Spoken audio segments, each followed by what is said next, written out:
welcome back to the Mr. Arsenal podcast for another match day watch along. This one is going to be a bit of a...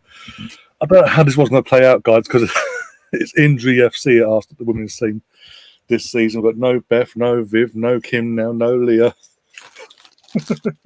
But as you already can see, I am joined by Liam, and Bobby is there in the background somewhere. How you doing, Liam? Have you recovered from what happened on Friday, the Friday debacle?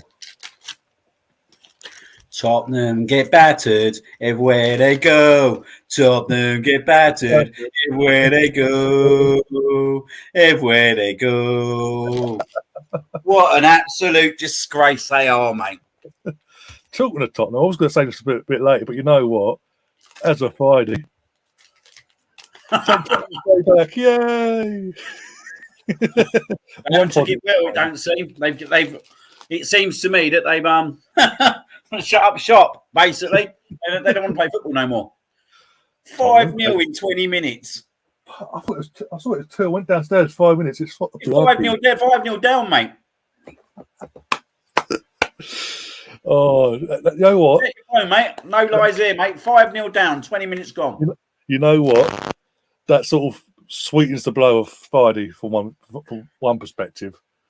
Yeah. Because it could be worse. Did you see that kid? There's a kid at the Arsenal game, Tottenham fan, paid his mate for a ticket, then afterwards is coming out going, meh. Sorry, did you realise that our draw meant that we finished, you can't catch us? Saying Tottenham's paid back and all that. And he's there going, hey. Okay, he's saying a good look, is it? He's saying a good look. This is the kind of result that key players leave. Oh, and was it who was it turned them down this week? Was it now Gelsman turned Chelsea down, and someone else turned Tottenham down this week? And it looks like Tottenham, the one man that Tottenham want back is going to Chelsea. You couldn't make it up. No, you couldn't, mate. Dear. It's not looking good for them, is it? Just as we're coming back, and we are, no matter what happens in these last few games for us, this ain't a one-off season. We are back to what we once were, competitive-wise, and we will win the title one way or the other this year or next. Just as we're going back down that route, they're going back down the route they were when we were good. Shit. Pardon my French. Couldn't make it up. Brilliant. Good. What are the odds? Well, actually, you know what? What was the league table like, actually? Because Villa are on their back, actually, because they got a point yesterday as well. One sec. We are here for the Champions League semi-final first leg, but I'm just going to check right now. I'll just get these teams up as well. This is what is left of our team, basically, that is available is starting, basically. Here we go. We've got Zinsberger in goal, Ruben Moy playing at fullback, Jen Beattie and Raffaelli as our centre backs, Moritz playing at right back, even though we've got Vitvaya, who's more able, but okay. Leah Velti and Manum are the pivot today. Seth Catley's now gone forward into what would be Manum's role. Pavlova, Katie McCabe, and Blackstenius down the middle. And on the bench, we've got 2 goalkeepers, Sabrina McKersey. You've got Vitvaya, Goldie, Kull, Reed, Agimans, and Habit. We are literally, and I think that bench. The thing is, though, that bench does show us how thin we are on our squad now with all these injuries we're getting. Yeah,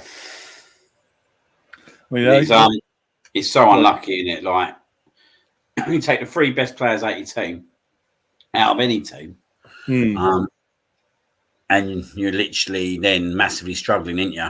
Like, yeah, we're gonna need some heroics over the 2 legs, in my opinion. But you never ever know in football. You never know. But it's just they need to have a look at it. This somehow, like what these ACLs.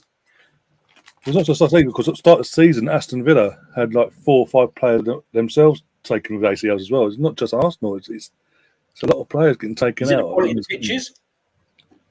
That's the main thing that's been mentioned, but it's got to be something. It can't be just that. Surely, because as their game's developing over there, they're playing at our girls are playing at the Emirates a good chunk of the season as well nowadays. compared to Bournemouth. Villa Park gets used a bit. Maybe just the clubs themselves need to get their head out their asses respectively and move all these women's teams to the main stadium, be it Anfield, Villa Park, Emirates for us, Toilet Bowl down the way. Yeah. West Ham are winning as well. Bloody West Ham actually winning. It's 2-0, isn't they? Yeah, 2-0. Antonio and Lucas Paqueta against Bournemouth away.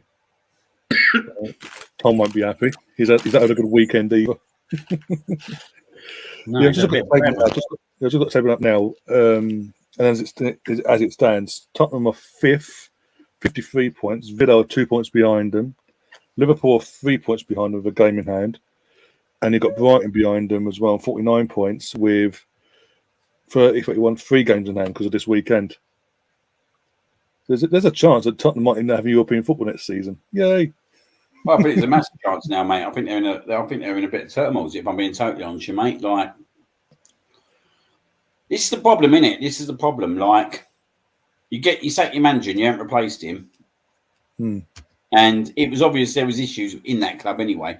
And it ain't it ain't just the managers. They've had world class managers go in there who have won like massive titles, Champions Leagues, Premier Leagues. They've had them kind of managers, and they haven't been able to fix it. It's definitely like deep root issues now, and I don't. Do you know what? I think this is going to damage them big time. Like, we don't know what this is going to finish up yet. Like, they need to make sure they don't concede anymore. I don't see. They're definitely not getting Champions League football, and the way things are going at the moment, I wouldn't guarantee that they'll get any kind of football. No, mate, because there's Liverpool creeping up now, aren't they? Like, they're starting to win games.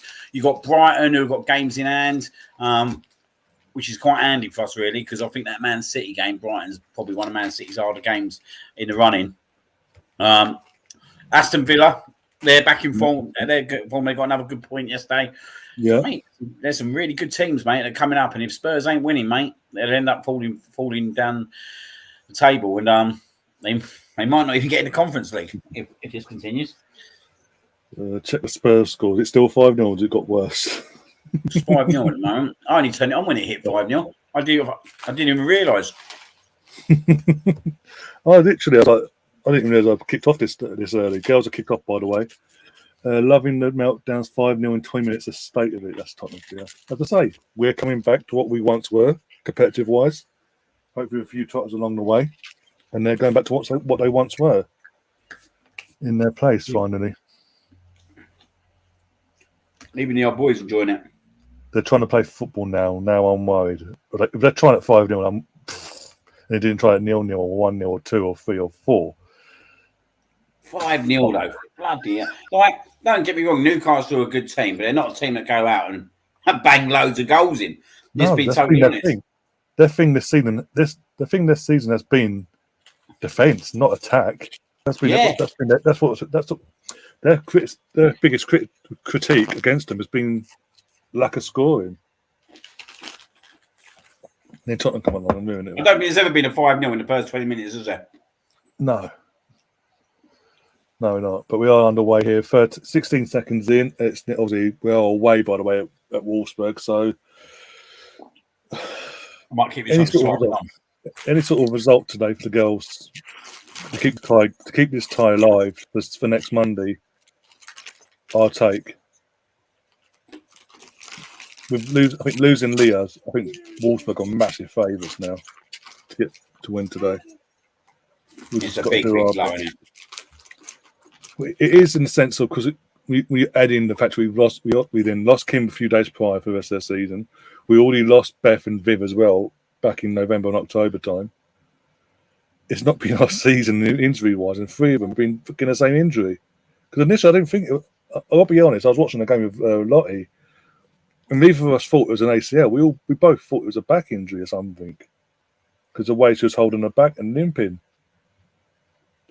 Then find out next day it was ACL. I was like, oh, for God's sakes! And again, it doesn't just with Leah itself. It doesn't just affect the end of this season and then the World Cup that she's going to miss as well, which affects England and that whole staff and all that. There's a good chunk of the start of next season as well. She's going to miss.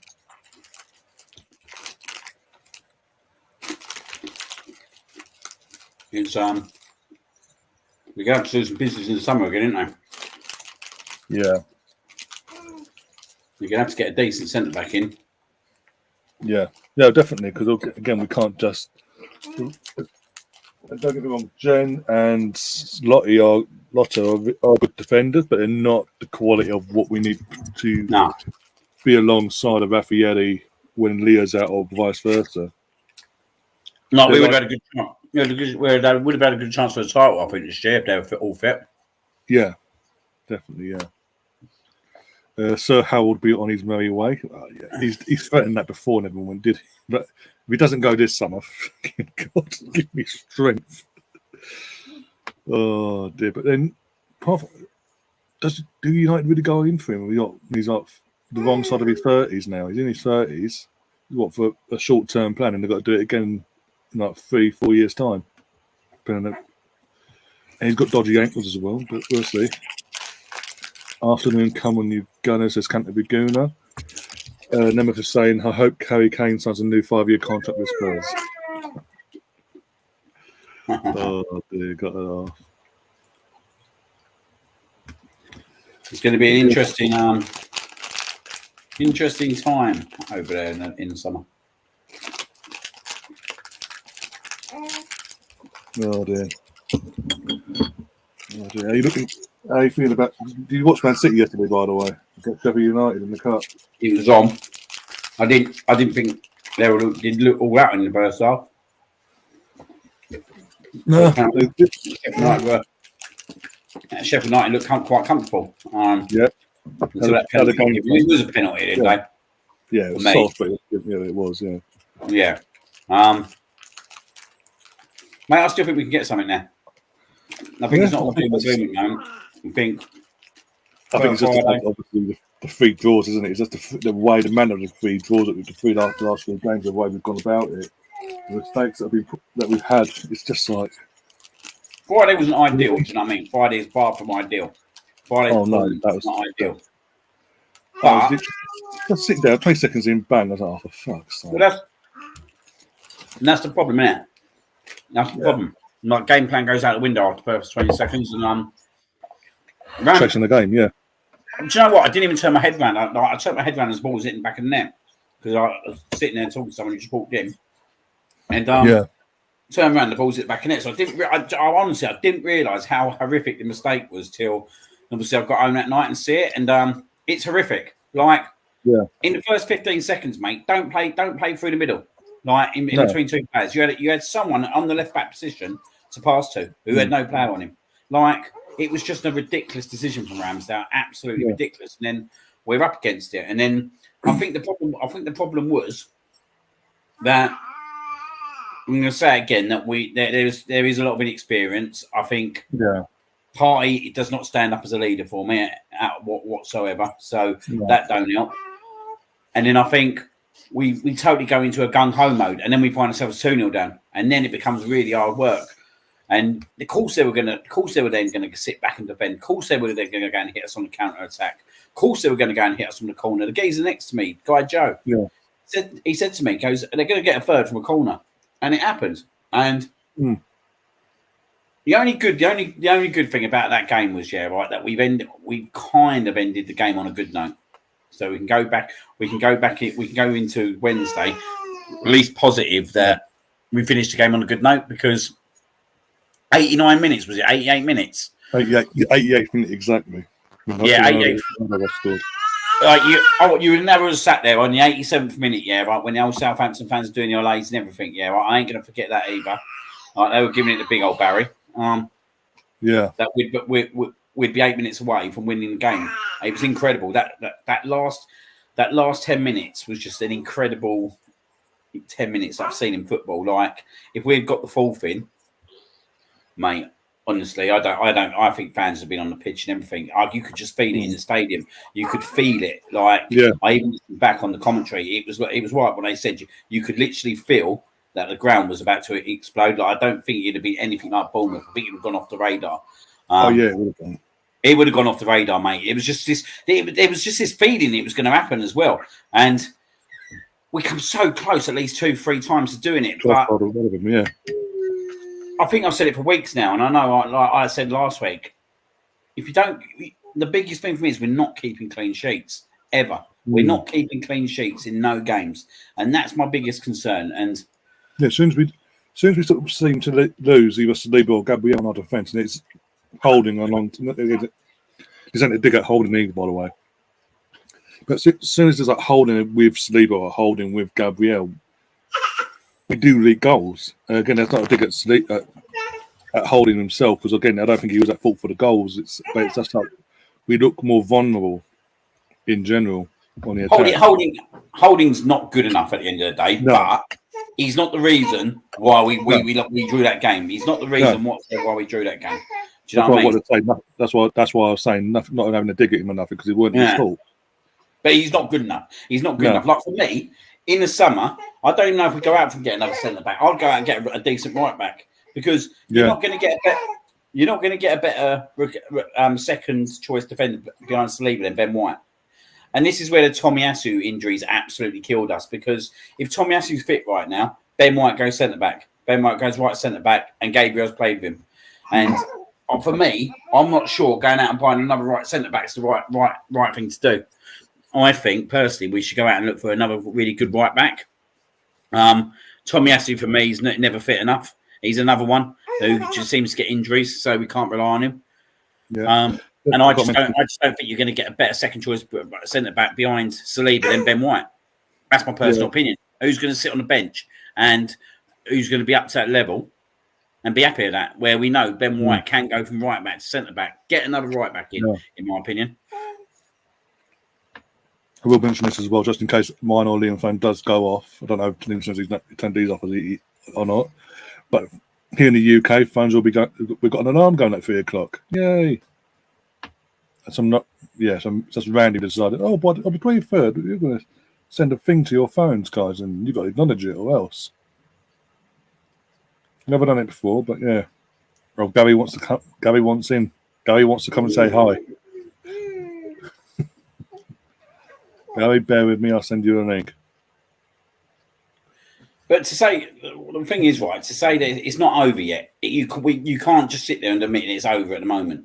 Until you go to Man City and see what the result plays out, then you can say it's over. At the moment, it is still very much in. If we win every game, we win the league. All right, don't get me wrong, that's hard work. But Man City have got some tough games in, mate. And they're not necessarily fun.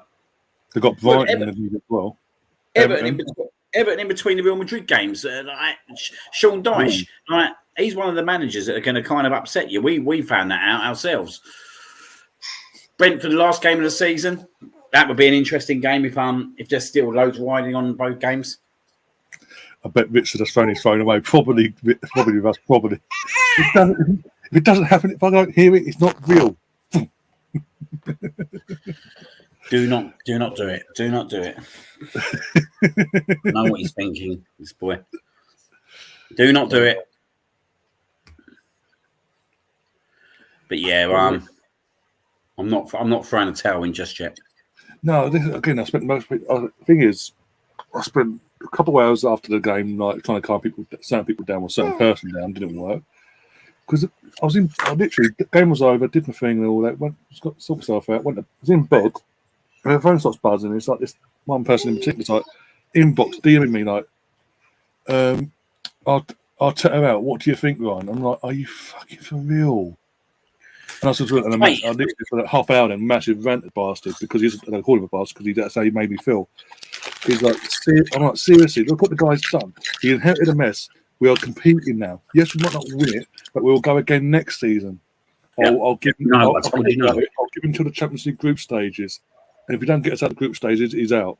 Are you fucking mental? What we talk again now? We just Tottenham now? I just think it's a joke. Like I've had a few of them banging on my door because I said a few things on Twitter, but like Arteta don't plan for Ramsdale to do what he done in the first 20 seconds. Do you know what I mean? Like you don't plan for that. You can't plan for that. And don't get me wrong, it's not.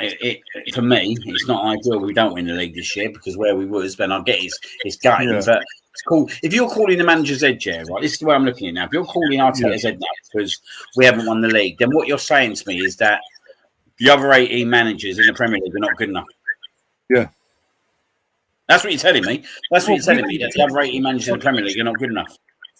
Well, I went even publicly because he was going. He went public. He was like, "Oh, you're doing public tweets and all." I'm like, "Okay, well, by your logic, then, of Arteta throwing the not what I say from his own logic, throwing the league away and all that, then Liverpool should have got rid of Klopp. Then, when in his first attempt, because he didn't win at the first attempt, he came second. When it closed, but he came second. So, by the guy's logic, Liverpool should have sacked Klopp then, because he didn't win the title the first attempt. It doesn't always work out straight away. The thing is, as well, right? Is that like it cracks me up that you've got these people. I'm going to use the word people, so I'm going to be a bit kind about it. So right? It makes me laugh. You've got these people calling his head, yeah, right? When belatedly, right, for the first summer in 8 years, yeah, right, or 7 years, sorry, we're going to go into a transfer window, being able to buy players that are going to be able to play in the Champions League. No, exactly. I know. So we're going to be able to attract much better players than we have done. Yeah, I mean, look who we're linked with: Declan Rice, Casado. Look, I guarantee we're going to go. Not only will we go in and get Declan sorted out early on as well. Hopefully, touch wood.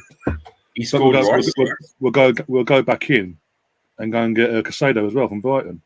3-0 West Ham. Declan Rice. There you go. Getting prepared. He's prepared himself now. He's absolutely perfect.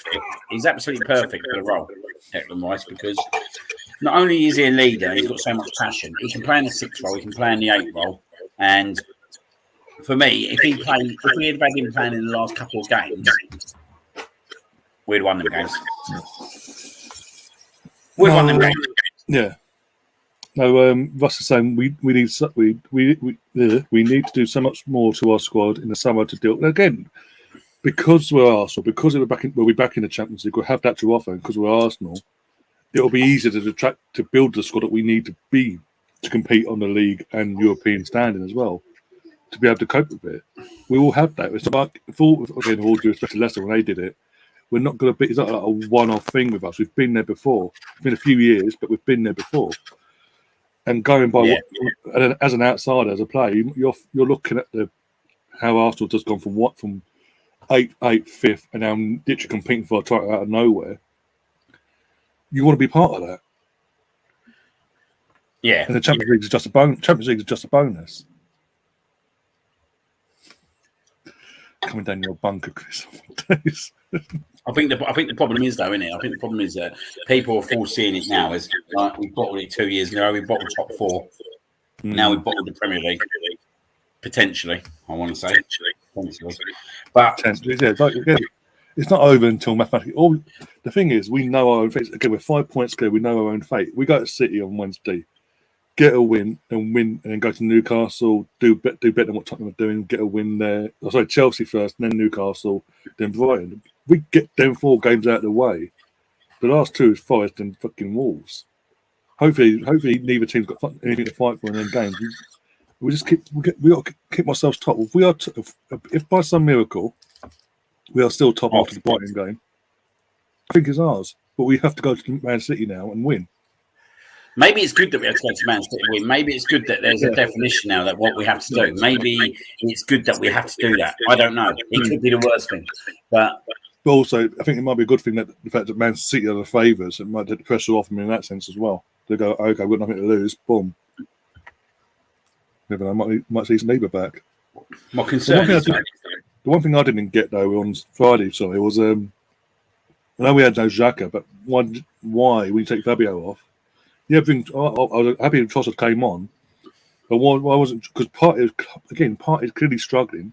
Why wasn't Jorginho brought on? Well, I don't like Thomas Partey. For me, was playing as a centre back, mate. Half that time in the first half, he was so far deep; it was unbelievable. And what he was doing, having that shot in the end, was like for a player of his quality, right?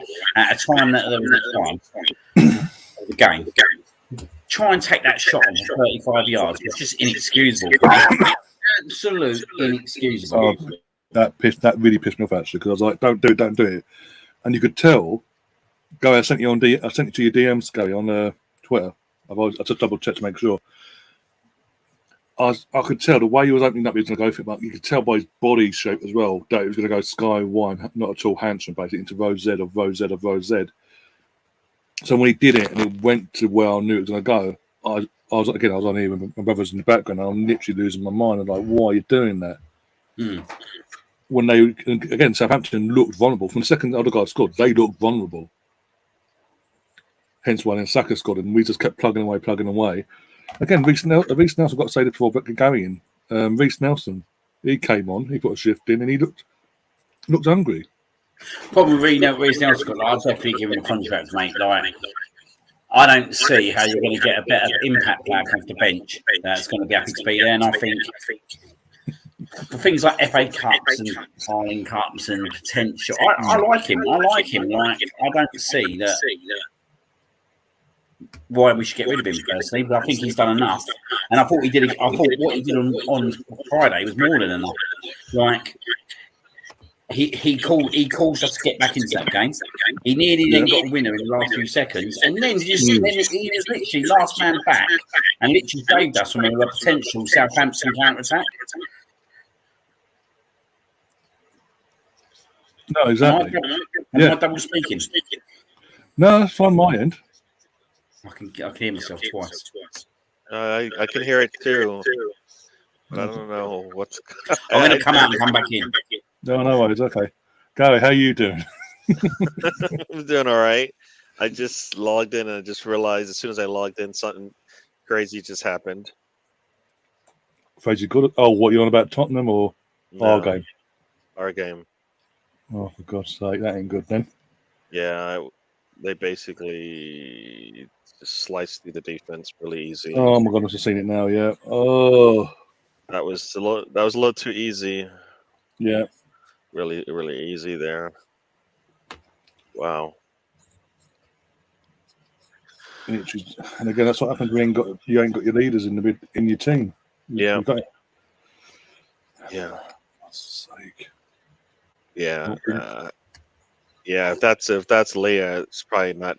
They're not going to be able to make that turn. No. And then but Beatty's a little bit off the ball, off the player there, because they're all the space. Yeah. And well, we have a goal, but for them, at least Tottenham losing there. Well, it is a crazy day. Like 7 goals in like 45 minutes of football. I mean, come on. And there'd be none in the second half, would there?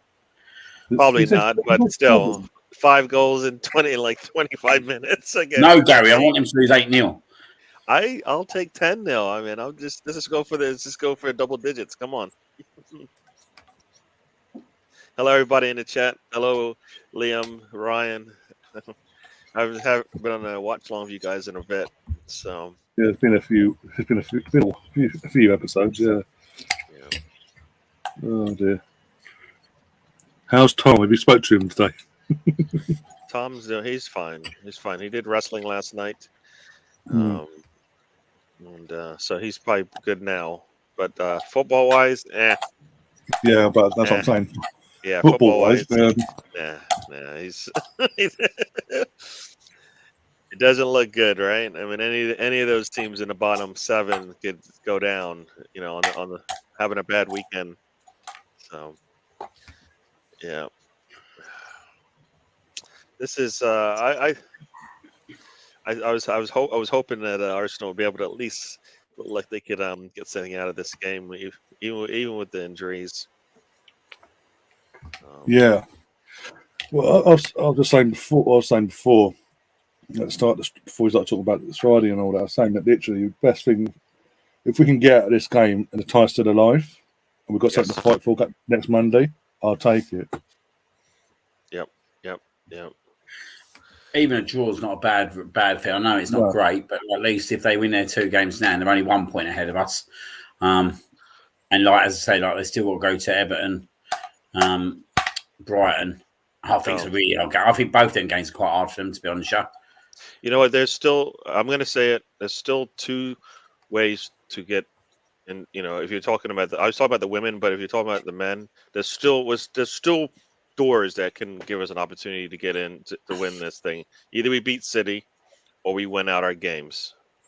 Because last season, if you remember, even after we had that 3-game stretch, which we just completed, the 3-game stretch and dropped points in all of them, we still had 2 opportunities after that, and we screwed both of those up. Right? We played the North London Derby, and we played, I think, Newcastle after that, and we dropped points in all of it, all 5 of those games. Yeah. You win one of them, it's a different story. You draw a couple of those games, different story.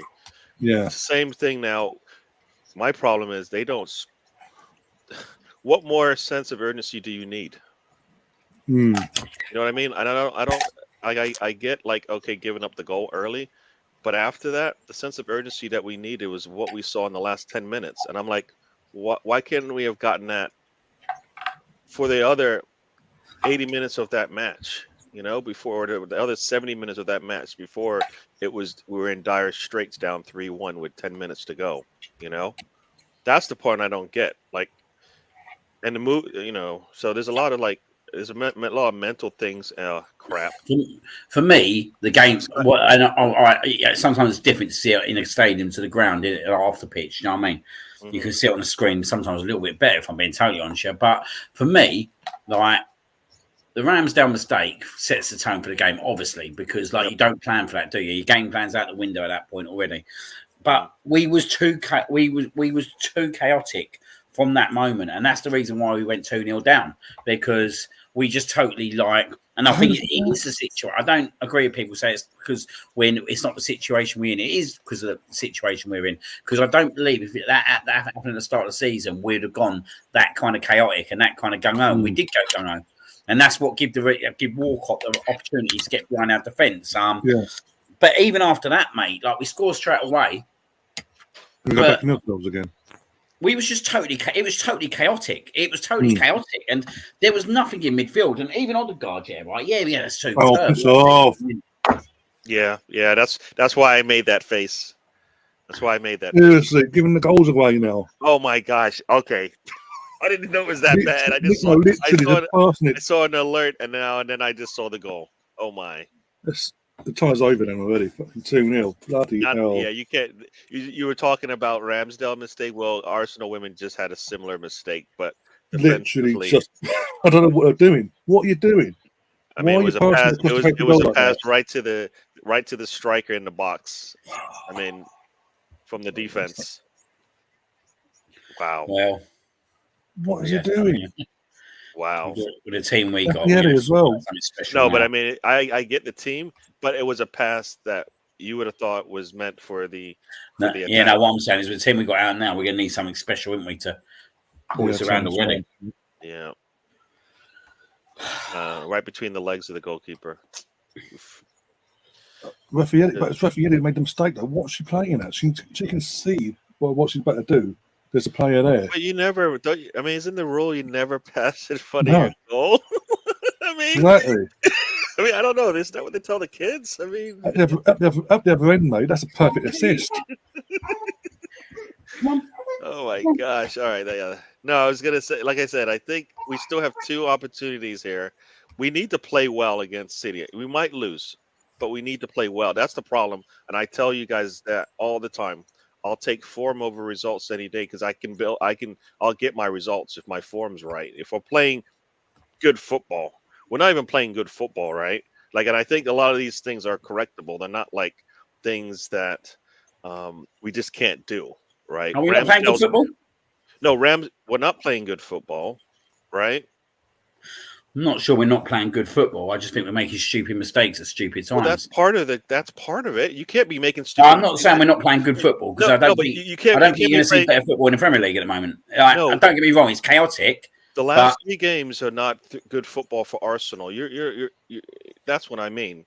We play much better football than this. Even when we're struggling and the game's tight, right? Like you said, we made really poor mistakes, right? Ramsdale mistake, walling up the Anfield crowd, some of the things that happened in West Ham game. None of those things are typical of an Arsenal team playing good football. You know what I mean? So for me, no, we're not playing good football. I And when I mean think good I've football, I seen mean Arsenal. Shaq getting in moments a lot of times. To be fair, not so much over the No, last no, no, couple. no, no, no. You know what? I get it, but you know what he's been doing it? Not early in the game on the road, late in the game when we've seen him do that and I've enjoyed it. But not in a game like that. Not in a game like that at that point in the game where the last thing you want to do is give the other team something to hold on to and use as some more fire to get them going. So no, But the big problem is, and it's not aimed at him, but it is because of obviously the injury that this is showing us now, right? How massive Saliba is to this team. Do you know what I mean? Mm. Like it's not just massive towards like Rob Holding, is it? Like, it's Gabriel. Sorry, boys. Even Bobby is, yeah. Yeah, but it's come on.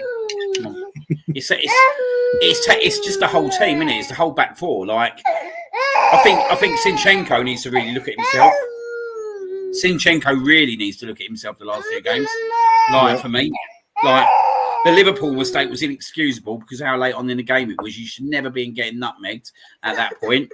You could say a little bit that Arteta was slow to being reactional in terms of getting him on, because I think Tierney should have been well on the pitch by that point.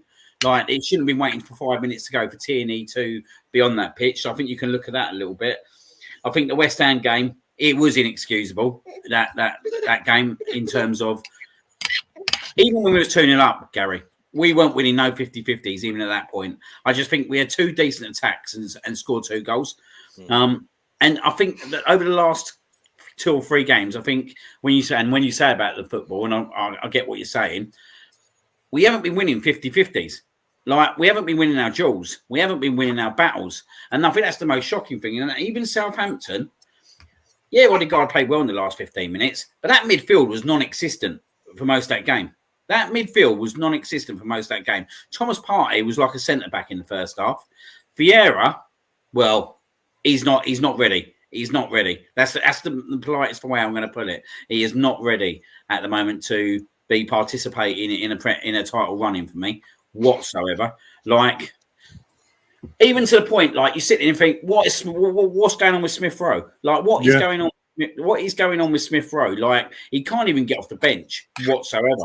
Like, you can't be telling me that Smith Rowe is any worse than Vieira at the moment, because he clearly ain't. That was my thing on Friday. I mean, that's my thing. Go on. Yeah, sorry. Vieira don't offer nothing more than what Smith Rowe would. So I don't get that. And at least with Smith Rowe, he can get himself in positions. He can get himself goals. I honestly don't see what Vieira does for us. And he played him against Brentford. He was shocking at home. He played him against Ian. He's shocking at home. He's got to make that decision now where he don't play him again. But without William Saliba, it just shows you why we were where we were last year and why we're in this kind of form now. And the whole back four has just fallen to pieces because he's not there. The whole back four has fallen to pieces. Well, you know what? You okay. If you look at it, our defense hasn't been good since the World Cup. As much as you want to believe it's just Saliba, it hasn't been good since World Cup.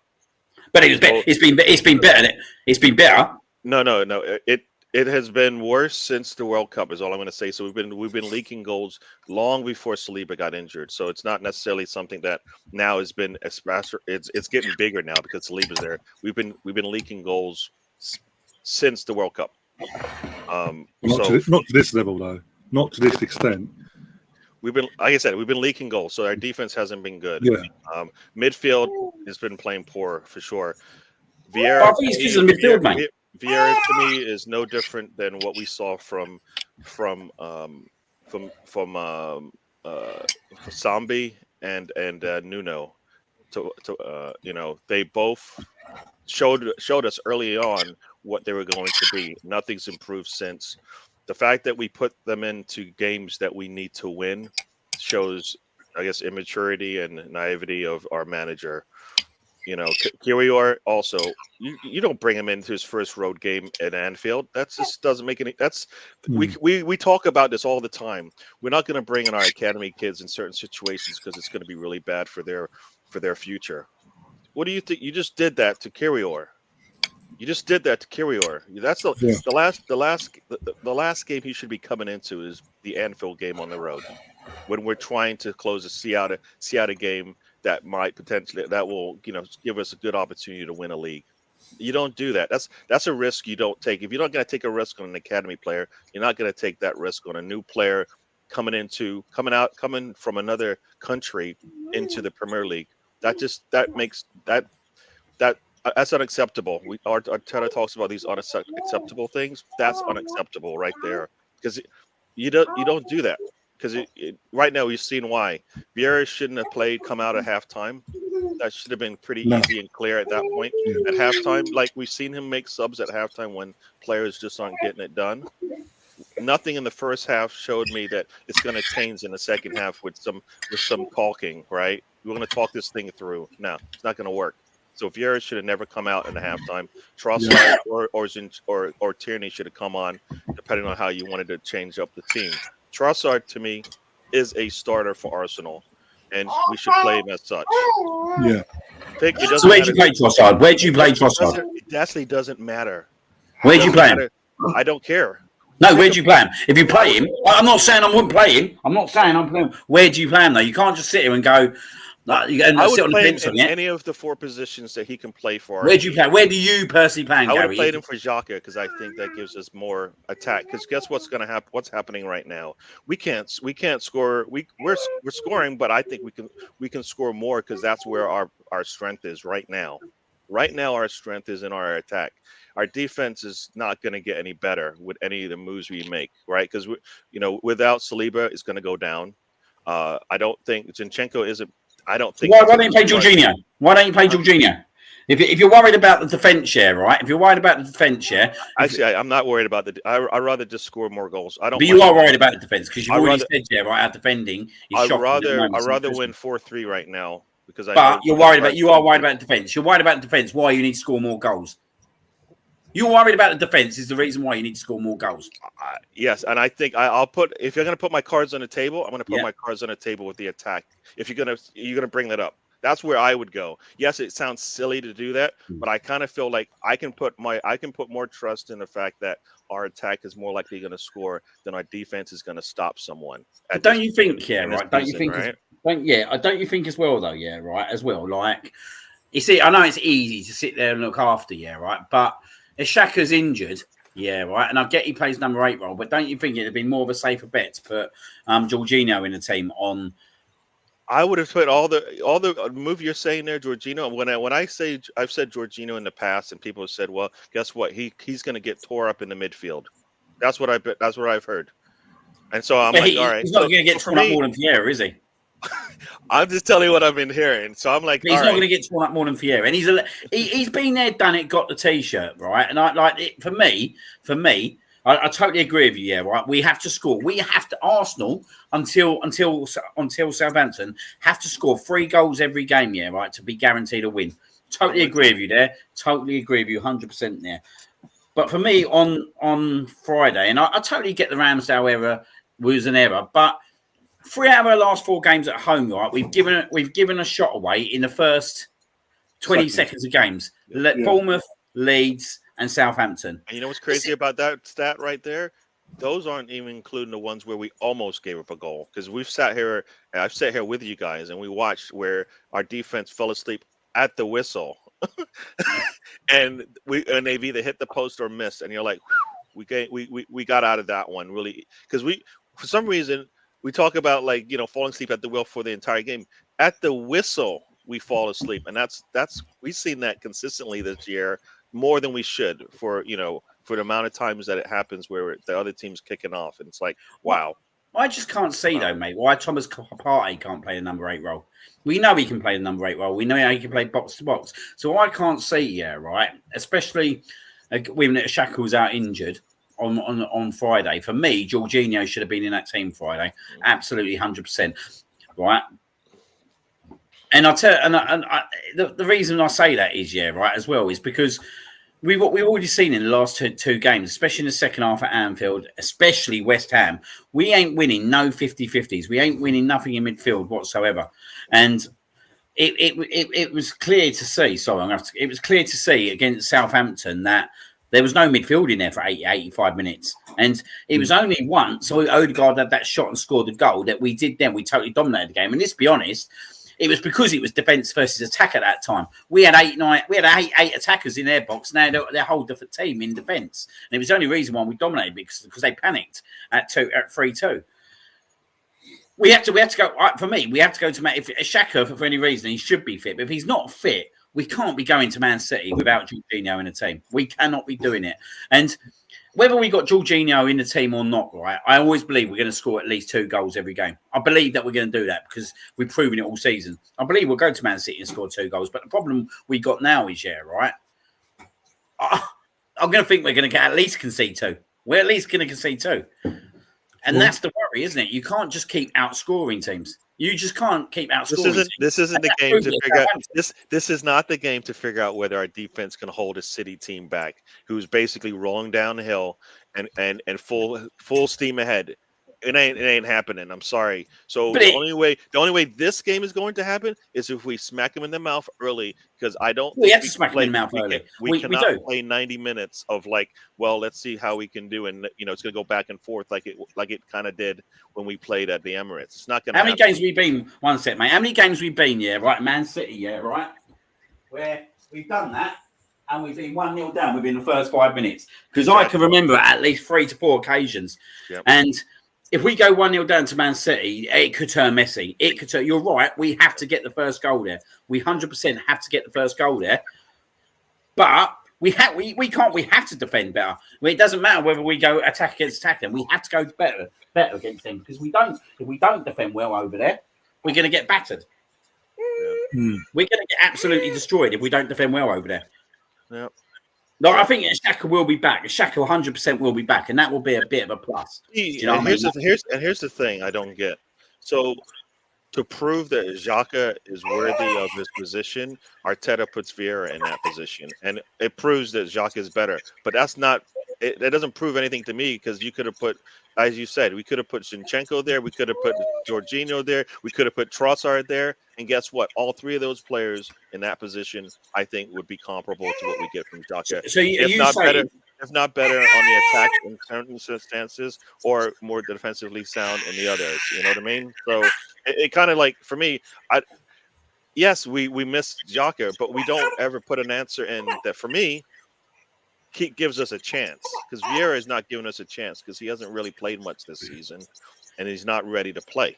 He's not ready to play in the Premier League. So it's just for me that it's putting.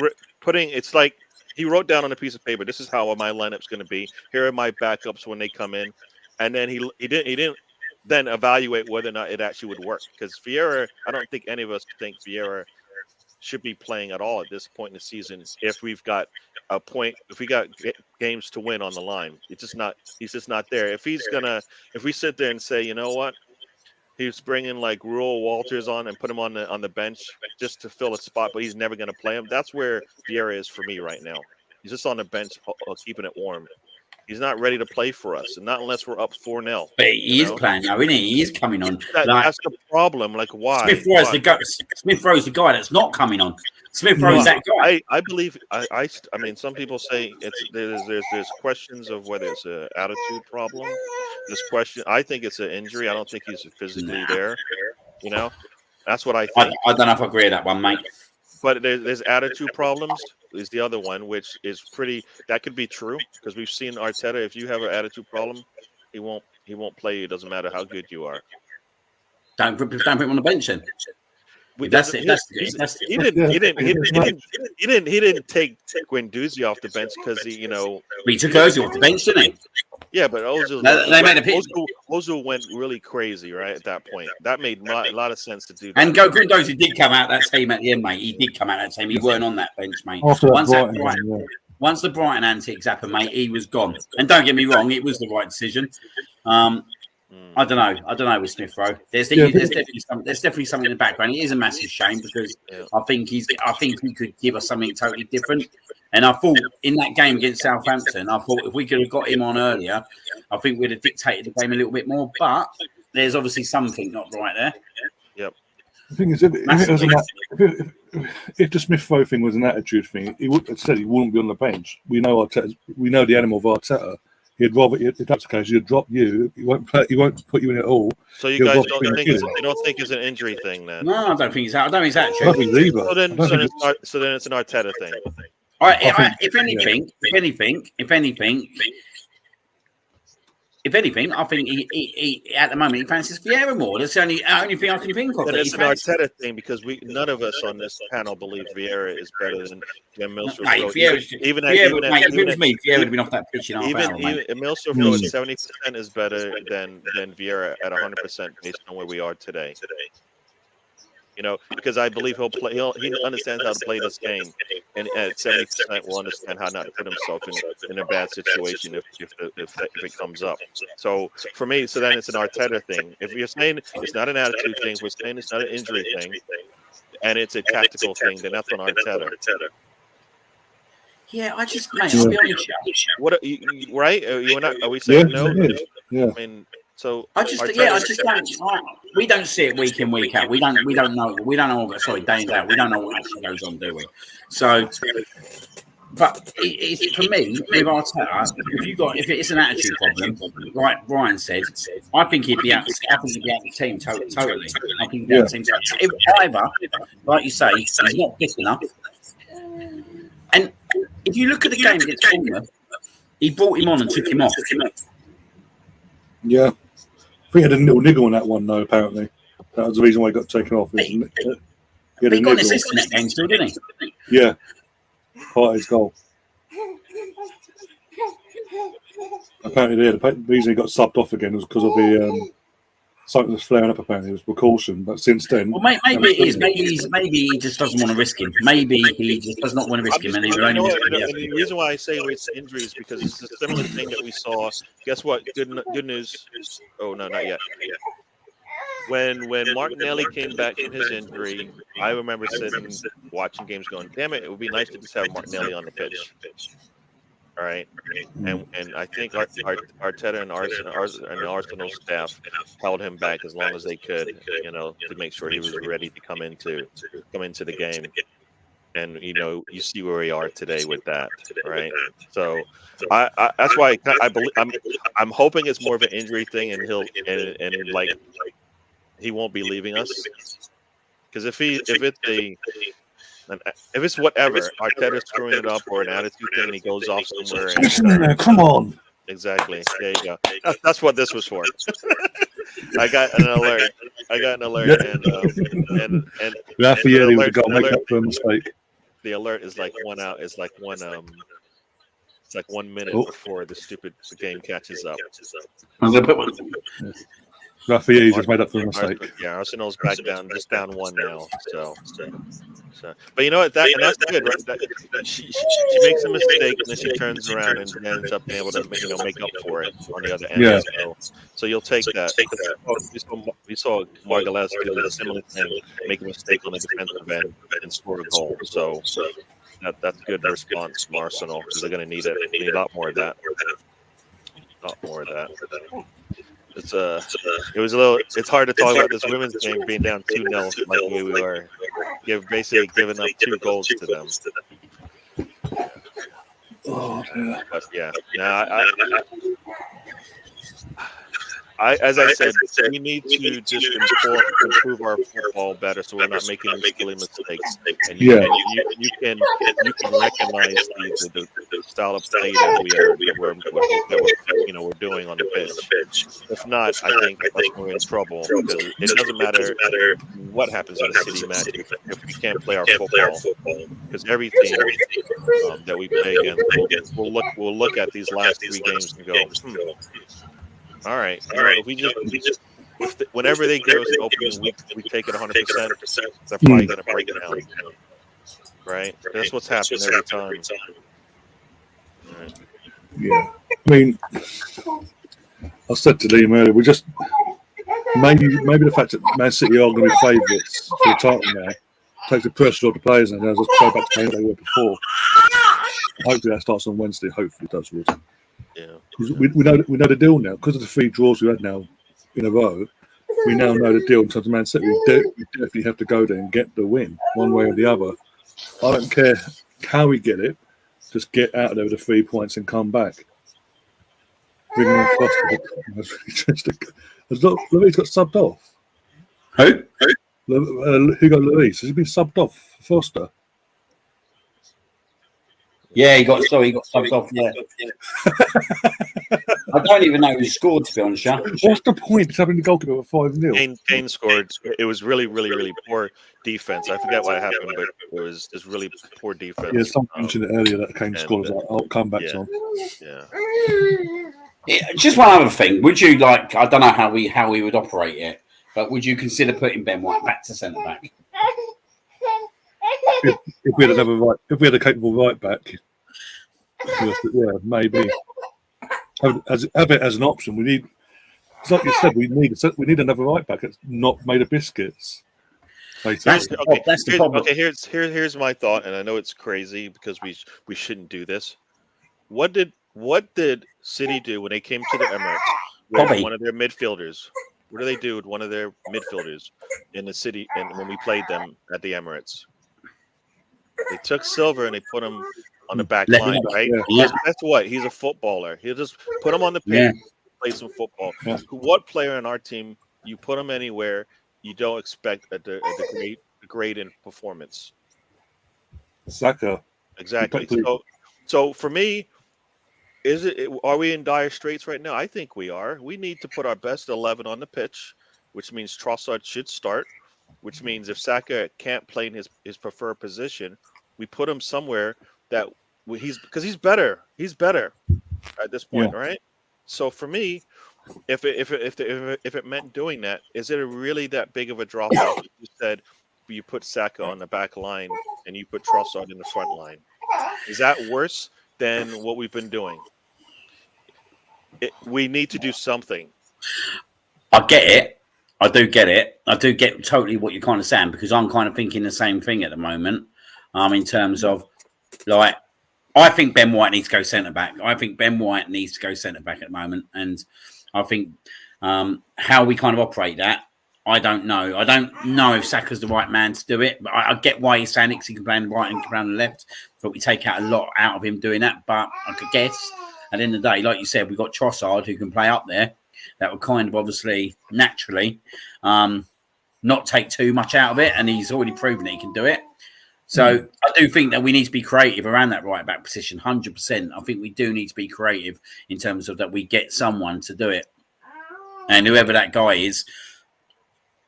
I like you said, with the Man City team, they do it. They did it with the left back position. So why can't we do it with the right back position? Yeah. And you know what? It worked for them. And guess what happened? At some point, we looked like we weren't going to run away with the game because of that. Because it should have been a mistake to have Saka against Silva. It should have been a mistake, but it didn't turn out to be that. And as soon as he said, you know what, screw it, you guys don't want to take advantage of this because this is the only chance you're going to get. As soon as they moved him to midfield, what happened? Game over, right? So, I think Arteta, he looks at his mentors, and he doesn't take the hint sometimes because they make moves to change the game, right? At some point, you watch the game go, and you're like, this is not what. Like, there is no way he looked at the first half of the Southampton game and went, this is what I expected to see. It's a shame it's the right back position, though, isn't it, in some ways, because Grealish is a tricky customer. We all know that. But it would be interesting, a Grealish versus Saka battle, do you know what I mean? Yeah. Because it would make them think as well. It would make them think that, obviously, we've got something down there. Yeah, and Grealish would have to play, like, I don't know, maybe not Grealish, but, yeah, Grealish might have to, defend him a little bit. Because what? You're going to do? Let him, bomb up field and not support him, expecting the ball to come out quickly to Grealish? Maybe, not always. You know what I mean? I do think that it would give us a little bit of put a little bit of pressure on them as well, because we need. I think I've said this when we had Wenger back in the days. At some point, just put your best 11 on the pitch and let them and put them in positions and just go with that, because we don't have a deep squad. We know that now, right? we're down 2 players that basically would cover the back line and give us the support. We don't have that. So at some point, get your best players who you can lean on, that you trust, right? And I believe he can trust Saka, to put him anywhere. Yes, he hasn't played it all season, but didn't he, mate? And well, he came in. I think late in games he's moved back there, right? But didn't he? And if I remember this rightly, didn't he play Saka right wing back against Chelsea after the 3 defeats? Didn't we play? Didn't we play like Chelsea away last year when we won 4-2? Didn't Saka play right wing back role? I think he did. Yeah, I think so. Yeah, I think he did. I think he did. Okay. Well, like I said, I think it's a card he can play, and he needs to play it sooner than later. Because a surprise win would be really nice. Draw, I think we're still kind of okay, but we still need to win out anyways, no matter what we do. So, we got to do something to put us. We got to do something to stop this. We can't be dropping any more points. So whatever we can do for 90 minutes to get all 3 points, we got to do it. All right. Just answer this question here. Pop is injured for Wolfsburg.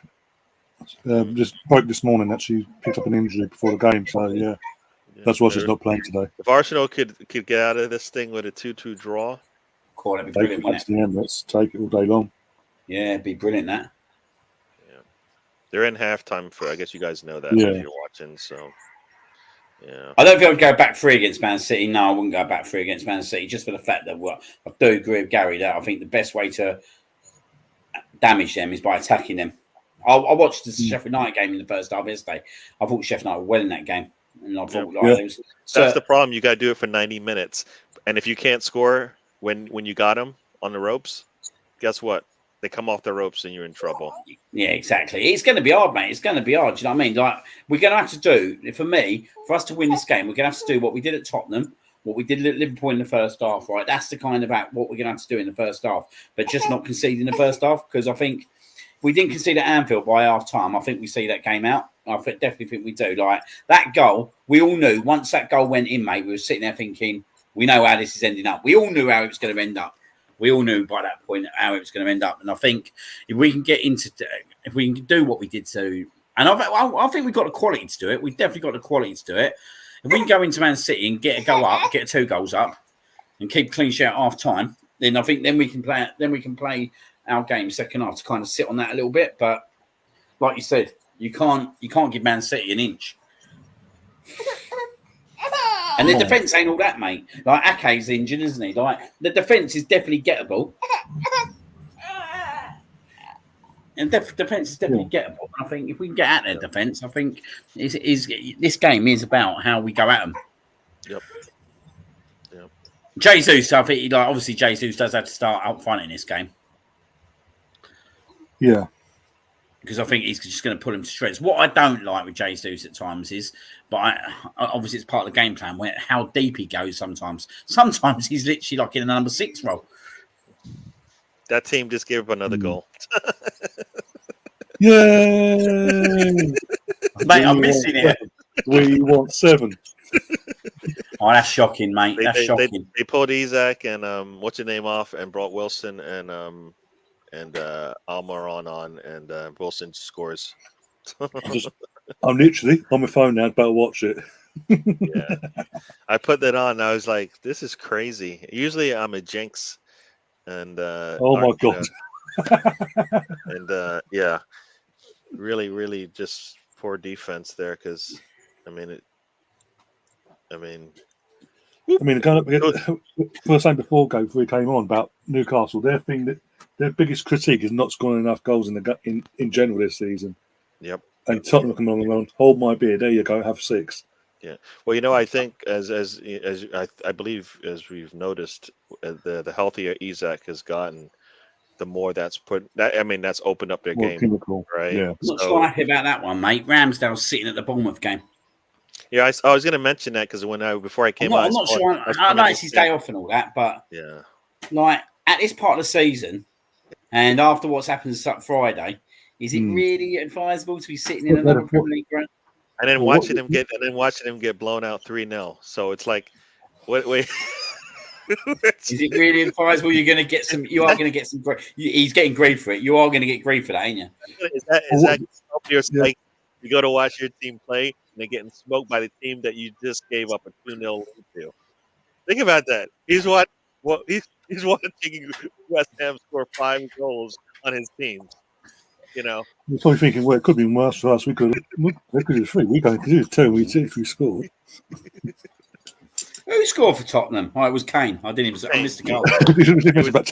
Your chat's too good for me, Gary. Honestly, mate, I'm missing the goals. Oh, sorry. No, I've been enjoying this because I've had a. You kind of sometimes need time to digest everything. Yeah, definitely. And maybe listen to whatever people's thoughts are. I just don't want to react too soon, mate, because I think, at the moment, like you said, there's still opportunities here to be able to win it. So I don't want to get. Don't get me wrong, I can be reactional, but I don't want to give up just yet because, think about it. They have to play 3 games in 8 days to finish off the season, right? 3 games, right? Yeah. I think I don't know, 2 of them on the road, yeah. So we can't just slip up, because if we were to slip up on that Sunday and then they slip up on Wednesday, and it doesn't matter at that point because we don't have enough, then we're screwed. But so we have to win every game, and we have to play we keep talking about these cup finals. Wednesday is a cup final. You got to throw everything, as they say over here, everything and the kitchen sink at that game.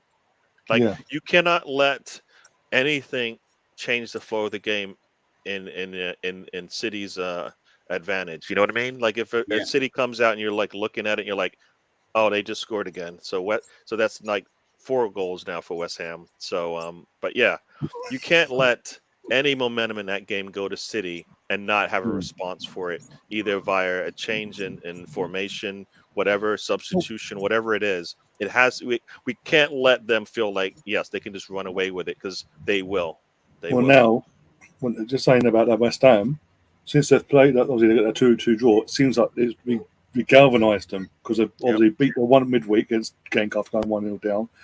They're winning comfortably today. Suddenly, that West Ham game in hand that Man City have against West Ham, doesn't look so easy all of a sudden, because you've now got a West Ham might have a bit more confidence about themselves, a bit more belief. The other game this weekend, after this weekend, will be Brighton, and potentially it could be a Brighton in the FA Cup final, and you've got Real Madrid away and at home. You've got Brentford last day of the season, Everton, got Chelsea, even though Chelsea are what Chelsea are, but you never know. We just got to keep plugging away. We've got to do our thing. As I say, one game at a time. We do our thing. We just got to go there now. Pressure's off us now in terms of everyone now thinking we're favourites, because that's what they're thinking. Yeah. That Man City goes walking now. So we just go there, do what we're doing all season prior to the last few weeks. Go there, grind it out, get a win, no matter what. If you want a gritty 1-0, whatever, just go there, get the 3 points, get out, and then kick on for Chelsea on Saturday. Was it Saturday, 5:30? And Bobby's just I don't know what's going on. Mate, honestly, Jesus. Kid don't stop, mate. I was thinking about the last 2 games, the first 2 games we drew, both Liverpool and West Ham have basically haven't looked back since. No. Although Liverpool did look a bit dodgy yesterday against Forest. They did, but they they found a way. You know what? But you know what? I think the game against us was that gave them, they know they can come back, right? So and Forest has their day every once in a while, so it's not too much of a surprise that they can do that. Yeah, but Forest's away record doesn't mean anything. Do you know what though, right? And obviously, one of the guys just. Sorry, I'm going to put a dummy in. It'd be good. One of the guys, when he said about the back 3, it might not be a bad suggestion, really, because it could happen that he could go with the back 3 and then play Saka at right wing back on Wednesday, and then just obviously have Ben White as a right centre back, and then have Holding literally kind of man marking, going man to man really with obviously Haaland. I don't like that. I don't like it, but he could do it. He could go for it at the back. You know why? Because Holding hasn't shown the maturity that we keep talking about when he's playing in these big games. Not at that level, is he? Let's be honest. No, but he takes the bait every damn time, and you know it's going to come. Yeah. He's going to run you over. He is going to run you over, and you just have to. You can't take the bait. That's all I can say. He's gonna. Yeah, He's no, gonna. don't get me wrong. The Tottenham game scars me, mate. No, exactly. He took the Tottenham bait in game that scars game. me. You know, he took the bait in that game, and I'm like, no, you can't. And we keep talking about, yeah, he's good in the locker room, but on the pitch, you got to show that same maturity that we're looking Yeah. for. You cannot. And then even this season, right? We saw it in the cup match. He took the bait again. It's like, come on, that's not even. You don't need to do that. You got 10 other players on the pitch that you're letting down when you do that. You know, because you don't. The last thing you want to do is wind up a Haaland and make him once he starts smiling, then you're in trouble because he's got you. That's the problem, isn't it? That's the problem. Once you give him a sniff, mate, he's literally on it. And I was quite surprised yesterday. They went pretty much full strength, didn't they, yesterday? Yeah, they did. So I didn't think they'd do that. I thought they'd rest everyone. This boy, mate, he don't stop. Bruyne didn't play, so he's rested and ready to play us. So that's another thing you're gonna have to think about there, right? I don't think he even played. All right, so and Mahrez does what he does, and they have lots of answers. They have lots of answers, and Haaland did play, and didn't score, so he's going to be itching to score. Cheers for telling me that, Gary. Thanks, Gary. I'm just I don't want to be surprised. I'm going to be upset if it happens, but I don't want to be surprised. So yeah. Yeah, obviously you kind of expect Haaland. He's going to get an opportunity at some point in that game. I think no, I don't think we should go free at the back, because I think if we go free at the back, then we're saying our centre back's not strong enough. Well, I think if White and Gabriel were back there, I wouldn't worry so much. I think we need to be quite creative about the right back position, if anything. But holding Gabriel there on Wednesday does scare me, mate. It does scare me. I ain't gonna lie to you. When Saliba went down, I created a little video, and the one thing I said in the video is that Gabriel cannot try to do more than he can. He cannot take risks. He cannot. Yeah. He needs to carry Holding across the line, not have Holding be the reason why he's messing up, because it can't happen. He's got to drag. They say some of your leaders got to drag the other players along with them. He's got to be the leader in that back line, which means he can't take risks. Can't make silly mistakes. Can't take risks, because when you take risks, you make mistakes, and he's done that a couple of times since. And I'm like, no, you just play within yourself. It's if they score a goal on us at that point when Partey turns the ball over, so be it. But you can't give up the PK, because I think that that just hurt the thing. And if he didn't even put slide, Holding clears the ball. So you got to trust your teammate, right? At some point, you got to trust your teammate, right? So is that a cross that comes in and we almost score? Oh yeah, Lafayette again. Yeah. She said, you know what she said? I'm sorry. I'm going to try to make up for this. I mean, if your center back is like scoring and then put another header in, 3 minutes into the first half, that's what. That's the other thing that I think we're missing. Who is our player that's like, I screw it up, I'm going to make it up to you? Like, did Ramsdale look like he was going to? He didn't. I don't think he felt like he looked like he was going to do that. He didn't like. He needed to boost himself up. Nobody even went. I don't know if they went to him like when he made the mistake as much. Like, and said, no, we got this still, right? Because that's what we need. Because if you think about it, remember when Margulies made that bad pass in the Wolves match? It's nearly 7. And Ramsdale that should have been 7.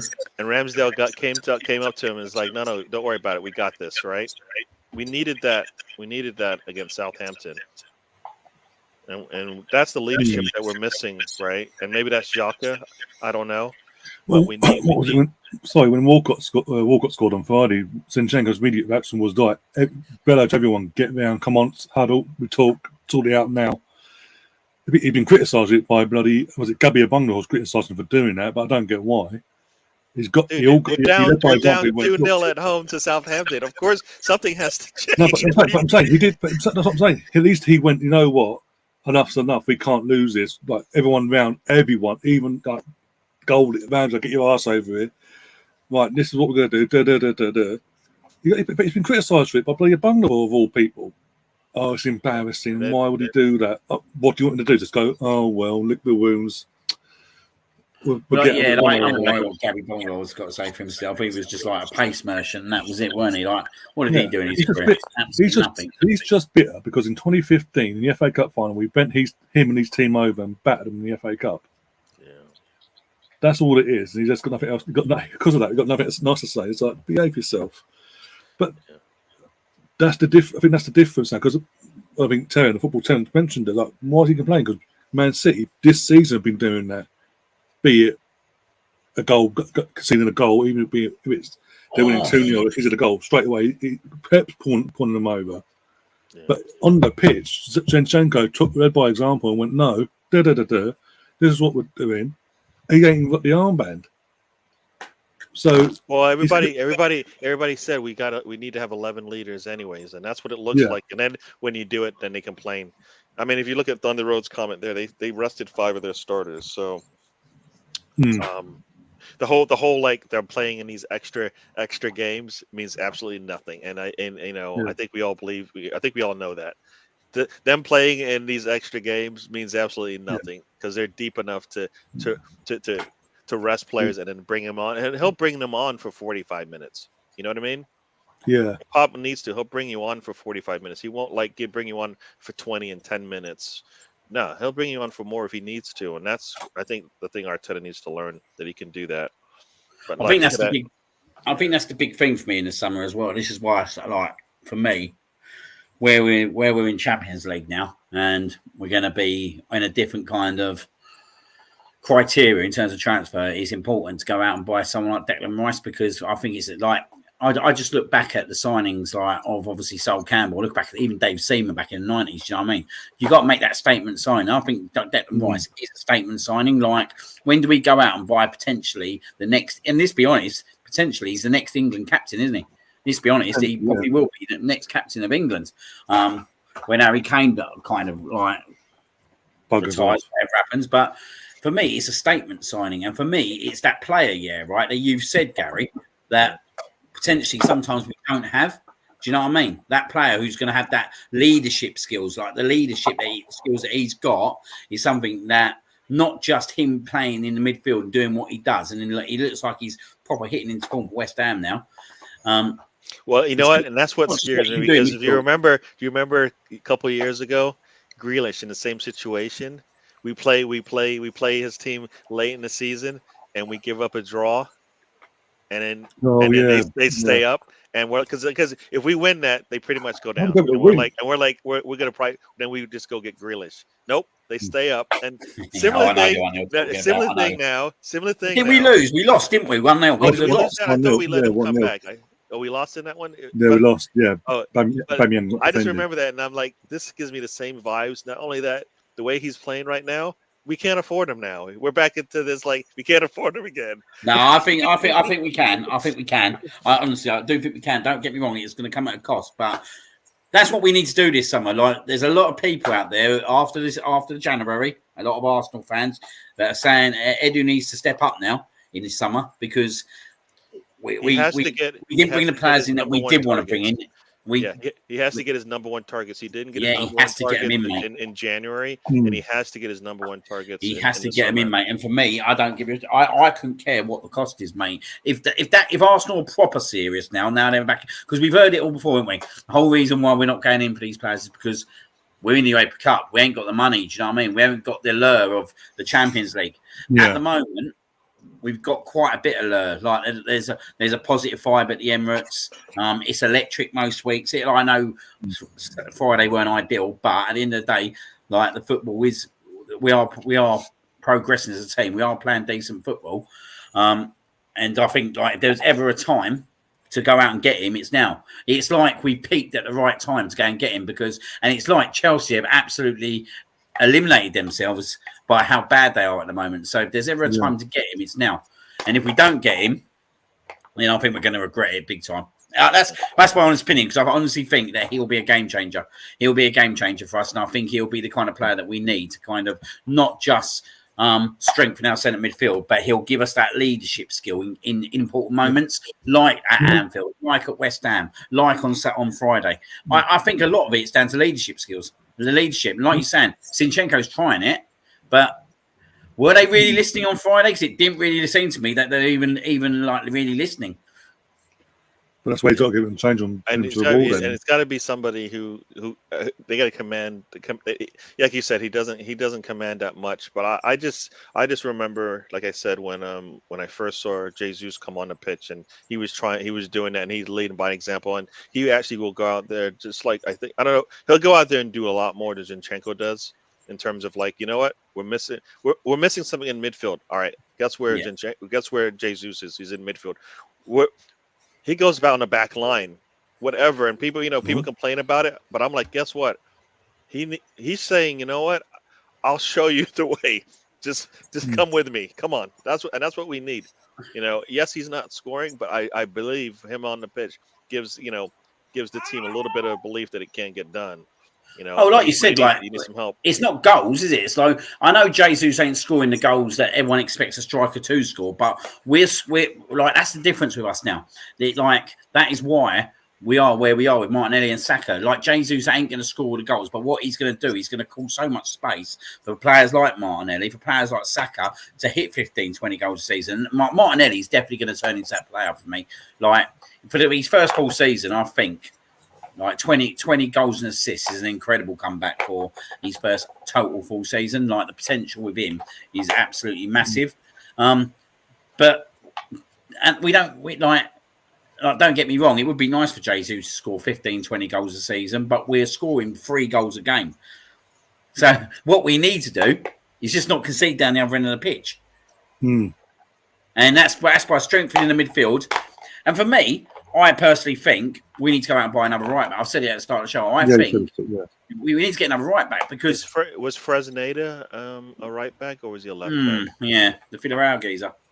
Yeah, I don't know if it was. Was it Villarreal or Sociedad? Sociedad. Because I know we were trying to get him. I don't know if that was in the summer or not, but because you're not going to get a better cover than Ben White, a second choice right centre back. For I always said I'm okay with him being a backup in multiple positions, but it's not good because what happens if you have an injury behind him? Tommy right? Asu's the problem, isn't it? Tommy Asu's the problem. That's the key. It wasn't necessarily Ben White. He could be versatile, but we need to have versatility everywhere because it doesn't really help in this situation. Because, like you said, we have to play Holding. Like if Holding was a different player with maybe a better skill set, we're not feeling the pressure. I feel Holding isn't creating. He isn't the reason why things are. But I think people have to give a little bit extra of themselves to support him playing there. They take a little bit off of them, or a little bit off of their game when he's there, because there's things he doesn't do that Saliba does, and that's what Arteta wants us to do. So when we don't get it, and so now we're playing behind the 8 ball, right? We're going to be a little bit pressured because we're not doing the things we usually do, getting the ball out the back, all those types of things. Long ball, like Saliba will make some really nice passes and plays. We can't do that anymore. We can't play the way we want to because he's not going to make the recovery runs, right? We're not expecting that. So he has to play further back. So now we're playing further back, so we can't push forward. And if we don't, we're spread out even wider than we usually are, right? So then the other team's got lots of space to get the ball up. So that's the problem. That's the problem. It isn't that Holding is playing bad. It's just that we can't play the way we want. And Arteta hasn't. For me, you have to adjust. Right? If Holding can't give you what you want, then you just have to adjust and make sure it's not a problem, right? And I think we're making it be a problem when it doesn't have to be. You just have to play a different way. Donkey. Right? Yeah, I do think with Tommy Asu's injury, I just think it was the worst injury that we could have got after Saliba. Do you know what I mean?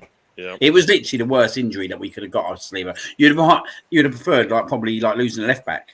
Because at least we could have got Ben White into centre back and Tommy Asu would have filled right back. But for me, Tommy Asu is very much injury prone now. For me, like this is the second season we've seen it, and for me, we can get a really good right back in. Then you don't really need another right centre back because Ben White. You won't get a better cover for Saliba than Ben White. Let's be honest.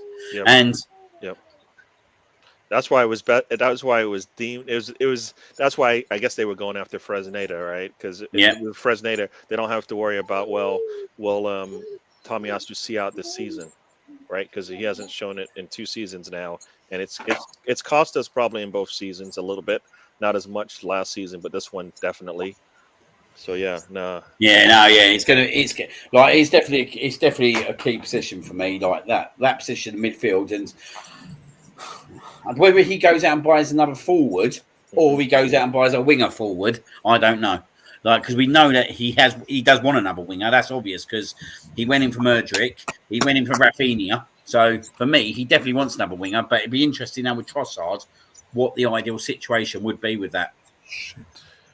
I don't know. Trossard, Bournemouth just gave up another goal. So 5. Yeah, 5. Ramsdale, get out of there, please. I don't like this. Just leave, please. Ramsdale's fault. What's he there for, though? You know, I guess he's the former team, but come on, man. It don't look good, does it? You're going to get people pounce on you for it. No, I mean... Especially Man City, 3 days' time. Really? Like, for me, you got to be focused on this thing. I don't think there's any way any Man City players are sitting there watching their old team who is struggling right now and going, yeah, how's this gonna get you up for the next game?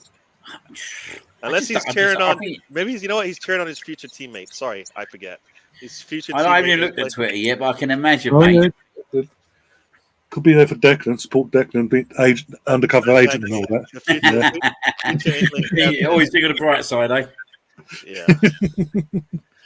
I'm here for Declan, man. I'm here for Declan. Yeah, just here for Declan. Come on, let's get him. I know people. You know what? There's going to be a video later on. He's going to be in the tunnle getting a signed jersey from Declan. That's what it is. Yeah, he's there to get a jersey for his friend. Quick, let's force a signature. Get the paperwork. But no, I think it's going to. I think, like, obviously, summer's going to be really good for us. You know what? I've always kidded that we're like 5 to 10 players away, and I still feel like we are 5 to 10 players away. And because you know why I say that, and it sounds crazy. Like from where we sit right now, we're like 5 to 10 players away. Whether 5 to 10. Hear me out. Whether that's Balogun coming back, Emile Smith-Rowe getting healthy, right? Vieira has not shown up this season. So the players that we have on this, if they do a 360, then they answer some of those holes that we have. But for us to compete in the Champions League and the Premier League, we have to be 5 or 10 players stronger than we are today. Not Sociedad. What's your thoughts on the goalkeeping situation? I think we're fine in terms of what we've got. Ramsdale, Matt Turner's in there. He's a decent. He's done so far. Been a decent backup. I don't think that. I like to say that's not our problem, right? Yeah. Nah. That's not like we have to do this one or else we're in trouble. I think there's too many holes elsewhere. Turner can play well. If our back line only gets stronger, meaning holding. I just question how long will Turner want to sit there as a second choice. You know what? If we're playing Champions League and we better our squad, which means we'll go deeper in the cup matches, he's going to get the games that he didn't get this season, right? Because I kind of felt like we should have been able to go further in the Europa League. I mean, you take away that mistake.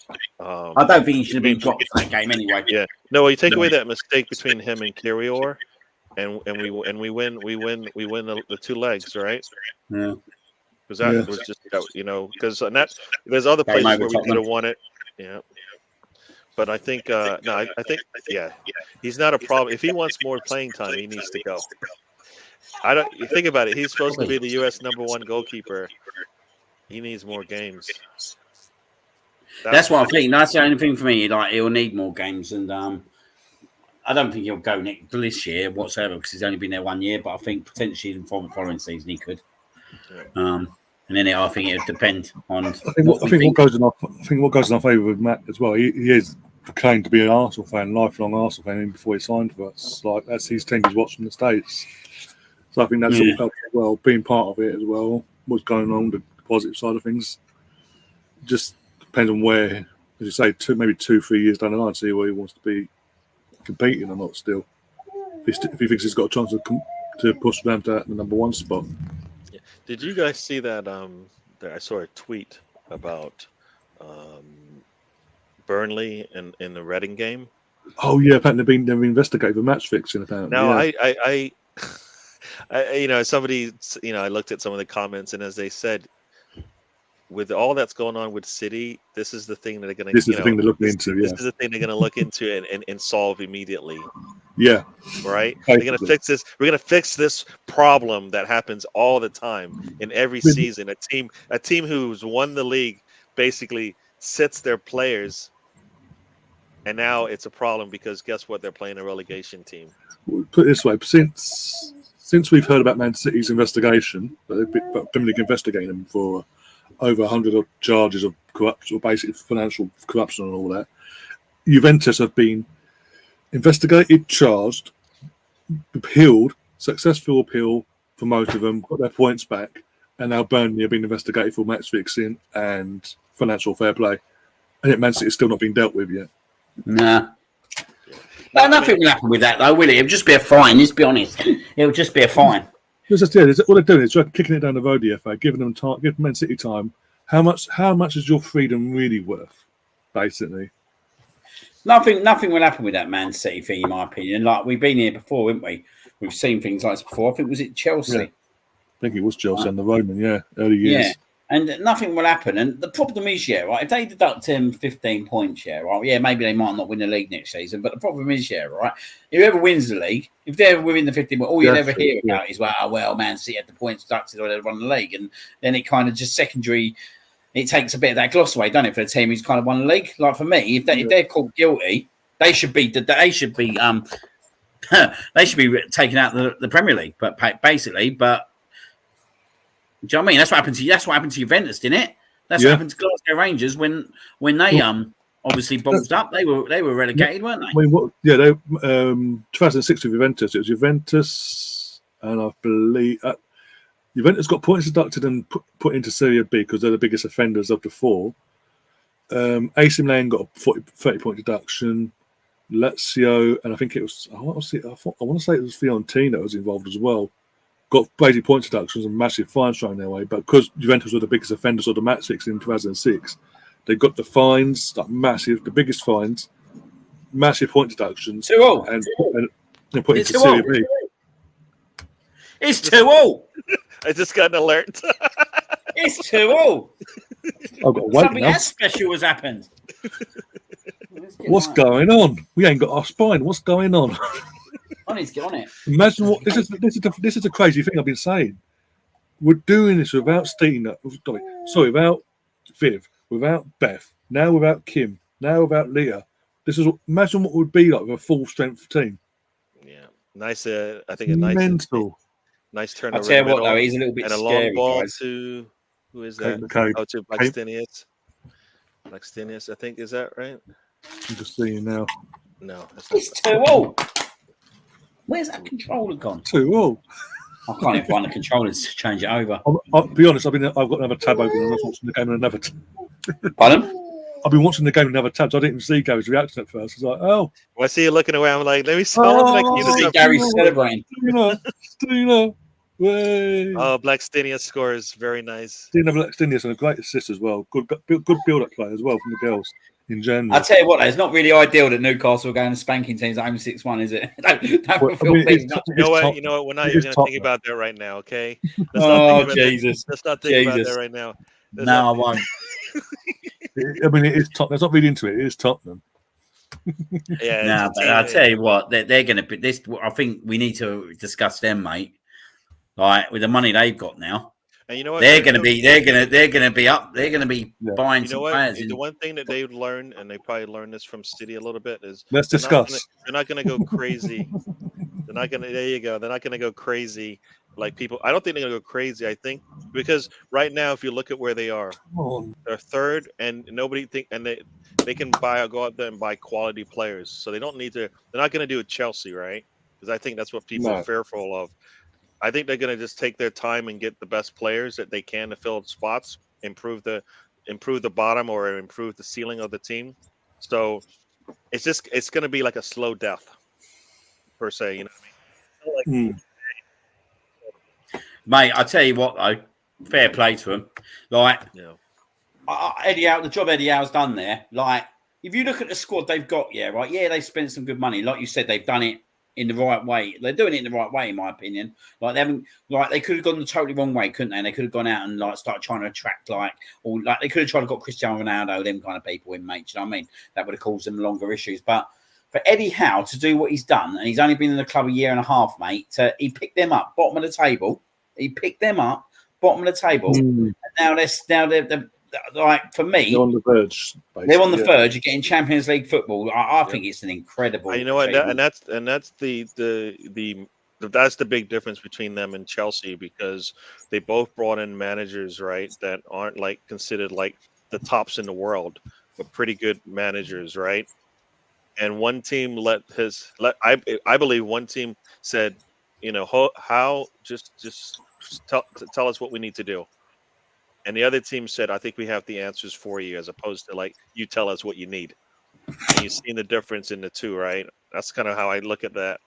So Chelsea, if they ever decide to give the reins to the manager and let him decide, you know, it could be scary because they can buy whatever they want. But it doesn't seem like they want to do that. Same thing with next game. Who are they playing? Oh no, they have back-to-back games against the top four. That's right. Yeah, Anfield. Liverpool. Anfield. Yeah, Anfield. Is it Anfield? You were right. No, is it Anfield?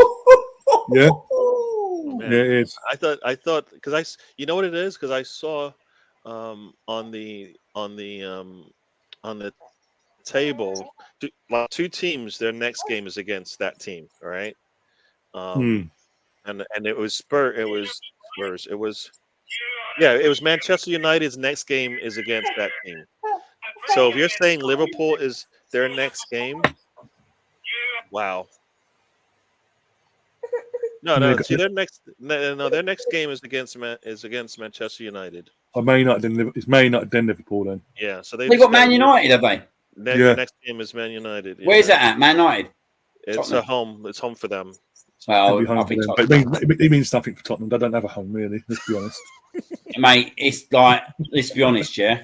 It's like, what does he do? What does Daniel Levy do? I just don't know what he does, mate. Like, they're in a right. Like, for me, Kane's got to go now. Kane has to leave there, mate. If he's got any credibility about himself, he leaves there in the summer. Well, not only that, but he needs to help his team out. If he really loves them, like he says he does. Oh, I think he's proven that, to be fair. No. But he needs to leave to let them grow. Yeah. You know what I mean? Like, if he really, because all he's doing is just holding them back, because they're not gonna. You know what? Who are we on about? Levy or Kane? Kane needs to leave. Kane. Help. What, to let them grow? Huh? What, to let them grow? To let them grow. Yes. Grow down the bottom of the table, you're saying, yeah? Yeah, whatever. That's what he meant, yeah, basically. No, but in reality, they're not going to get better if he stays, because they're not good. Because they're going to cater to him and not better the squad, right? I just think he has to leave for his own fucking sanity, mate. Well, I'm saying he needs to. He's a player that should have trophies. As much as we don't like him, he should have trophies. He's good enough to play on any team. Probably you don't have to like right? but you respect them for the player they are, though, don't you? Like, yeah, you know what? You give him an inch, he's going to take it, and you can't give him anything, right? So, yeah, I mean, any team would take him if they don't have a striker already, right? Thing is, I could have seen someone like Newcastle going in for him, but now with Isaac, I wouldn't be taking him out of the team for anyone. What's he? 21? Yeah, 21. Isaac. Yeah. He's going to be a top player. He's going to be a top player. He is. Yeah. No, definitely. Arsenal should be up 2-1 in this thing. Yep. Cool, mate. I tell you what, that's going to be a great second leg, though, isn't it? Yeah. Yep, and I'm going to be there. Yeah. That'd be crazy if no Europe for that team. That'd be really funny. Because that'd be brilliant, wouldn't it? We win the Champions League. That right upstage, old Chelsea, wouldn't it? Oh, bloody have a meltdown. Oh, man. We have 3 best players. You know what? If we win the Champions League, like the girls here win the Champions League this season, do you fancy a trip to Stamford Bridge like they did to us? Just go to Stamford Bridge and just pose in front of their stadium for a bit. I mean, if it's good enough for the men's team when the men's team win it, it's good enough for when the women do it, and the women would have done it back twice as well. Yeah, no, it's gonna Could be a long haul to do it, but we've still got the Brighton versus Man United game, haven't we? Yeah, 4 o'clock. Is that 4 o'clock? Is it? I think it's 4:30 kickoff. I'll double check now. If you want, stay on for that. If you want. I'll go in the kitchen. I'm cooking. Yeah. If you want to stick around, you want to stick around for that one, I can put that on a bit as well. Yeah, why not? Come on, Brighton. We're all Brighton fans in about half hour's time. My Palace boys won't be happy about that, but for the greater good. WSL, by the way, Tottenham 3, Villa 0 in the WSL. Everton won 3-2 against Reading. Liverpool beat Brighton 2-1, and Man City play West Ham later in the WSL. Yeah, 4:30 kickoff for the men for the FA Cup. Lineups are Brighton home team even though it's a neutral ground. Robert Sanchez in goal, Pascal Glob, Adam Webster, Lewis Dunk, and Purvis. Can't pronounce his name. I do apologise. Right back. Then Casado, Alexis McAllister, and Solly March. Matoma's playing. Danny Welbeck up top, and Julio. We almost scored there. I missed what happened here. Yeah, just onside as well. I think this is going to be an absolute cracking game of football as it goes. I think this is going to be a really good game. Brighton Man United. Yeah, and in golf, well, especially with United, if we get the United from Thursday, fantastic. Do you know what, for us as well, if Brighton gets to the cup final, that might, will it be good news for us? It would be, because it's they got Man City, though, that's the only problem. Well, it is, because Man City will be distracted as well, because their players don't want to get injured anyway for the final in June. Even though Brighton have the same aspect, but then that Brighton game, that game in hand, that's got even bigger gravitas to it, because it's a psychological game, and whoever wins that can have a psychological edge in that final. What are we going for? Do we think Brighton can get Uefa Cup at the very least? I reckon they are. I think they will. I think they'll nick the last spot. I think, going by what Tottenham did today, yeah. De Gea's in goal, Wan-Bissaka, Luke Shaw, Lindelof, Delort, Casemiro, Ericsson, Fernandes, Rashford, Anthony, and Martial. But yeah, Brighton, I don't see why not. I don't see why not. Imagine though, if you're a Tottenham fan and Unai Emery, former Arsenal manager, is 2 points behind you. You've just been battered, and there's a potential where not only because Heathen is above with Aston Villa, and look where they were and he took over, but also Brighton in the Europa League, and they might not even get Europa Conference League because Brentford are around there as well. You got Unai Emery. I watched that Aston Villa game last week against Newcastle. Funnily enough, yeah. I know that's impressed me today. To be fair, but I thought Aston Villa looked really good last week. Like the job he's done there in such a short space of time. He's a guy that I'd go for. Someone like Ollie Watkins. Yeah. Goal scorer, knows where the ball.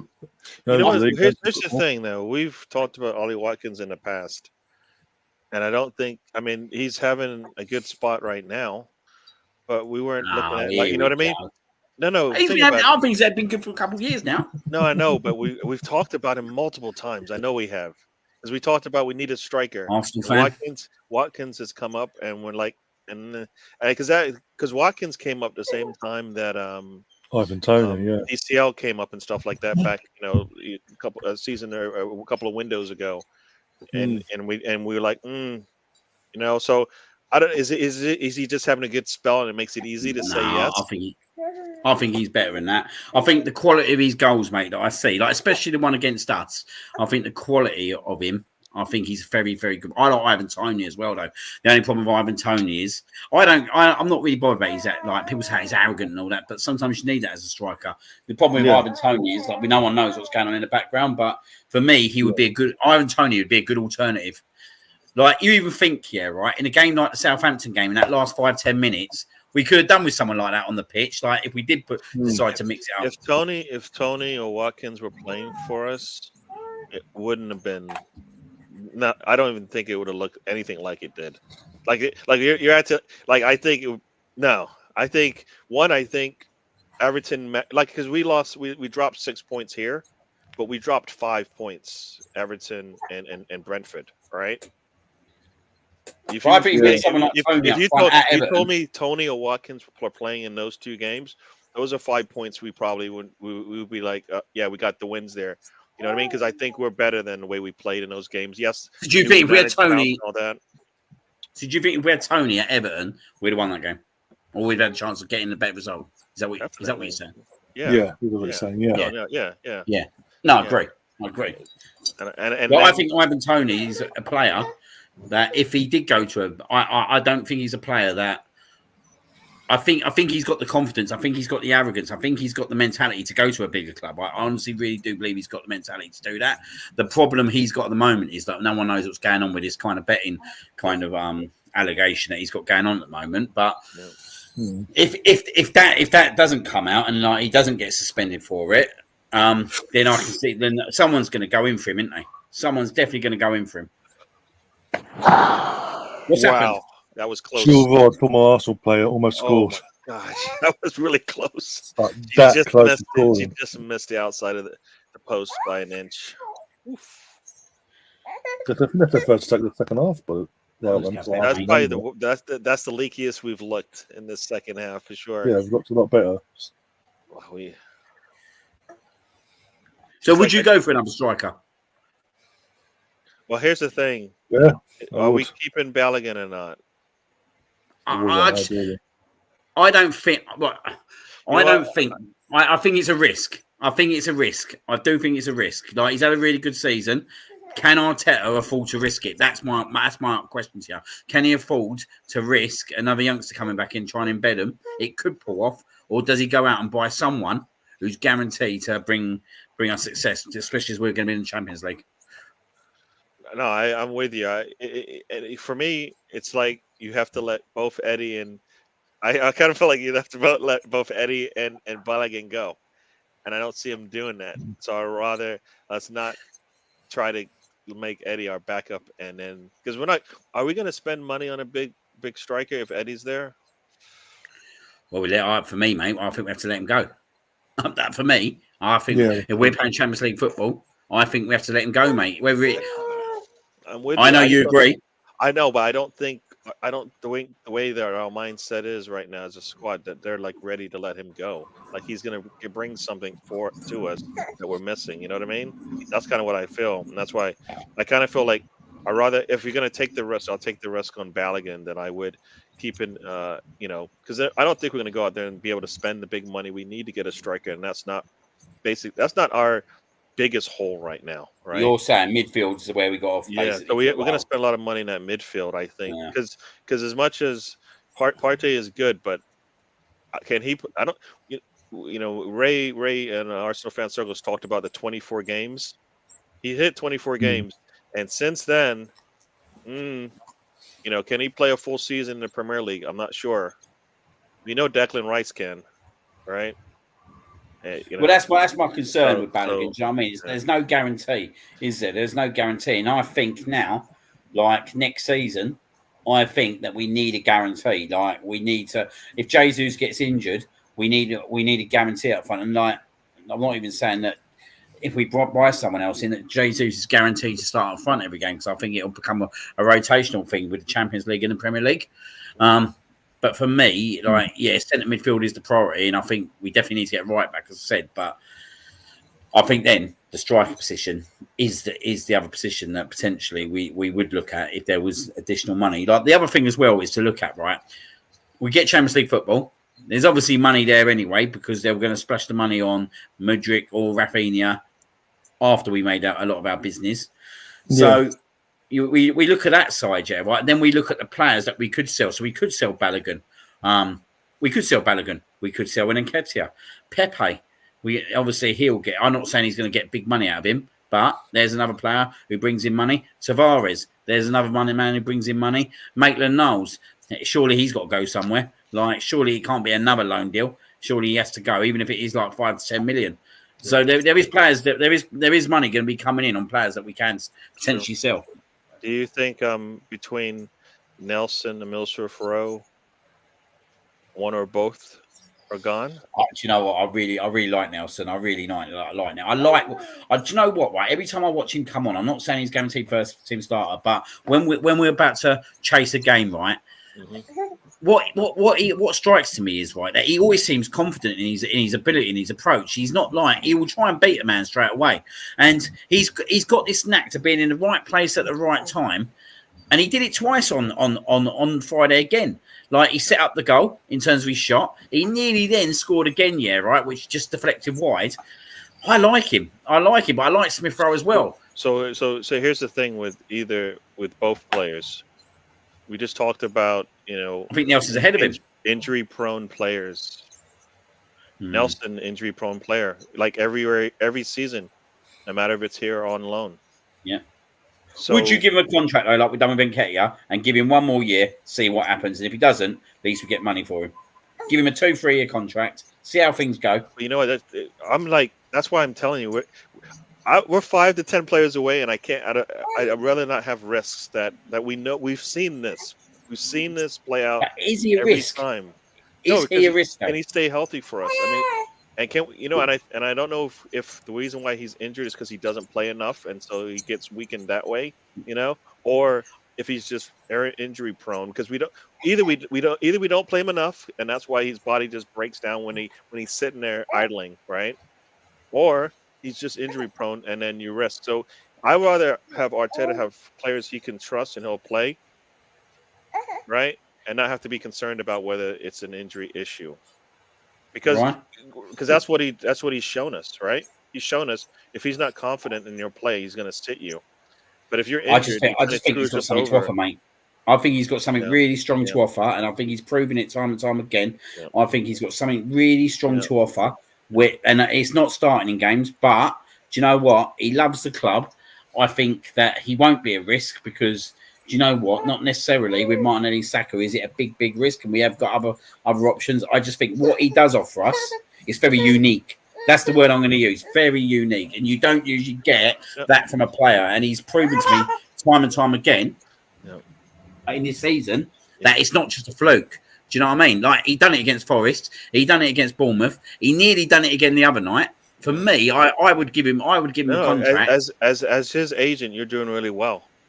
You're doing really well as his agent. You are. You're selling him. Honestly, I just said something. No, I'm with you, but I'm always looking. I'm looking at what we've been going through and what our issues have always been. Is we just don't. When we look to the bench, you're not there. I think Smith Rowe's more likely to go. No, I think they're more likely to sell Smith Rowe. That's why I was asking you, like, will one or both of them be gone? Because I'm like if it's about injury concerns and then performance, like Smith Rowe last season, what did he score? Like 9-10 goals. Most of them come over 10 goals, right? 30 million, off the bench. So when he's healthy, he's just as good. And we expected him to improve this season. He didn't because he was too injured. Nelson, same, was away on loan. I think he was injured for part of that. Comes back here, shows up for a little bit, injured again. Like we need availability a lot of times now, right? A lot of what we need now is availability because we're at that fine line right now. Right? Look at it this way. Look at it this way. Nelson, you let go for nothing, yeah? Who's offering you something really unique at the moment. Yeah. Smith Rowe, you sell to someone like Aston Villa, 30 to 40 million. Well, for me, I don't want Smith Rowe to go because I really like the lad and I think he's really got something potentially longer term. But Arteta's seeing something totally different. Who am I to kind of judge that from an inside point of view? The way I look at it is then potentially, if Smith Rowe's not getting in the team anyway, for me, Nelson kind of offers something a little bit more unique at the moment and has kind of proven it time and time again. Maybe it might be that he does take the money for Smith Rowe and keeps Nelson, gives him a contract, and if it doesn't work out next year, at least we can make at least 10 to 20 million on him potentially. No, I'm keeping your client. All right, I'll keep your client. You sold it. All right.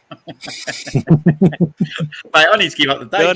No. But I like I said, You know what? If it wasn't the injury concerns, they'll both be playing, and we'd be happy right now because we would have lots of answers up top, right? I'd We'd even have consider Nelson as a right back at the moment, mate. I'll be honest, yeah. When what? I said I'd even consider Nelson as a right back at the moment. Chuck him right back. Get him in there. So do you think with Smith and Arteta, do you think Arteta's a bit scared to put Smith back in the squad properly because he's had the surgery near the start of the season. He came back against Bournemouth, went off with a niggle, and obviously we haven't seen him. Do you think he's a bit reluctant because he doesn't want to risk? You know what? You can tell when Arteta trusts his players. Xhaka out for 2 months. Xhaka out for 2 months.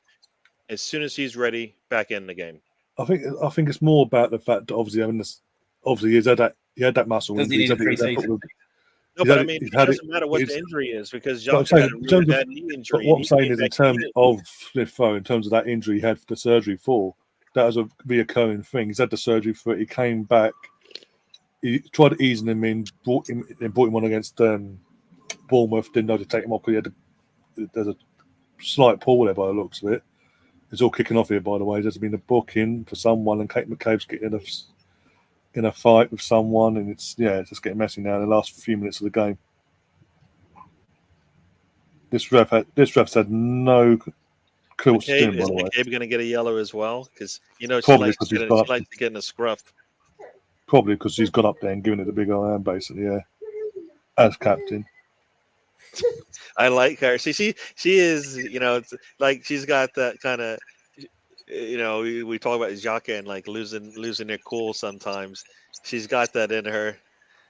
But no, a little bit. Going back to Smith, I think it's more the fact that he's there's a part of Arteta that thinks if I do bring him on or start him or whatever against anyone, he might get injured. And he's scared. He's reluctant now to be like. Not like he doesn't trust him. It's just like because of recent history, he's just like does just give him a bit of game time here, a bit of game time there, and reassess him reassess. Do you know, here's the thing. What do you think is going to happen in the summer that will give Arteta the confidence and the trust that it's going to work? I always hear this. Wait till the summer when they can evaluate, and I don't believe that ever is the case. Like until he sees you playing, he's never gonna get the answers. Until he sees you playing consistently, he's never gonna see the answer. Like because we've talked about it multiple times. Go into the summer and see what these players are gonna do. I just don't think Arteta analyzes, or the Arsenal as a whole doesn't analyze these players in the summer enough to know whether or not they should keep them or go.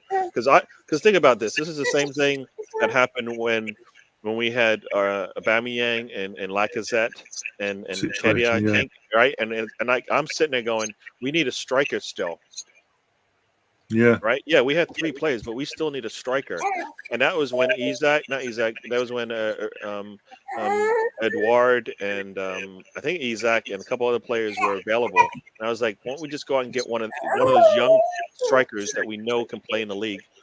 Or is up and coming, and then that whole season, what happened? We didn't see Kedia until the end of the season, and both our strikers were essentially done, right? Well, one we got rid of, and gone, and another one we weren't going to use him again. So and that's going into this. That's after a summer. Like what that's the evaluation. The evaluation that doesn't happen well enough. But maybe being that fact we're now officially back in the Champions League as of Friday and all that, like you can actually having that lure along with how we're doing on the pitch anyway in general since it's come along and all that, maybe that's going to help. Maybe he'll be a bit more ruthless, a bit more in terms of going out and saying to Edu like these are what I want. I don't care how you do it, get them in. Because that's part of what Edu's job. He gets given it. He goes out and with his team and all and gets the job done. But just be more, address the areas that need. As long as he addresses the areas that need addressing, and they actually do improve us as a squad in general. Yeah. And we kick on for next season as well. I'm not going to complain. Yeah. It's if he doesn't do that, or we do half of it, and then we're still not ready. Come Yeah, come on. Nightman Merriff. That's what I was saying about Martinelli is that we didn't see him. Arteta never said too much to us enough for us to go, oh, he's not going to play. Yeah, exactly. And then He sat suddenly there in that's the bench. what So I'm hoping that's the same thing. with for Smith Rowe, yeah. Middlesbrough. So because Yeah. like I said, where we are right now, we're like I said, we're 5 to 10 players away from where we want to be able to compete in the Champions League. And for me, that was always the plan. That should have been always the plan. Is that whatever we do this season was in preparation for where we want to be next season, which is Champions League, competing on 4 fronts. Right. Mm.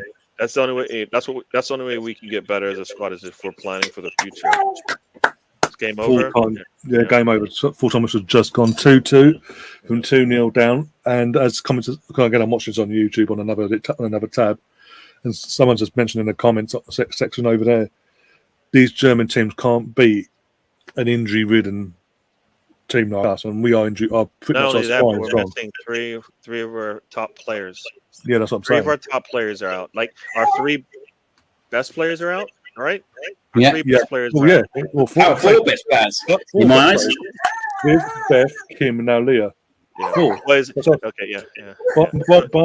barring our goalkeeper, that's our spine, effectively. Yeah.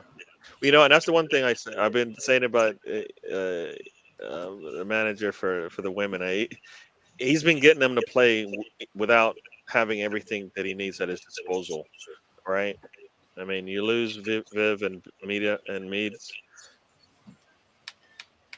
Yeah, Kate He's McCabe, BX. Number 15 for the girls is Kate. She's called Kate McCabe. She's an Irish girl, and she plays like she's Irish. Trust me. She does not suffer fools. Trust me. No. She came there after that foul and said, "You know what? You're not going to do that to my teammate. I'm sorry." Right. Yeah. Right. Just got the FA Cup on as well. Turned it on now. Yeah. Got BBC in the UK. Got Peter Schmeichel, the better Schmeichel, obviously United legend. Yeah. Murray, Brighton legend, basically Alan Shearer, no Ian Wright for some reason. Gary Lineker. Gary's been very busy. Match of the day earlier. I did see. I don't know if you guys saw. I believe Vlahovic was back on the radar again. Yeah, he's been on the radar for a few months now because he's not working at Juventus. Yeah. Aside from what's going on off the pitch with the because I mean he's also another player that would be perfectly for what we want to do, right? So yeah. And that Stefan says decent result for the girls today. Yeah, fantastic. And again, I'm at the game myself next Bank Holiday Monday here in the UK in the old boxes, not the box, the club level with me get a free program and all that. Thank you very much.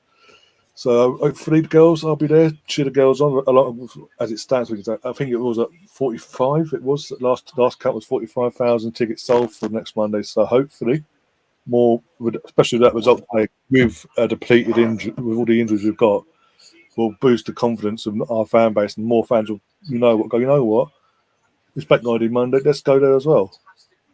It's a good day. It'll be a good day out, and it gets you.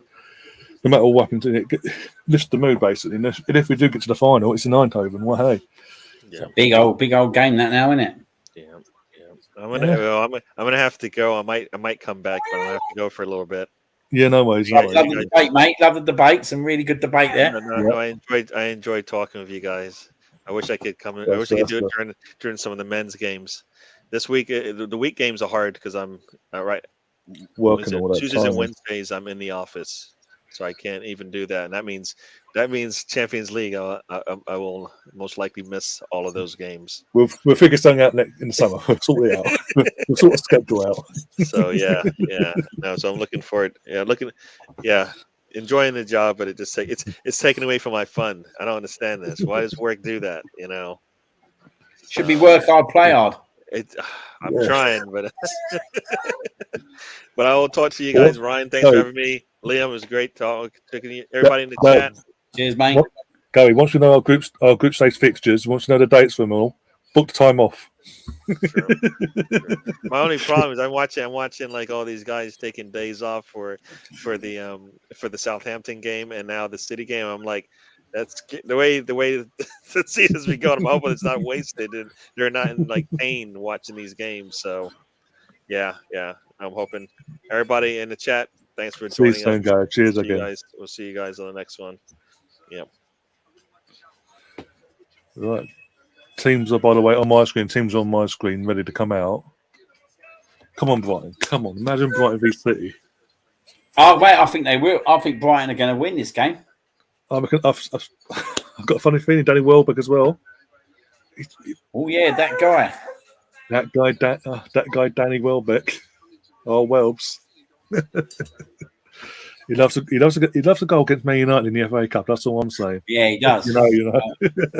At least it's good to see, though, a full capacity there today. Not Yeah, the old plastics. Again, the FA need to get their asses and stop this semi-finals at Wembley. It needs to be neutral grounds like it used to be Old Trafford, Villa Park, or something like that. Yeah. Do you remember he got held at Highbury that year? Portsmouth versus Portsmouth first. Oh, who was it again? But yeah, I remember that. Who was it? Who did Portsmouth play in that semi-final? Whoever they played, they lost. Chelsea, maybe? It might have been Chelsea. I'll double check for you in a bit. I was going to say Portsmouth Spurs, but it weren't Spurs. Oh, Spurs don't win. Yeah, I remember Darren Anderton played for Portsmouth. Oh, blimey, that's going back then. But yeah, it needs to go. The semi-finals need to go back to that because for me, semi-finals at Wembley, it takes away from the point of the actual final being at Wembley. The whole point of the FA Cup, you get that day out at Wembley for the final.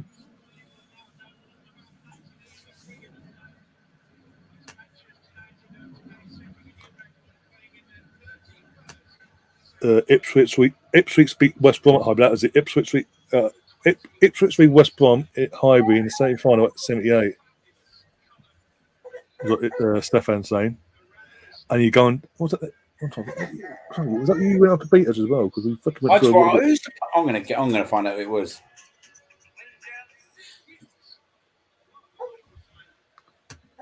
Brighton is giving me Pompey vibes circa 2008. Oh my! I was so happy. Redknapp aside, obviously, happy Redknapp aside for a second. I was so happy for Portsmouth that season. Cup with Sol Campbell, Carnage. Was that who it was? What was that? It was Liverpool versus Portsmouth. Oh, blimey. 1992. 92. So that would be Yeah, Liverpool. I didn't think it was Liverpool. They need to go back to that thing of being semi-finals neutral ground, but at the Premier League ground. So be old for one season. It would be the semi-finals will be held at no matter what. Old Trafford, Emirates, for example, or Etihad, the Toilet Bowl, Stamford Bridge, Villa Park, West Ham. Like mix it up every year. Have two different neutral venues. And I think it's been a joke for you. I think it takes away the quality of the games. I think Man City versus Sheffield United.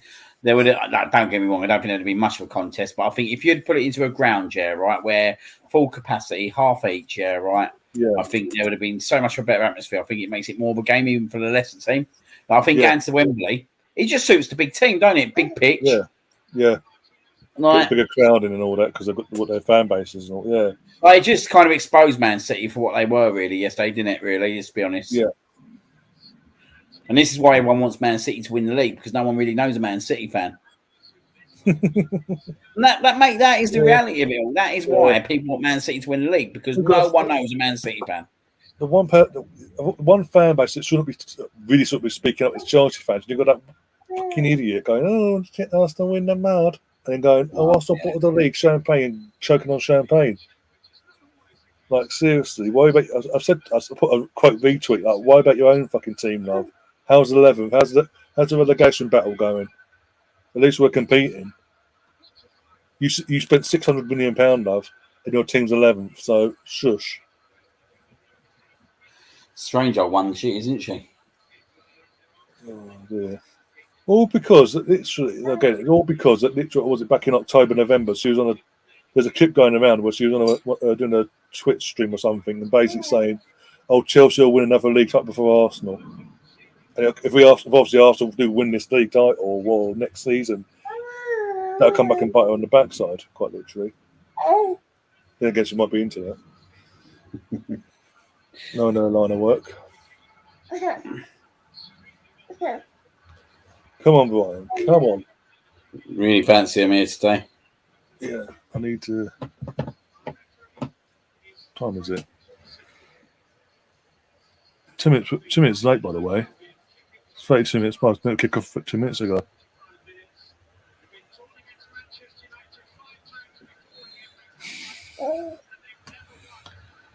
Here we go. We're underway, I think, kind of.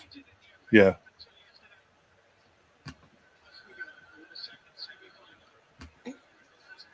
Come on, Welbeck. Come on, that boy, Welbs.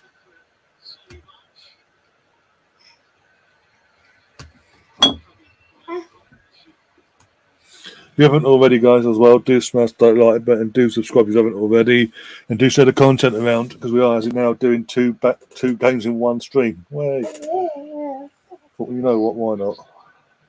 And the girls turned it around basically. Went a bit of a dodgy start. You could tell that the injuries today had an effect on them at the start, but they turned it around and they fought back, and that's what you want from your team. Fantastic for them, and then also, amongst all that, Tottenham got absolutely torn a new one.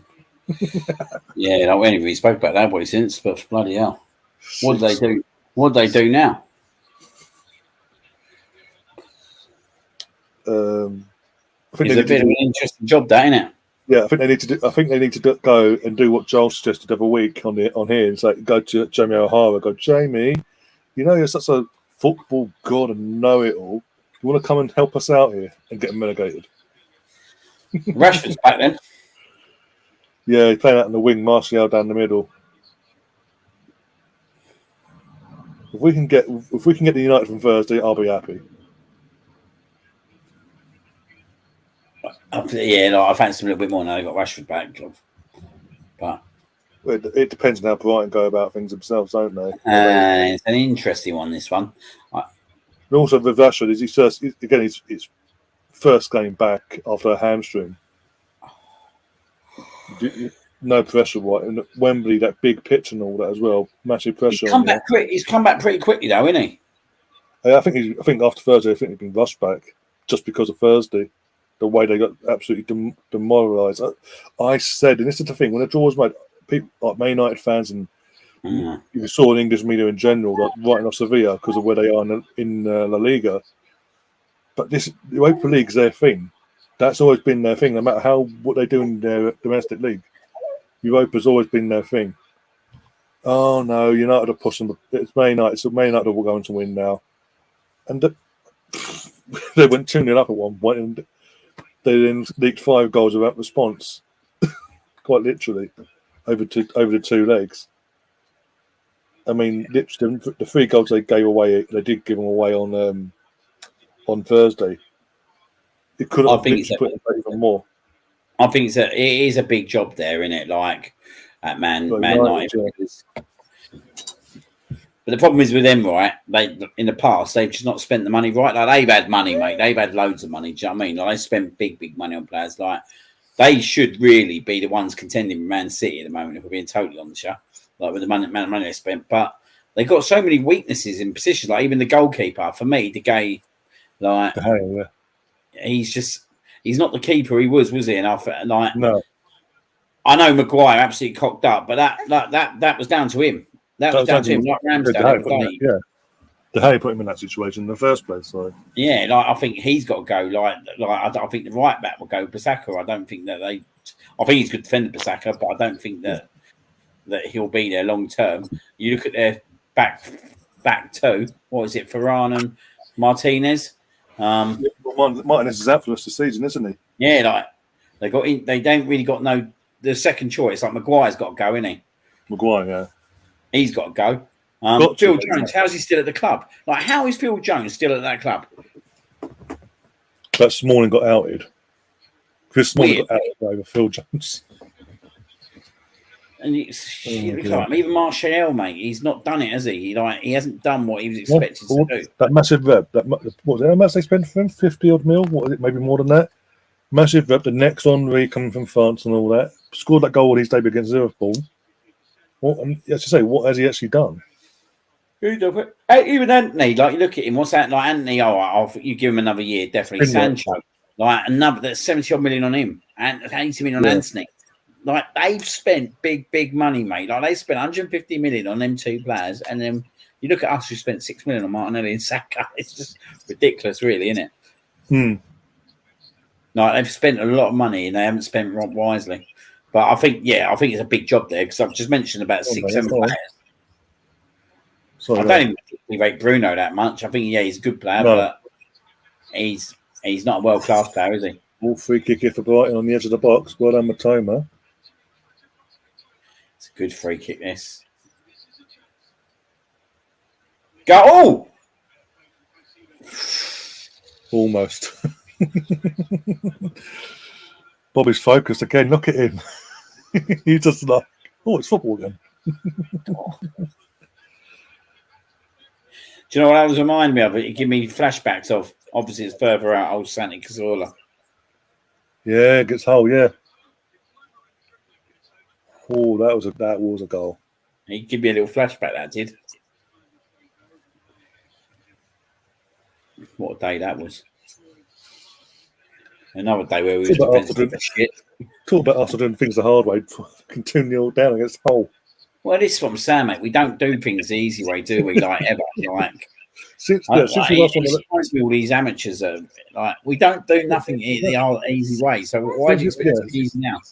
No, since we last won the league, apart from 2015 FA Cup final against Villa, 2014 we made it hard for ourselves. 2017 was against Chelsea, made it hard for ourselves. Even though they've done 10 men, weren't they? And we let them equalise. Yeah. And then in 2020 again, made it hard for ourselves, and we were the better team in the end. Oh yeah, I see. Oh my days!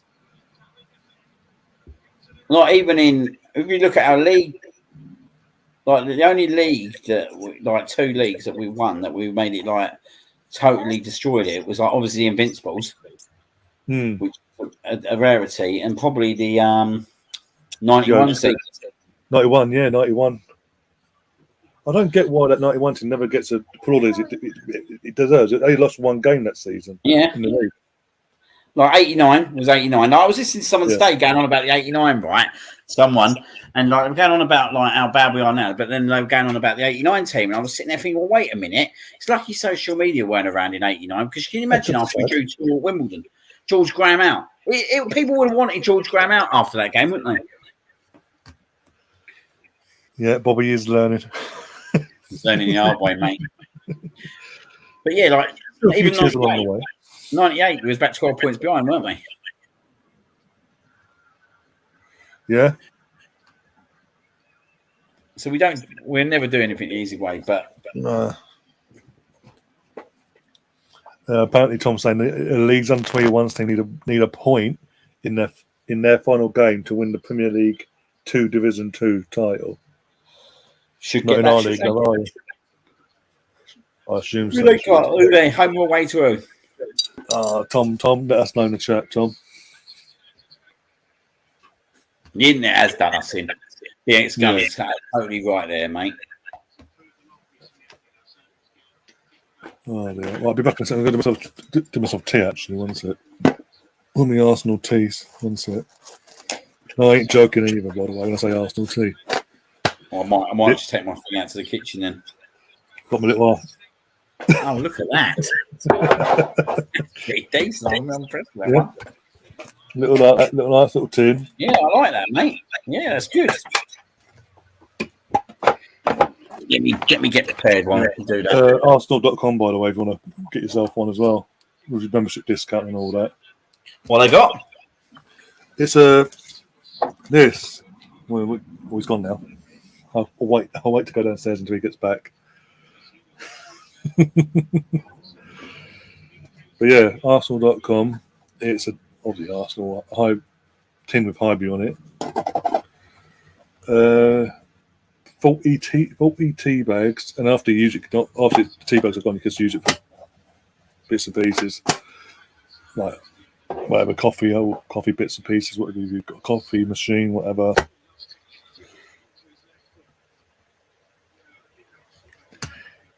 Give me my small bits, please. I think you need it, going by what your senior team's been like recently. Final game away to West Brom on Friday. Okay.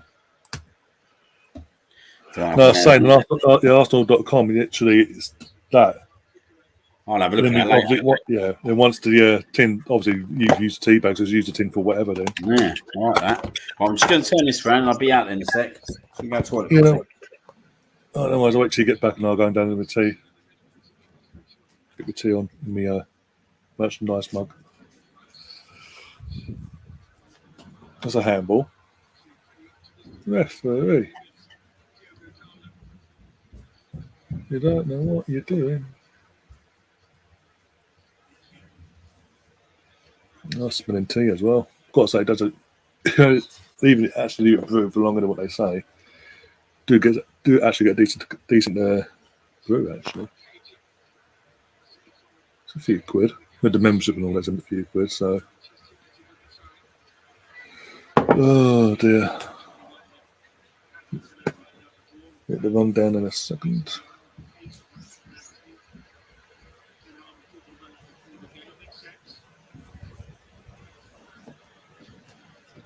Ba, ba, ba, ba, ba, ba, ba. Right, I'll be back in a second. I was just going to get this going in a minute. I'll be back in a minute. Mate. Nice. Oh, one sec. Yeah, go on. Go on.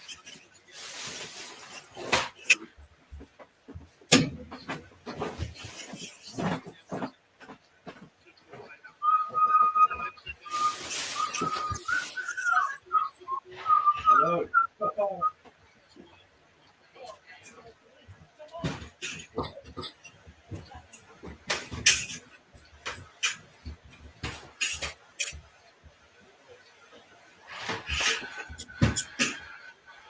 I may have been drinking 3 points this weekend.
What shall I give the boy?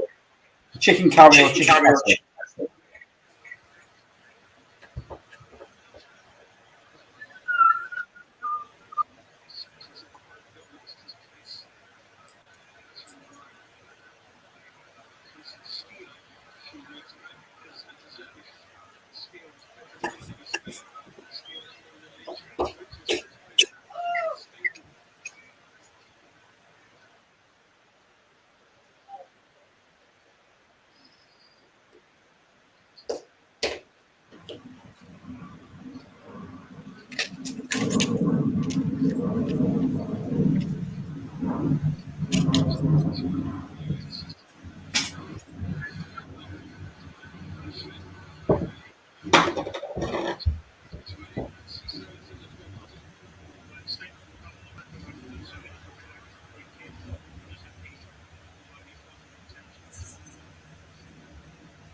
minutes.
We got the old roast in a bag chicken this evening.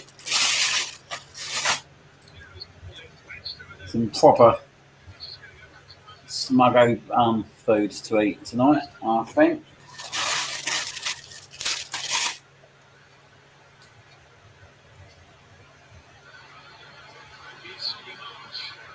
I feel bright in here at the moment.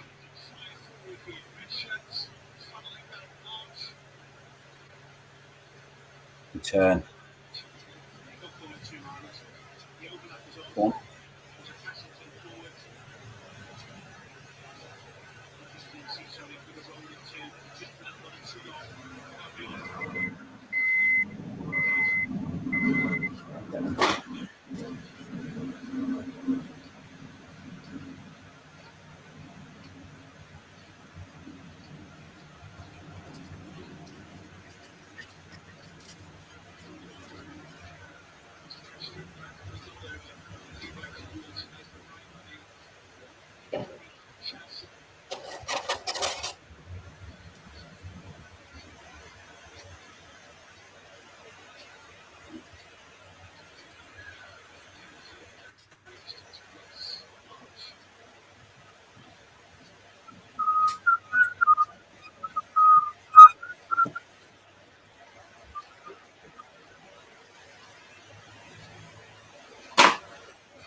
What are you doing?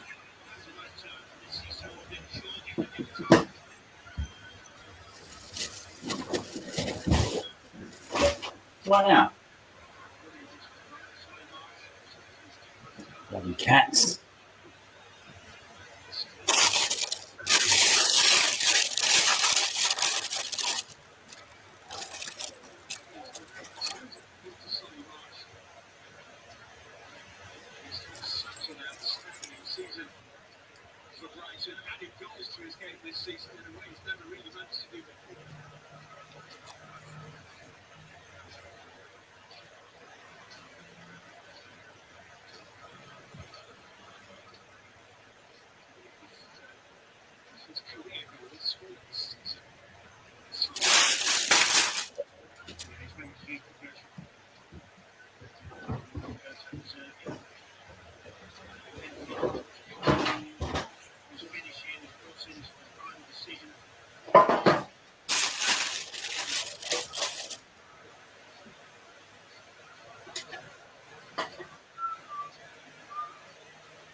Sorry, didn't you?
Not with me, Colonel. Not with me, mate. I'm a pro at this game.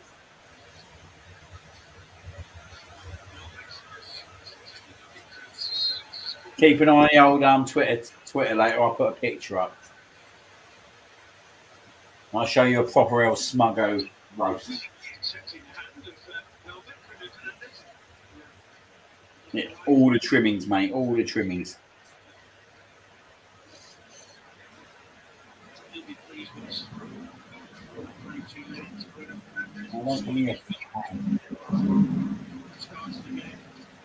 Don't give me a hand.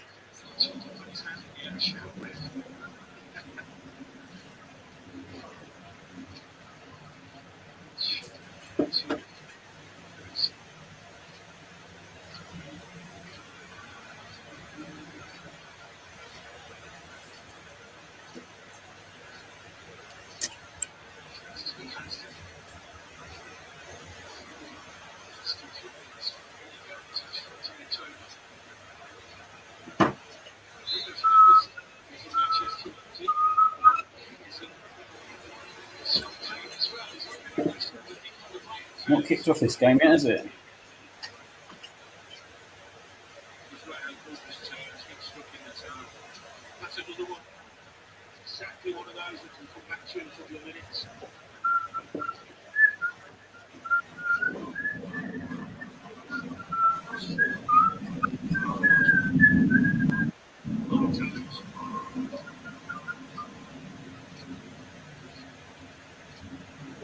Wait.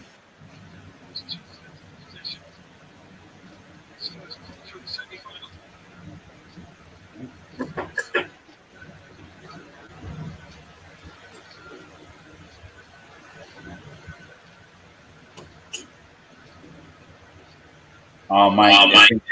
Some proper comfort drinking.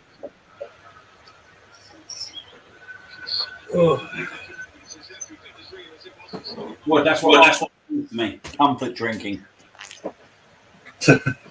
Comfort drinking and binge eating.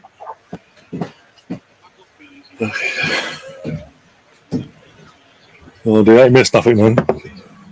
What? Haven't missed nothing yet. Oh, it's absolutely boring. Well, Bruno's going off the looks of it.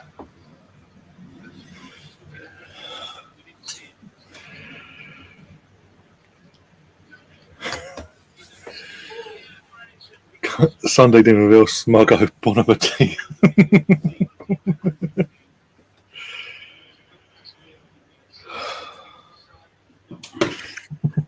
I'll tell you, I'm feeding this. It's a chicken style curry, mate. It's bland as anything.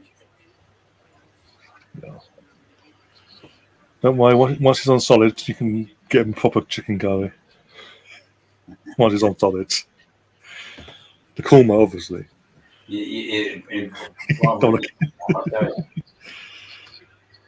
He deserves a chocolate bar after this.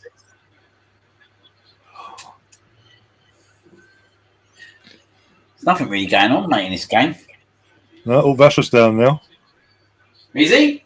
Yeah, I was looking now. I'm not on my screen. I'm a few seconds behind him. I looked at it as well. But he's on the floor. Literally. One sec. Oh, yeah, always waiting. He's always waiting. What minute you on, mate? What minute you on? 25-20. I'm on 26.32. He's up. But yeah, the way you landed, yeah, it could be a dodgy one.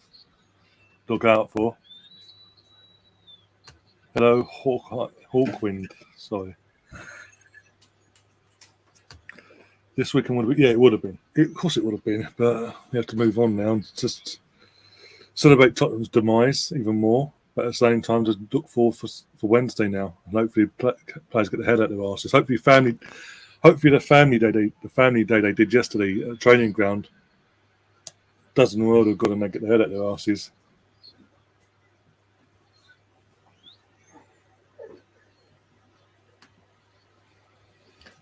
But yeah. Oh dear. Yeah, did you get your alert in the end, or you didn't come through yet? Nah, didn't get nothing. I didn't get nothing either. Did you? No. There's a few people in the chat like Russ and all that. Russ, Chris. I think Stefan got the alerts. Oh dear. All that hype and not everyone got it. Bloody hell. Mate, hang on. That's fucking white shit. Oh dear. Made a boo-boo there. What? Come on.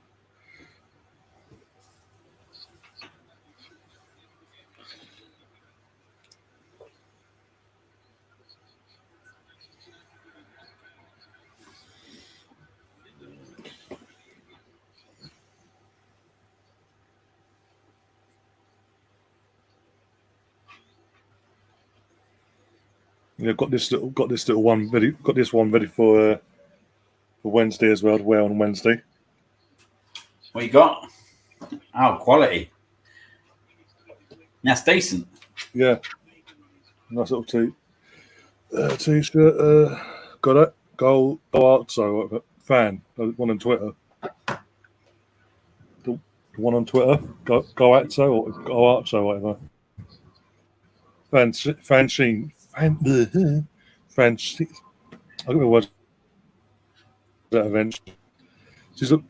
I'll send you a link once. I'll send you a link. Be easier. Yeah, send me a link. Just be easier. That's a lot easier. He's trying to butcher the girl's name. Go on. Oh dear. Smug. Second. It'd be amazing if we get the Champions League final, wouldn't it, with that? Imagine without our spine, bloody hell. First off, we haven't had our bloody our attacking spine for most of the season. Now we're going to do it without pretty much the entire spine. That'd be mental. I'll take it. Don't get me wrong. Screen share actually. Where you can find a sunset. I don't know. It might be really funny. I don't know. Oh, there's screen share.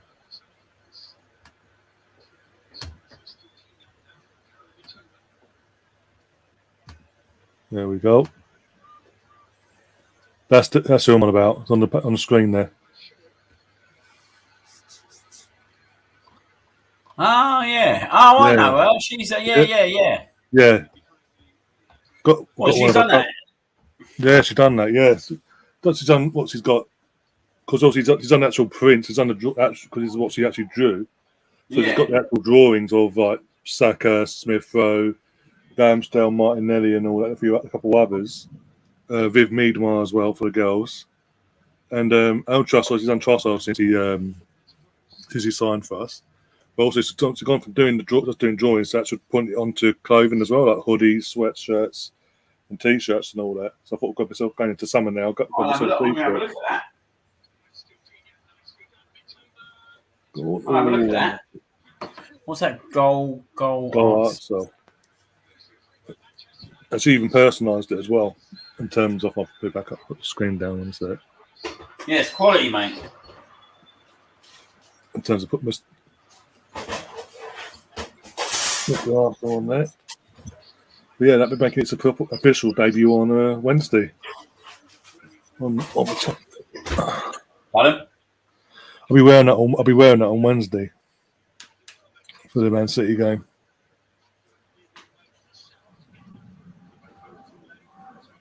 Wednesday daytime's going to be horrific, isn't it? Yeah. Just keep ourselves busy. Alpha Eagle saying in the chat, love to see all the Tottenham fans having an absolute breakdown. I've got to go and check out expressions later. After the team got destroyed, they've been destroyed and has been absolutely turned over and roasted quite literally on a Sunday.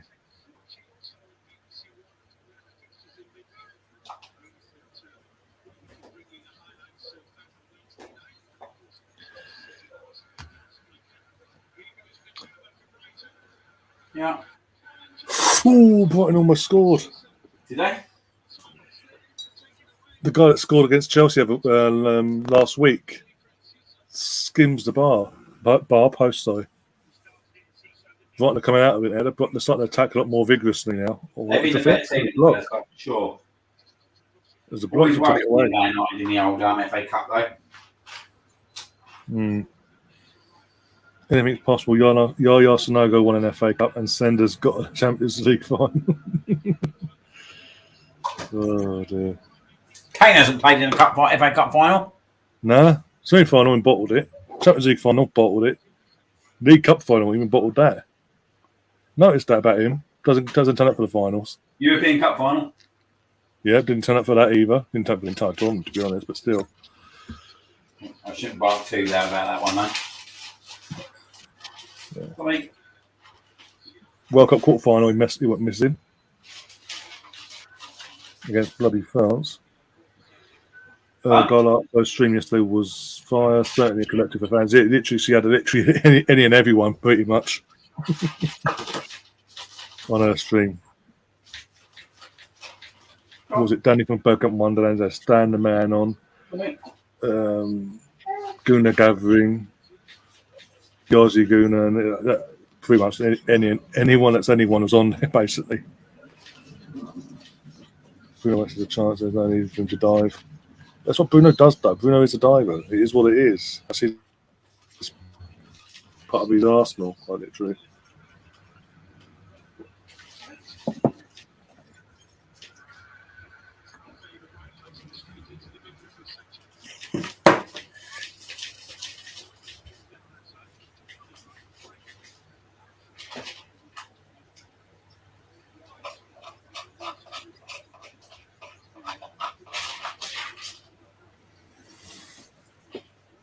Not less empty seats in this one as well. Also, some updates. See soon his comments as they were pointing his Brighton manager. Go on, what's he said? No, it was before he going he was basically slating Brighton when they were recruiting him. Oh, basically, I remember that. Yeah, back then, yeah. Yeah. Saying that what they're playing at, that's a big risk. It's going to backfire. They're going to get relegated. And now they're on a versus European football in a cup final. And he's actually taken them to better heights, really, isn't he? Yeah. They're more clinical. Graham Potter, all the great football he did at Brighton, he did play good football at Brighton, don't get me wrong. But the main talking point was they weren't clinical enough in front of the goal. No, that was the problem. And then De Zerbi's come along. He has made them more with pretty much the same players with a few additions himself in January. Funny enough, Potter takes that job on, and he takes on the same kind of job. Like they got no one up front. Irony. It's unbelievable, isn't it? Oh dear. What are you doing? Oh, fucking cat. Oh, mate. What's happened now? Just cleaned the cat tray, man. She's got in it straight away and shouting it. Oh, lovely. Mate, honestly, my day's never finished, mate. I'll tell you. My cats the cats I've got here are no better either. Literally, the same thing. As soon as we clean out, proper clean out the litter tray and all that, put it all back together. Within 2 minutes, they're in them. But they'll go in them all just to use them. It fucking stinks as well. Dirty girl.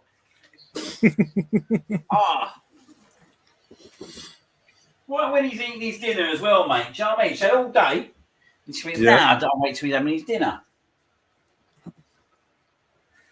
Oh, My fucking life is never fucking done, mate.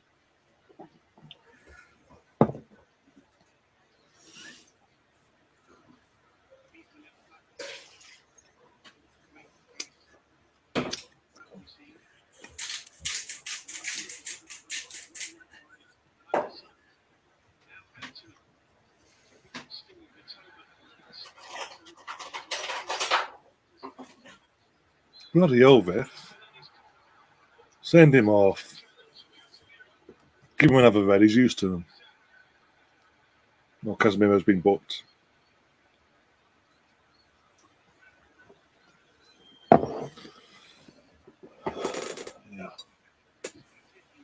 I mean, he's lucky. It's more than it could be. We've seen that's been given for that. No intention for the ball, just taking the player. What was your views on Martinelli's Harry Kane kind of?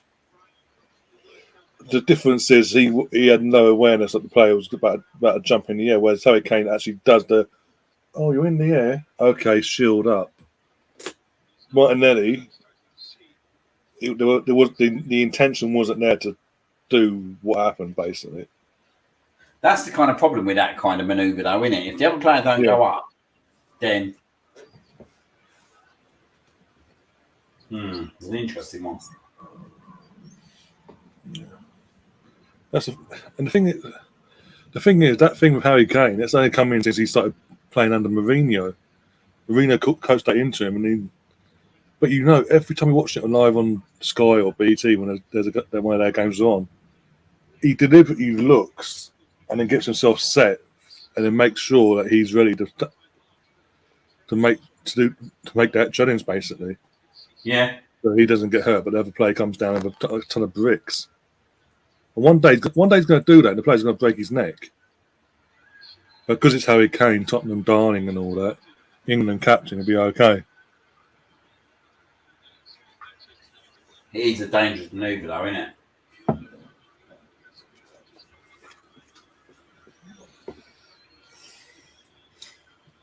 it? The Colonel, so I'm just reading Colonel's last comment. Says, Tom, you don't have pets, you've got action figures, so they can't turn around and say leave the pants.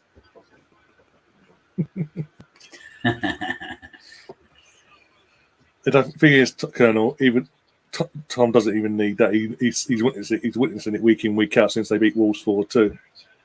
And he went bigger. He came big on here on other channels, going, "Oh, we're due a win at Arsenal." And ever since then, they've been battered. 4-1, 5-1, 6-1, and 2-1 yesterday. The weird thing with Leeds. The weird thing with Leeds, they look decent at 0-0. They look decent. But as soon as since the international break, they look decent at 0-0. As soon as they consider the goal, they fall apart. That was like us. They look good against us. Yeah, that's what I'm saying. As soon as we scored, that was it. You knew there was only going to be one team winning that game.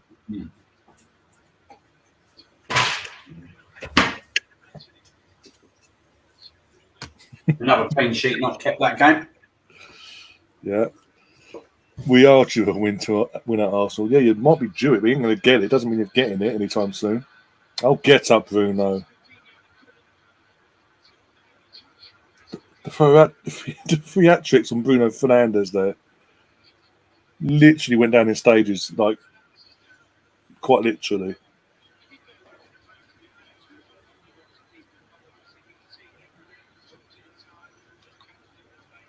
Literally makes the contact, stops, hands to face, then falls to the floor.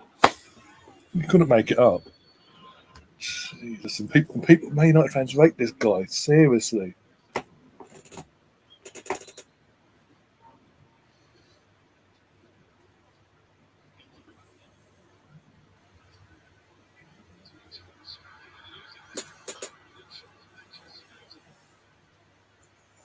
Oh, yeah. I'll be back in a sec. One sec. Yeah, no worries, mate.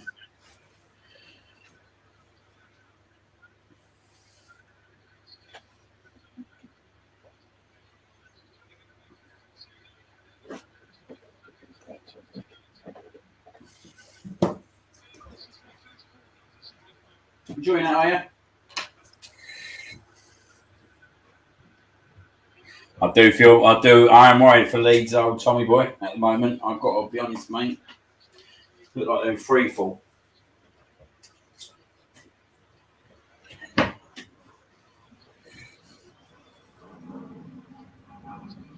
A bit of a funny one, really, because as I said, I thought they looked quite good against us the first 20 minutes, and I didn't really have them as going down at that point.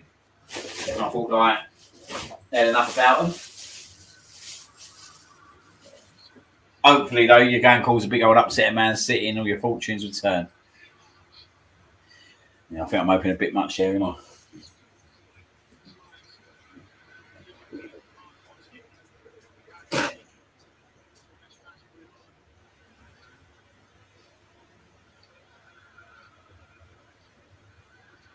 Well, I know that pain, mate. Can many teams defend nowadays? That's the weird thing, isn't it? There's not many teams out there that can actually defend well when you look at it. But yeah, you're defending horrifically at the moment. Well, I think the Palace one's a damaging one, isn't it? Right? Liverpool, you can kind of expect that at some point Liverpool are going to turn up and do what they do because they got the players to. But the Palace one was, yeah, that's pretty horrific, to be fair. Especially as you won it up as well, mate.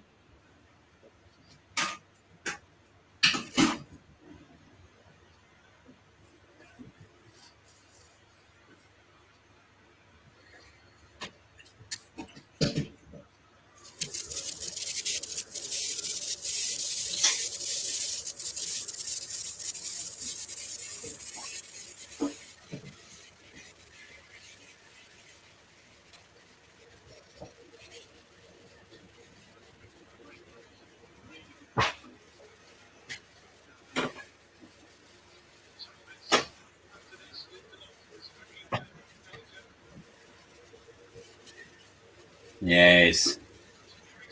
Couldn't believe it, mate. Oh, here we go. Man United got a good chance here. Oh! Got to be putting it on target, Bruno. That's why, my friends, I don't think he's good enough.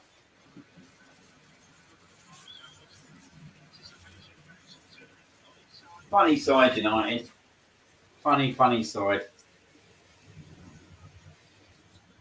I actually think Brighton have given more of a contest in the final.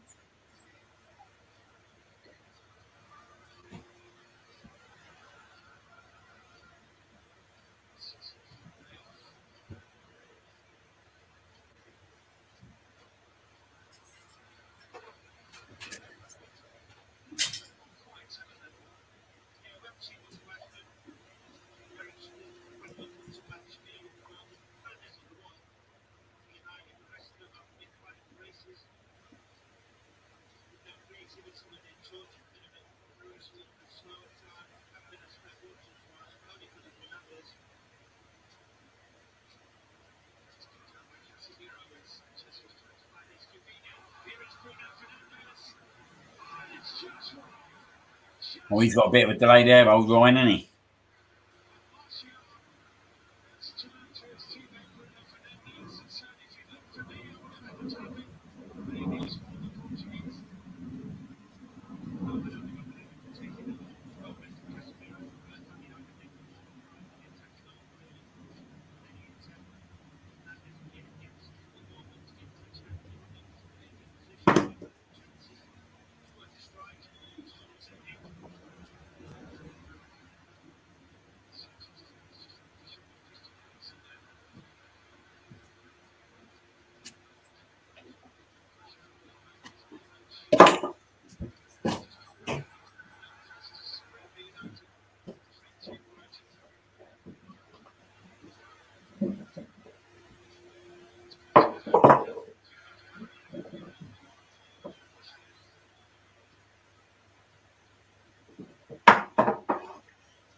Yeah.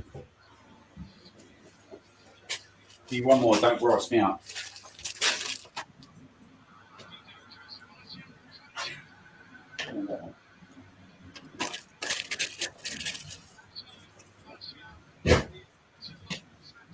Don't gross Cross mark.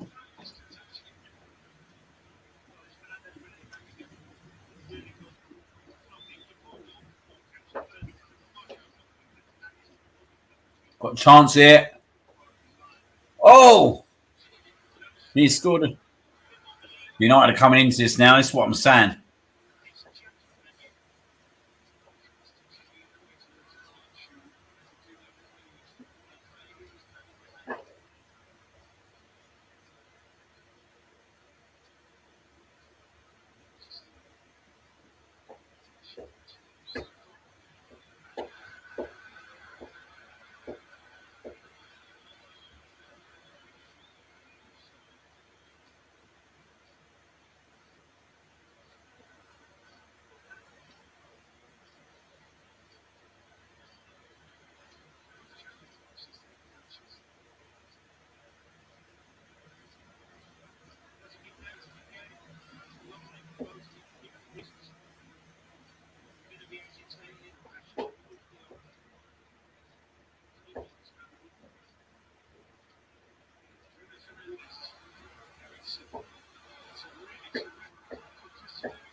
That's half time.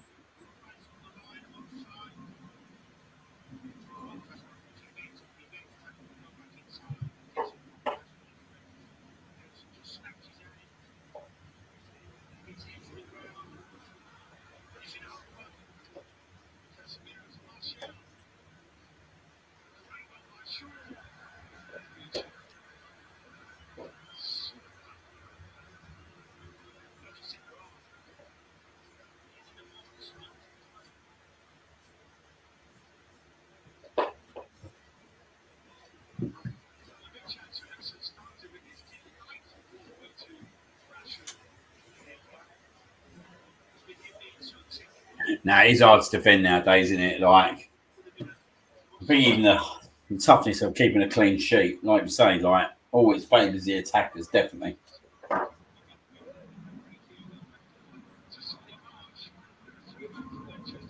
Who would want to be a defender nowadays, anyway? Let's be honest. Who would want to be a defender? Can't be tackle. All you do is starting off play nowadays. Oh, there we go.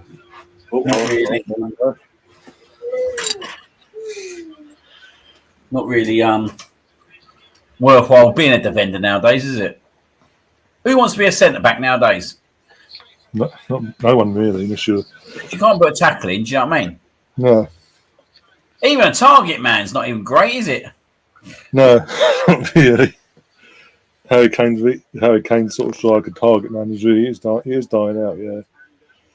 You can't get physical anymore in a game because any little thing is literally blow up free kick or blow up penalty. Yeah. I was just thinking about Bielsa when we were talking, Tom. Yeah, Bielsa. Yeah. At least you was playing some decent football then, weren't you? He was losing 4-3, but it was decent football. Yeah, at least you had to attack.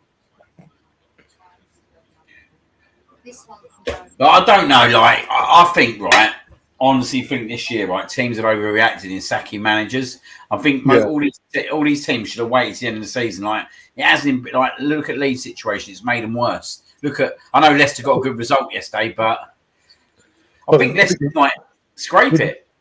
With Leeds, I don't think it's the manager itself. I think it's more the players, certain players in the changing room, kicking off at half time against Palace, and never since then they've been pants. Having a scrap. Imagine Luke Hayling and whoever else it was. I think Tom tells us in chat. 1-1. Palace had just pulled one back for half time, but then getting into a scrap at half time when he still can turn it round. And then since then they've been absolutely pants defensively. That's on the players. With these manager thing, like the only one that's really kicked on is Roy Hodgson at Palace, isn't it? And I suppose with Roy Hodgson at Palace, he knew most of the players anyway. Yeah. So you knew them inside out. Like, fucking, I tell you what, it'd aggravate me if Leicester stay up with Dean Smith. They won't. I don't know, you know, So mate. I was going to say that's a big game on Tuesday now for Tom against Leicester. Where's that at? Leeds. I think it's at Leeds. Ooh, that could be a biggie. Let's have a look at the fixtures for this week. Between spread over Tuesday, Wednesday, and possibly Thursday. I think the games have been spread over. If anyone didn't know, just to let you all know, Tottenham lost 6-1 today. Really? I thought it was 7. He fucking nearly was, mate. He nearly was. Right, Wolves versus Crystal Palace. Whoever wins that, you think, well, Palace safe anyway, but all but safe, pretty much. You got Wolves I don't see going down anyway. Yeah, Aston Villa, Fulham. That's got to be a Villa home win, surely. But I'd go for European football though. Then Leeds versus Leicester, interesting one. Yeah. Dinar one. I don't want to call it. And then, mate, there's games on Thursday as well, isn't there? That's what I'm saying. Spread it over the 3 days. Nottingham Forest, Brighton. All depends what happens with Brighton here. Could be on a hangover. Yeah. Chelsea, Brentford, West London derby. Yeah. Chris, what about your own team? How's that £600 million you spent and you're in a relegation scrap nearly? Worry about your own team, yeah? We'll worry about our team competing. You worry about your own team not competing. with the cowboy owner, quite literally. Factuals, mate. Factuals. West Ham versus Liverpool. Oh, that'd be tough. That'd be a decent. That could be an interesting one. I fancy Liverpool away win there. You fancy Liverpool, but West Ham now a bit of form behind them, confidence. Man City, Arsenal. Let's keep away from that one at the moment. Yeah, we'll just play it on the day. Everton, Newcastle. Ooh, Newcastle. Confidence again from today's win. Southampton, Bournemouth will be a game now, won't it? Jesus. Derby in itself, but quite literally 6-pointer as well. And Tottenham, Man United. I tell you what, that Thursday, I'll tell you some unbelievable games this weekend, or this week. And then we go into Saturday. Oh, because we're not playing, are we? Oh, yeah, because we were meant to play Saturday, but been moved to Tuesday, so yeah. When are Man City playing then? Oh, they're playing Sunday. Fulham away. Well, Fulham. I mean, Marco Silva's back in the dugout. Get a stream going for that one, mate. Get a stream going for that one. All right, I'll set it all up. Setting ourselves up for a foul, but fuck it, just in case. It's an interesting one, that one, isn't it? Yeah, Fulham are going for European football. Fulham at home, aren't they? Yeah. Ooh, He's got Paulinho's back, isn't he? Yeah, he's back as well, so that could be an interesting one. That could be banana skin because again, Fulham are going for European football. They want European football for next season. Imagine again. Look at Fulham. Come up. I should ask Chrissy boy what's going on with the old managerial situation. Then I want to. Well, no, Galsman doesn't want to be there, doesn't he? He went no, I don't want Chelsea. Pochettino.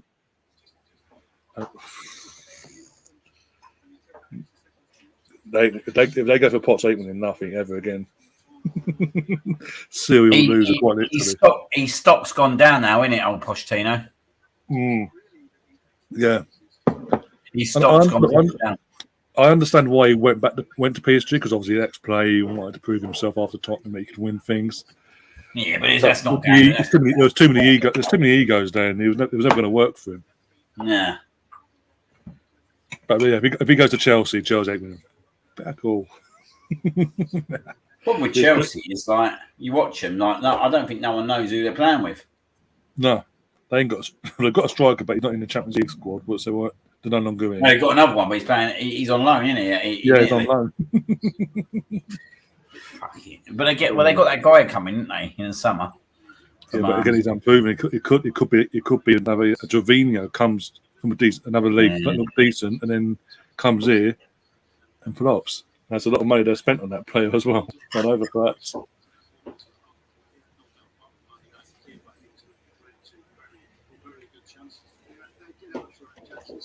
Oh dear.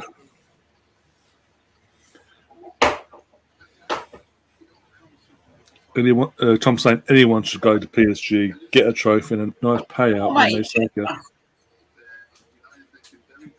Yeah, I think Liverpool are out that top 10 battle now, aren't they? Yeah, I think they're going. They might. I know old Morley's giving it. He thinks they're going to get Champions League. Can't see that. I think Newcastle now. Yeah, I think it's going to be. I think top four will be what it. Top three is going to be as it is in terms of no order, by the way. Arsenal, City, Newcastle. That fourth, Man United could hold on to it. They could let it slip. Imagine Villa get top four. Unai Emery. The one thing he was wanting to do at Arsenal, he does it with Villa. He'd be better off in the old Europa League go and win that, wouldn't he? Yeah. Imagine they go and win that, mate. Like, that would do us right and win it. The only thing we couldn't achieve it was at Arsenal. That would be the kick in the teeth. That would be a proper kick in the teeth. What are you doing? At least we won't be hitting this time for him to knock us out to go on to win it. That's good.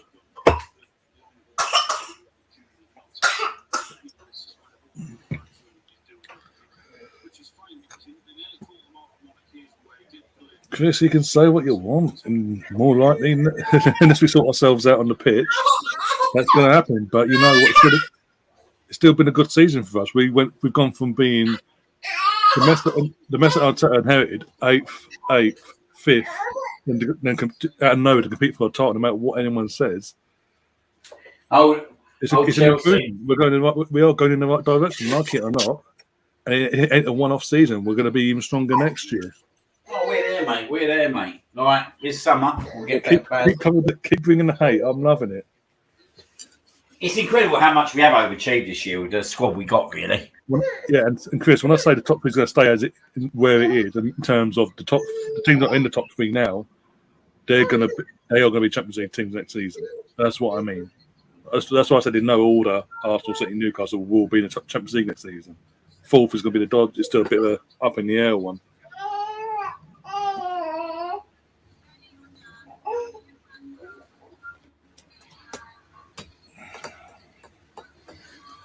No matter what, I love this season because it's the hate from all the rival fans I'm thriving off. It's like when I was a kid growing up, that the pure hatred towards us for they're competing. Oh, it's back. It's back, and it's not going away. I'm fucking loving it. Like bring it on. It's that us against the world mentality. Of course, if you don't, Ben, Matt, Chris, you don't go for competing for a title. If you're not playing good football, you don't compete for a title. Yes, defensively, in the last few games, we've dropped off. At the wrong times, we've been dropping off for the last few games. It happens. I'm not sure about all Arsenal fans. There's probably a little there's a couple out there, but we know of. But yeah, there's a certain one in Spain that's thriving off it at the moment, but less said about him. Weren't someone promoting T-shirts at one point? Oh yeah, and he's back on the bandwagon as well. Oh, it's done. They've bottled it and all that bullshit. Whereas technically not. We're not bottled nothing. We're 5 points clear. Oh, we're 8 points clear. 8 points clear. Even at 8 points clear, they had a game out. So technically, and at that time, it was West Ham. At that time, West Ham were pants. So it was assumed that they'd win that game. So technically, it was a 5 point lead. No matter what way you want to think about it, they had a game in hand against West Ham. They still do, obviously. But West Ham have a bit of form, so it might be a bit different now. But we'll see. They've also got to play Brighton because of this weekend. What makes me laugh, though, yeah, right? I'll tell you the biggest thing that makes me laugh, yeah, right? You look at Man City when they first got taken over. There weren't no instant success straight away. What? I want to address this, by the way. Not all Arsenal fans were out some months ago. There's one particular idiot again that I've been going back and forth with this weekend, but not everyone. Most of us have got brains, and we see that there's actually improvement in this team. We're going in the right direction. And it's young. Yeah. And it's young. But it's interesting, isn't it? Like, you think of Man City when they first got taken over, like, obviously they weren't going to compete straight away, but they had to throw a lot of money at it to get themselves where they were. Liverpool were exactly the same, weren't they? Like, look at 2013-14 under Rodgers. Obviously, they were close. And it still took them at least another massive few windows to get where they needed to get to. And it actually took them to sell Coutinho to get Alisson and Van Dijk in to get to where they needed to get to. Yeah. You sit there with us and you think, it's quite a young team, isn't it? It's a very young team. It needs strengthening in the right positions, absolutely. But we was never expected to compete for the title this year. Like, if it weren't for us, there would have been no title race. And that's reality. There would have been absolute zero title race this year. Man City would have won the league by the end of March. And if they do win it, then they win it because they're the best team. And it's not hard to be the best team when you're financially sound like they are. So fair play to them if they do win it. No, exactly. I mean, whoever win, no matter what, if we win it, we've been pushed through it. If they win it, they've been pushed through it.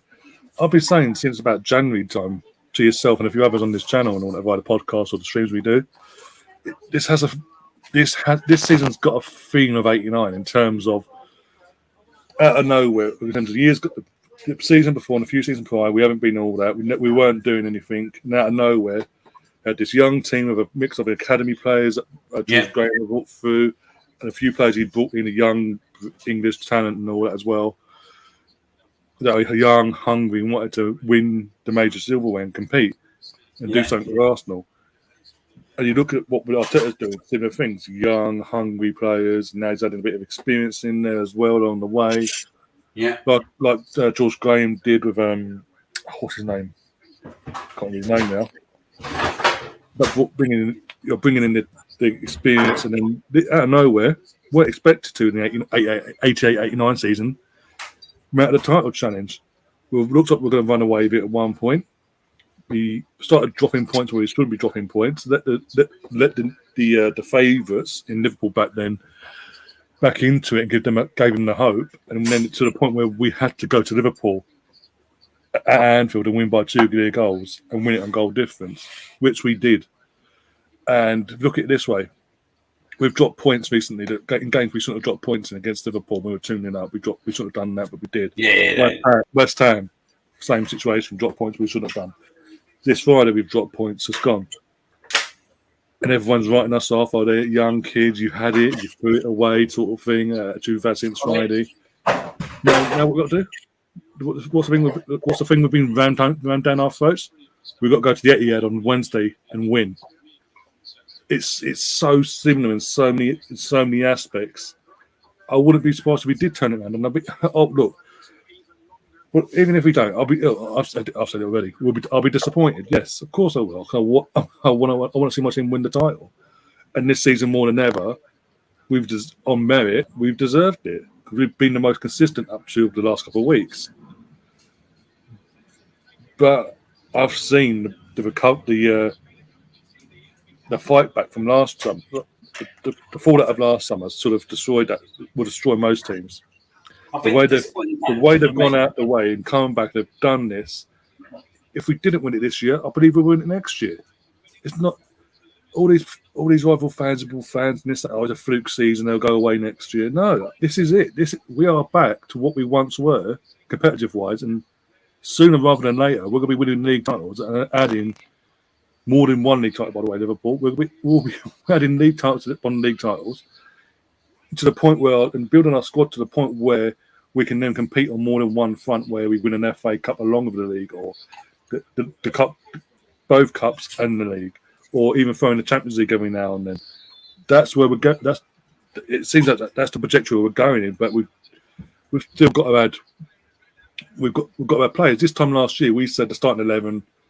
We know our starting 11. That's it. Outside of that, we still had make improvements. Now we're saying, outside of the first 16 players, there still needs improvement. So we are slowly improving this squad, and with the law of the Champions League back in our hands now, after 7 years out of it, and being that we're not going to be, with all due respect, the less than is a one-off thing in terms of a flash in the pan season. They go on and they don't really build on it. We're going to build on this because we've been there. We've been in the Champions League before. We're going to build on this, and we're going to go again. And we're not going to do this in, out, shake it all about, malarkey like Man United have done every now and then, Chelsea. I believe, this is what Arteta and Edu and all that have done upstairs. They've given the fans that belief back. they've given us the love back for our club that we lost for years, by the way. In terms of we have a team, we have a team, an entire squad that we get beyond. There's not one player you can go, no, I don't like you. What are you doing here, sort of thing. It's fantastic, and I'm not going to sit here and let people, even in my own fan base, let alone outside of my fan base, slag off.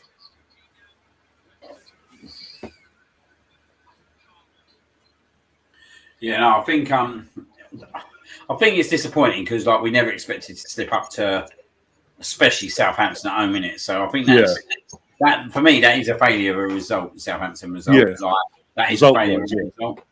In terms of the league, it's a big disappointment if we don't win it because where we was and everyone was dreaming of it. But no one was sitting there guaranteed that we was going to win the league in April. But it will be disappointing because the games that we was looking at to be the ones that we weren't going to lose in, and not the games that we've lost. We've dropped points, and I think that's the bit where people find it hard at the moment to kind of accept. But we go and beat Man City on Wednesday, then it's all so we have to wait till Wednesday. We have to wait to see what happens Wednesday. We could go there and get beaten. We could go there and get battered.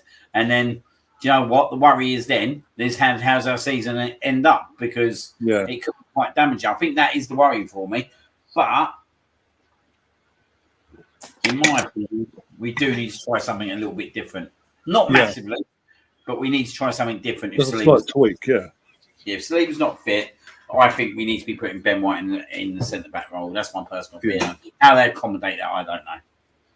Well, that's do it 5 at the back. Have Holding as the one in the middle that stays back and reads the game and all that crap. And either side of him, Gabriel on the left, Ben White on the right, and wing back wise, you have Saka as our wing back because he played at left wing back. They play him at right wing back, and whoever playing winger for us on the left hand side, be it Martinelli or Trossard, left wing backs. Just try something different so they catch them off. They won't expect. Yeah. No, I think it's interesting, isn't it? Because when you think about the times before when we changed to a back five, we've actually won 2 trophies because of it late in April, like 2017 FA Cup, 2020 again, we changed to a back five, won the FA Cup. Well. Against City as well. Man City in both games, so potentially, maybe. What about potentially as well? Tierney, you got Tierney there as well, haven't you? He's played there before in the back three. Yeah, playing. To be fair, again, if he was going to go to a back three at Liverpool, he should have brought Tierney on for me. Yeah. A lot earlier, A lot earlier. I think there's definitely been. I think there has been some inexperience shown. I ain't going to sit there and deny that. But what can you do, eh? But I don't see the point of people going, go and sack the manager and all that because, we're in a process at the moment where we're well ahead of it in terms of where we thought we was going to be at the start of the season. Yeah, it's a massive disappointment if we don't win the league, but we're sitting at a different table now for transfers. Champions League table. And it's going to be interesting to see who they go for. No, exactly. And Edu's got to step up as well. Oh, definitely. The pressure's on him now more than ever. Because we're back in the Champions League now, the expectation goes up even higher now. He definitely, that's what I'm saying, we're definitely going to spend some really good money next year. I don't think we're going to absolutely go out there and buy loads of players. I don't think we're going to do that. But I think we're going to buy the players that are going to progress us. In terms of Colonel's question in the last comment, is it Arteta that is the mastermind behind our rebuild or Edu? I think it's both. I think it's a combination of both. The second, because obviously you got to remember when Arteta came along initially as head coach, then during obviously the COVID and all that, going into his first full season, and before we went away to Fulham, he's promoted to manager. It's basically means that him and Edu work together, And since then, since they've done that, promoted him to the team manager, and alongside it, and obviously Eddie's his football director and all that. You see it again briefly in the documentary as well. They do work together. It is a close knit thing, and I've said recently is when you have a manager that's heavily involved behind the scenes as well. It's a throwback to when Wenger first came along. Like, you had David Dean. You had Wenger as a manager. Obviously did his thing on the pitch, but also come the summer, David Dean would go to him at the end of the season and say, right, Arsene, who's it you want to give me the list? You just worry about recuperating and get yourself ready for pre-season. I'll go out and do the business. And I think this could be a similar situation where Eddie goes, Mikel, like, we've been chatting about the season, but who is it you actually want? You go off and recuperate your family and all that, have a nice holiday, come back in a couple of months' time for pre-season. I'll go out and do the business. So I think it's not just down to one person now. It's a collective. Obviously, Arteta will get the plaudits because he's the manager on the pitch. He's the face outside of the players. But you've got to give credit to Edu, and again, you've got to give credit to some extent to the Kroenkes as well for putting this, finally figuring out after the fallout of the Super League, getting a blueprint and going, we're going to stick with it now. We're not going to put this one down. 6 months later, tear it up and go with another one. They've actually they've decided on a blueprint, and since they've stuck with it, look at where we're going, how we're going. We are getting there, and I think, as I say, no matter what, if we weren't doing it, yes, it'd be massive disappointment, huge disappointment. Don't get me wrong on that. But I believe that this team will go again next season with the additions that we'll make in the summer, which I do believe we will make. We'll go again, and we'll go that one step further. I saw this when we were growing up with the early years of Arsene, in the early 2000s and all that. Like 2002, we won 2001. We didn't do anything in terms of didn't do really well in the league, but got to the FA Cup final. Got robbed in the FA Cup final, but used that pain, that anger, to fuel us for the following season. We went on to win a double, including the league and the FA Cup, and then should have won in 2003. Got a bit cocksure of ourselves, threw it away in the last few weeks against teams we shouldn't have done. And Wenger went out and said, I believe my team going invincible, and he pulled the team to one side and said, this is why I believe in you. You are capable of going unbeaten in the whole season. And look what happened in that 03-04. Of the year after we threw it away, game by game, they went bang, bang, bang, and then eventually just got themselves over the line eventually in terms of going unbeaten. But I'm seeing it with this team. I mean, as I say, I keep referring back to it. The pain that we all went through as a club, not just as us fans, but them as a team and colleagues and all that, going through that agony of having it in their hands of top four with a few games to go and then throwing it away against Tottenham and Newcastle respectively, and handed it to Tottenham on the plate, and then just going away, putting a few additions into the squad, and we've come back and look what we've done. We've gone from literally just falling outside of the top four to now competing and making Man City work for this title. If Man City are to win it, they've been made to work for it. Whereas all the Gary Neville's and all the pundits of this world have been going, oh, Man City will walk 10, 15 points. They'll win it by March, as you said earlier. We've gone, no. We've got nothing to lose here. Now, obviously, the pressure's got to us, and we've gone a bit. But we learned. The players are learning from it. People need to remember, as a collective, this is the second youngest team in the league, and they are learning on the job, and they'll learn from this. No matter what happens, they'll win it or not. We'll learn, and we'll be even stronger next season, winning the league this season or not. And I believe we'll win it next season, because that's what the job that Arteta and Edu have done has brought back that belief that I have in this team now. I think you have to look at the progress as well, like the progress in players, like the progress in Saka this year, the progress in Martinelli, the progress in Odegaard. Do you know what I mean? And you've got to remember that they're going to come back better players next year. If they don't win the league, there's going to be a bite in between them, definitely, in terms of that they want to come back. Do you know what I mean? And do better. Oh, what a save from De Gea. But Yeah. it is disappointing. Don't get me wrong. I think we don't get any kind of result on Wednesday. It's going to be really disappointing because the feeling I had on Friday night coming away from that stadium was yesterday was not a nice feeling. But sometimes you just got to kind of, do you know what I mean? Sometimes you've got to sit there and look at a bigger picture and just say, like, okay, we have absolutely kind of not got what we needed to do over the last couple of games. And you've got to take, I think personally, a lot of that is down to, having a leadership in the team. I think it's a bit to do with, I think there's a little bit tactical in there. I do think that we've not done the right things in the last couple of games, considering the situation. And I think also a little bit as well, I think it's down to player errors and like Ramsdale, you can't legislate for. You can't legislate. You can't expect the keeper to give the goal away in the first 20 seconds. And for a basic thing as well. It's been a hard 2-3 weeks. But do you know what I mean? We had a hard 2-3 weeks last year. And we pulled ourselves back into it, and it started with a really hard game at Chelsea. Away as well. Away. Wednesday night. And then we had United on the Saturday, West Ham the following week, and this time around we got obviously away to City, home to Chelsea, and then away to Newcastle. So you never know. But again, Craig in the chat. Sorry. I was going to say for me. Oh yeah, go on.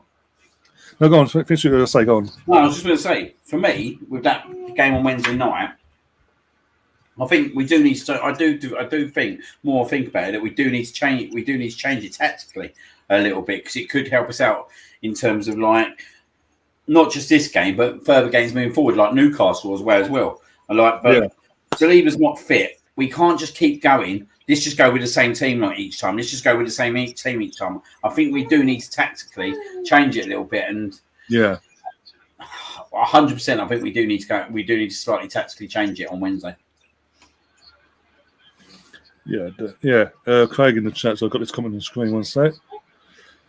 When Arteta became manager of Arsenal in December 22nd, 2019, he said, in 2 years we'll win the Champions League. His words of how long was it? Again, that's just him being ambitious. That's just him having that hunger to want to achieve something. And there's nothing wrong with that. And let's be honest, he maybe came into it thinking he probably came into the job thinking it wasn't as bad as maybe people first thought. But when he's realised, maybe he did regret saying that. But what do you want to say? Well, he's just been, again, for me, he was just saying something and showing his ambition for the club. You weren't just here to get top four, back into top four, and that'd be it. Well, yeah, a lot of things happened as well, didn't it? A lot of things happened between his coming to the club. Like lockdown happened. Yeah, that could have been easy. The whole pandemic happened, didn't it? Don't get me wrong; it was very over optimistic, without a shadow of imagination. So I totally agree that it was a bit optimistic, but I think right now we're in the Champions League. We're going to be in the Champions League, and now it's about who we get in the summer. And this is the big piece for me. Who do we get in the summer? What players do we bring in? Do you know what I mean? Well, what players do we need to identify to bring in? And we need more leaders. We definitely need more leaders. Yeah, I mean United are hanging on here, by the way. The Hayes get them out of a hole with massively. This is typical Man United in the FA Cup, mate. Colonel's asking, are you making your own Yorkshires? Not today, mate. Fuck that. I've got some big old Yorkshires, though. The old cauliflower and broccoli cheese is being out, mate. And cauliflower cheese, it's Christmas actually, so that's due. Another run out. BX saying White, Gabriel and Tierney back three. I'll be happy with that. Defend. Well done, Brighton. Well, as I said, I think Tierney should have come on in the centre-back role against Liverpool if we were going to go to three at the back. I think the tactical change was too early to go to three at the back. Yeah. But I thought that he should have brought Jorginho on in that game.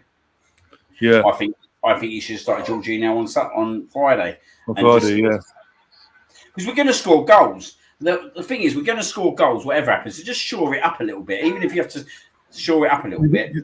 Also, we can see at the moment, because obviously with Partey, as I mentioned after game on Friday, about obviously Partey in the last 12 months, obviously he's changed his faith, and obviously this is his first year of doing the fasting throughout the day and all that. Obviously, Eid and all that.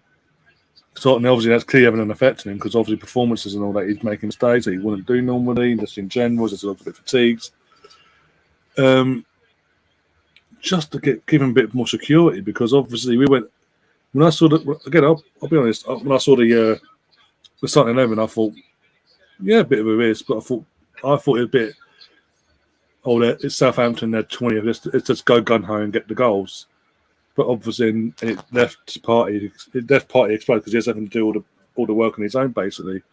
Whereas, as you say, if he'd done the normal thing in terms of Jorginho in for Xhaka and have Partey, Jorginho and Odegaard in front, it would have been, the midfield would have been more tight, I think, a bit more secure, and just because goals are never going to be the issue for us. We've got the attacking outlets in terms of Odegaard.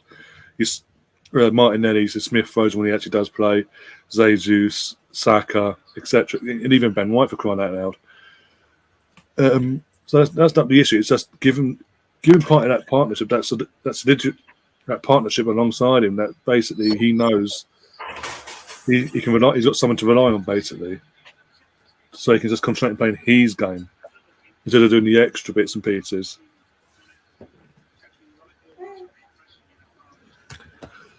Has Arteta disrespected the Cups? I'm not sure he has. I think the reason why they say it, because obviously since we won the FA Cup in his first season, the half season, he came in after Emery was sacked.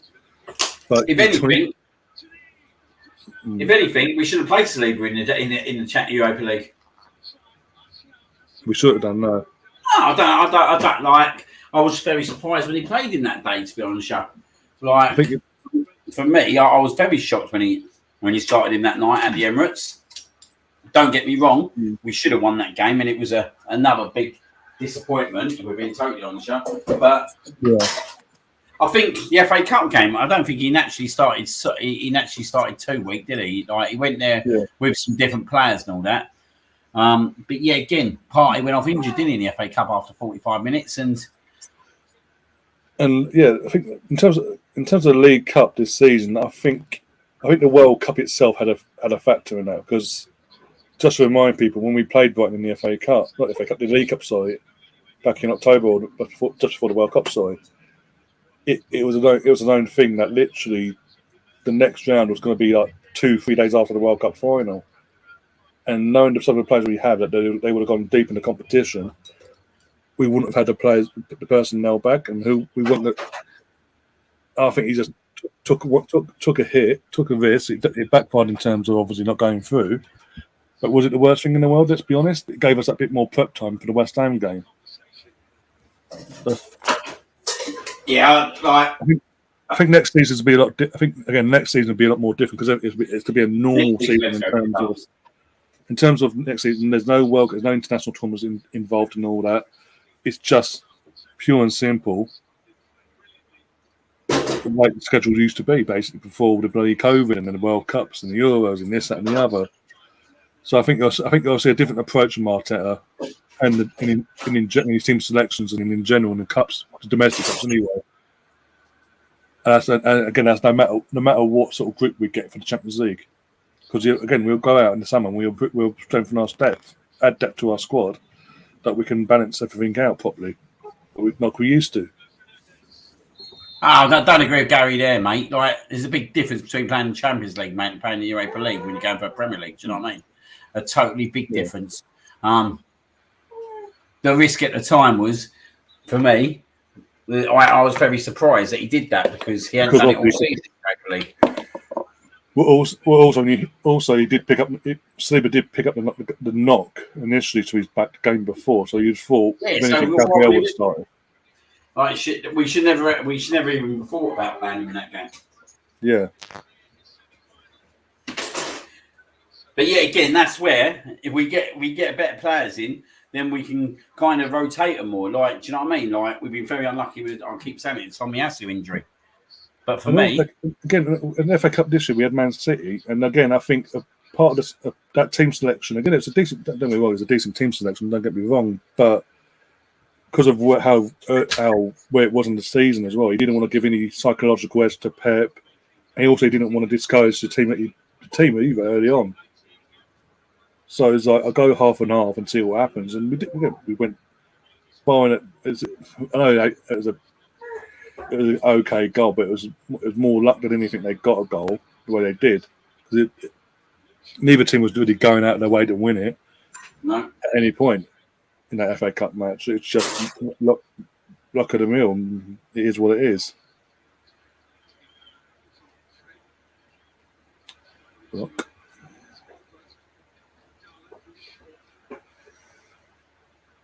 Oh, we're definitely getting punished for that night in Sporting. We got Saliba, 100%. We are being punished for that, in my opinion. Can't say it any other way, really. Like, it's incredible the big difference in terms of the way we play, the way he and I totally agree. We still concede goals, but there's an assurance in there. There's more of assurance in a lot of players. Yeah. And that's why I think Ben White going back to centre back will give reassurance back to certain players.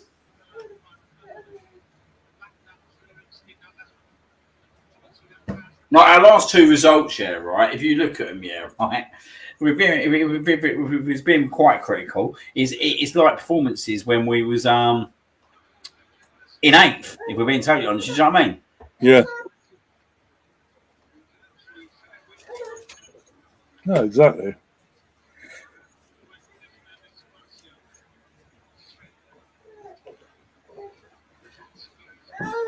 I just think it concerns me that we, like, in our last four Premier League home games, that we conceded a shot in the first 15 seconds of 3 games. Like, you sit there and you do scratch your head and sit there and think, when's the penny going to pick up on this one? No, exactly. When's the penny going to pick up on this one? Yeah.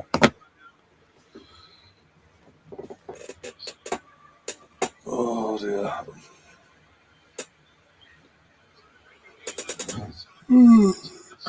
I think, right. I think sometimes it's overconfidence.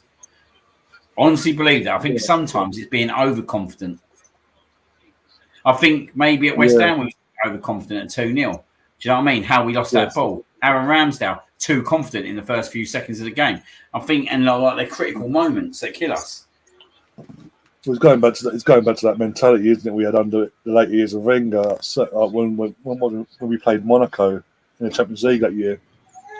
At the end, and players, obviously, Red Hot favours got battered. Was it 3-1 in the end in that game? Yeah, they scored after Chamberlain scored. He fucked up straight after, didn't he? Yeah, literally. But again, it was that thing of where the favourites were. Also, it's only little Monaco. We'll knock them out. It's not Barca or anything like that. We'll be fine. And I think that's sort of possibly creeping in with certain players, and I think that's why Arteta's got to come along with his coaching stuff and say in these meetings he has the next day or whenever after the games, quit it basically, or else if you don't, you're out the door. There's got to be a ruthlessness because obviously we can't have that. No, we can't. Can you increase Colonel's ban to 6? Oh, Ben, what have you done, Tom? What have you done? Well, done the Colonel. Oh dear.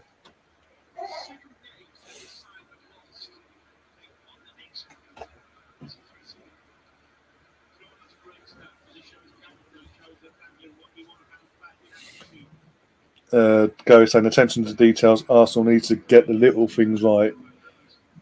Make it the easy passes until you get settled into a game. Yeah. That's what we were doing against Liverpool in the first few minutes, and against West Ham, and then we went up, especially West Ham. We went up so early on, and then started pinging the ball about and doing tricks and flicks. And it was like, no, get the third first, and then you start getting cocky. But no, we did. It's just, I don't know. The Tottenham fans messaged me. Go on. Mate, what the fuck? They are so dog shit. Oh, Scotty boy. Oh, did you I forwarded you a image over on WhatsApp. Yeah, I've just seen it about the Spurs one.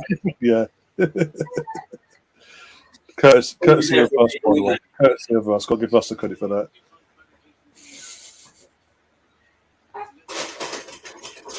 I bet Russ weren't happy Friday. No, he popped in. All the regulars popped in. He popped in, and yeah, none of us all like, "Nah, what's going on here? Why are we making it hard for ourselves?" I think what the worst thing about Friday, from everyone else was from watching it at home and all. I don't know about you guys at the stadium. Is that from the second when Odegaard took that shot and it went 3-2, we started playing like we've been playing all season. Well, that was the thing, mate. We weren't taking risks. We was very not risk-based, mate. And we started playing well when Odegaard started playing well. When everyone said Odegaard was unbelievable Friday, no, he was unbelievable for the last 10, 15 minutes. Like, for the first 75 minutes, mate, the midfield was shocking. It was absolutely shocking, mate. But we decided not to take risks, and we decided to play the way we are. Yeah. No coincidence for the last 10 minutes of that game, because if you include injury time and all that, we absolutely dominated Southampton, and Southampton not vulnerable every time we attacked them. Trossard, if he'd scored that goal, oh my God, I think I would have just lost it on my stream in terms of a positive way, obviously. I think there'd have been a pitch invasion. Mate, the amount of stewards that come out, mate, after the third goal winning, I've never seen anything like it. Oh, no. It was ridiculous. It would have, for anyone, again, like you've said already earlier in the stream, it would have been a bigger reaction than when we beat Bournemouth. It was just that ridiculous. Would have been, it would have been insane. You're sitting in the 87th minute thinking we're losing 3-1, and by the 89th minute, going into the 90th minute, it's 3-all. 3-all. I'm thinking, well, hey, and what was it, 9 minutes injury time? Ridiculous, mate. It was mental. Mate, it was the only time I've ever sat in that stadium. And I actually felt it, that I thought we was going to score. I'll be honest, I thought we was going to get a fourth, because I could just feel it. I could just feel it in the stadium. It's just like a different level of like. If Partey had made the pass, instead of going for that shot the last seconds, if he'd made the pass, I think we'd have scored then. Yeah, well, that was disgusting, wasn't it? But we was just bombarding, and every time we just Reece Nelson, Eddie, Saka, Trossard, it was coming from all angles. It looked like they were just about to give Popman, and Partey did that, like, you bastard. And then my brothers in the background going, Partey had scored, they'd be going, of course, we're going unbelievable shot. But I could tell from the second he went to open up his body, the way his body was, it weren't going anywhere but from row Z of Z. Welbeck's down, this ain't good. Well, Brighton anyway, unless they've got to come on though. Who's better defender, Eric Dyer or Pascal? Easy question. Next. Oh dear. Oh, they're going off. I'm taking them off. Well, it looks like Welbeck's going on 50 minutes ago. It's still 0-0, by the way. Over the course of the game, it's been all Brighton. Undorfer's coming on for Brighton, by the way, for Welbeck. Brighton have had the better chances. It's just not. De Gea just turned up today so far.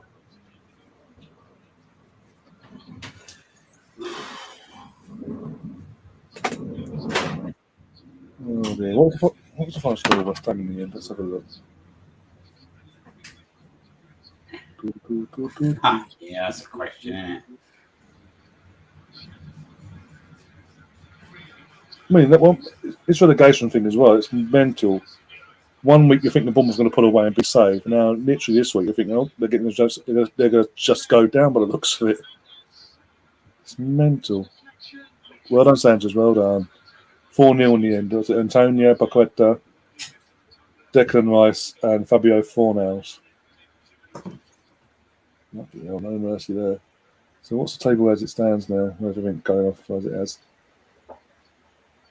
Southampton have rock bottom, 24 points. Forest 27, Everton 28, Leicester 28, Leeds 29, Bournemouth 33, 34 for Wolves. West Ham on 34 points. You think they'll be safe now. They're sort of getting that towards that 40-point mark. Palace 37 and Chelsea 39.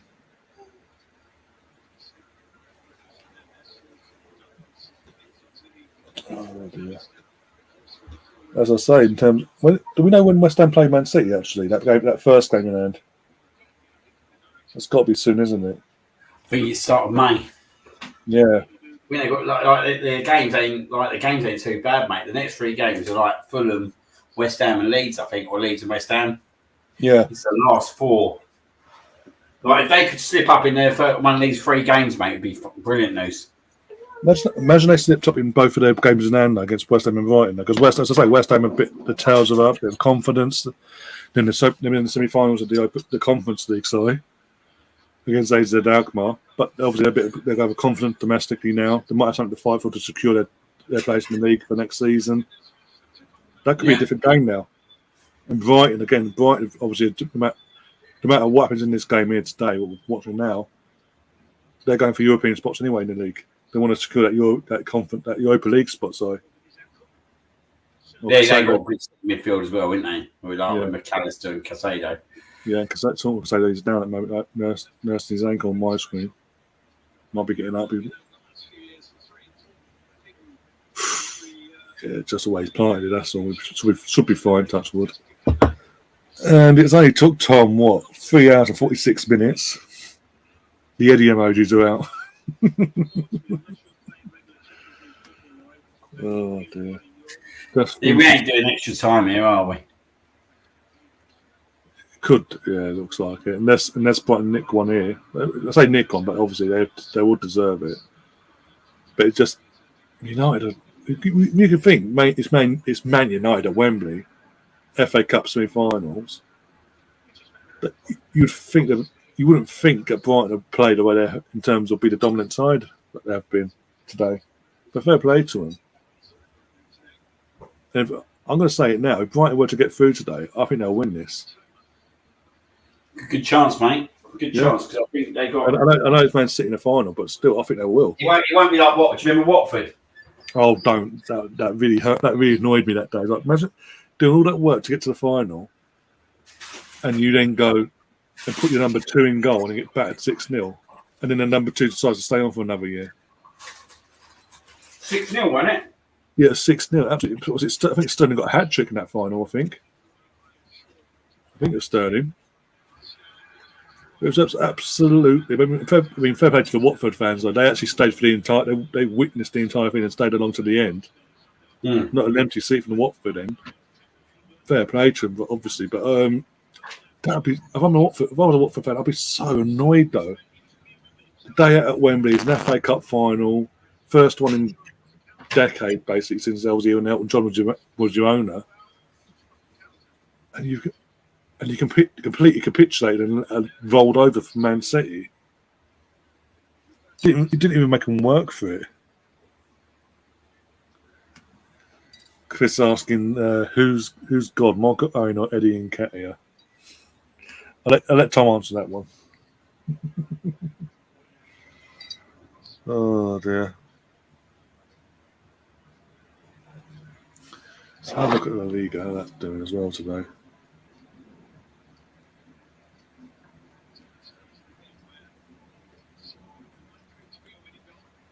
La Liga.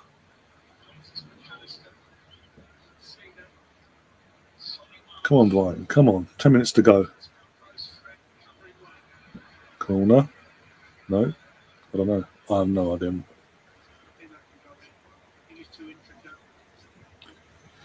La Liga. Oh, Rangers are losing 2-0. Who? Rangers are losing away to Aberdeen 2-0.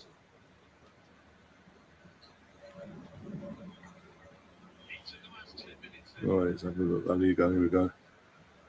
Barcelona beat Atletico Madrid 1-0. Quite a big result.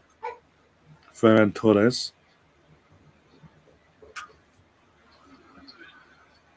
Oh, did you see what's it Bayern Munich lost yesterday as well, didn't they? 3-1 against fucking Mainz. Oh, oh.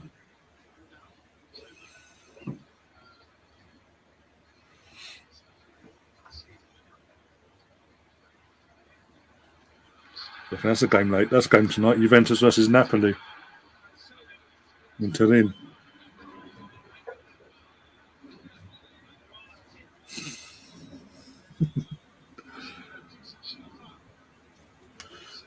Gary saying, "Have a good show. Have to go and cut the lawn." Fair enough. Hard life, innit? At least you've got the weather to do it, Gary. At least you've got the weather to cut the lawn. We haven't got that. Actually, it's not too bad now. It's still grey. It's a bit greyish where I am. So I've had a bit of rain Blue today as well. skies here, mate. There's like the cloud that's coming, in terms of over my left hand side, it's like grey and murky. Coming from the right hand side though, the clouds are clearing. The blue skies are coming through. But this morning it was just grey clouds everywhere. We had a bit of rain this morning.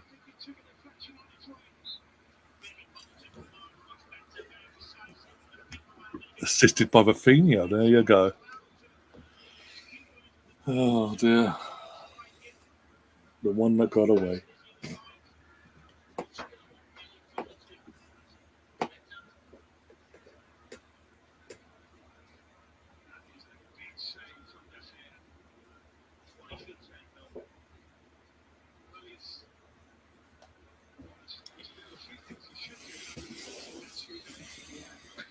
When are we going to get our Champions League when are we getting our Champions League to actually Barcelona and pay the rest of 20 odd years? No, I think obviously it's been investigated, going back to before, around about 2006 or just before.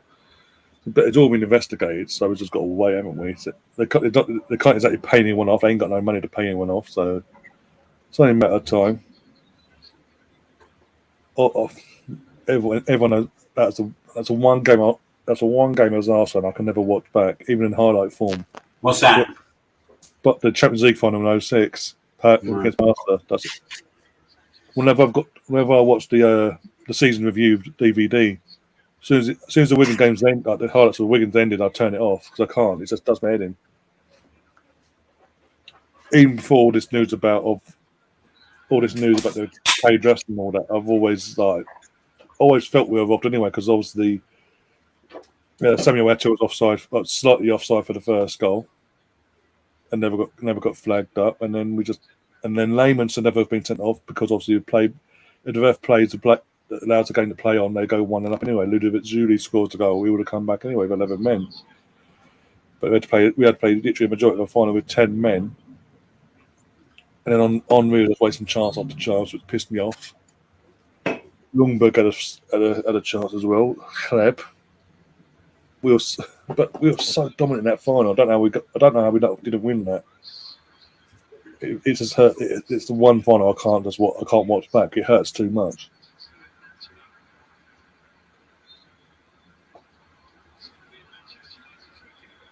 Of course, it's a United free kick in the 84th minute, 0-0 in their defensive half. Well, Sancho's coming on for Martial. I mean, Martial's done what again? We mentioned this earlier about Martial. What's he done today as well? He's playing striker. He wants to play and all that. And what's he done?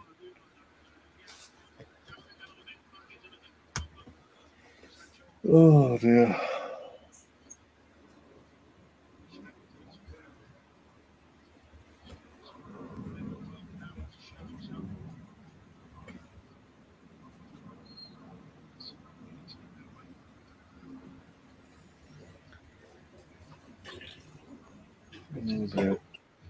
Are you going Tuesday, by the way?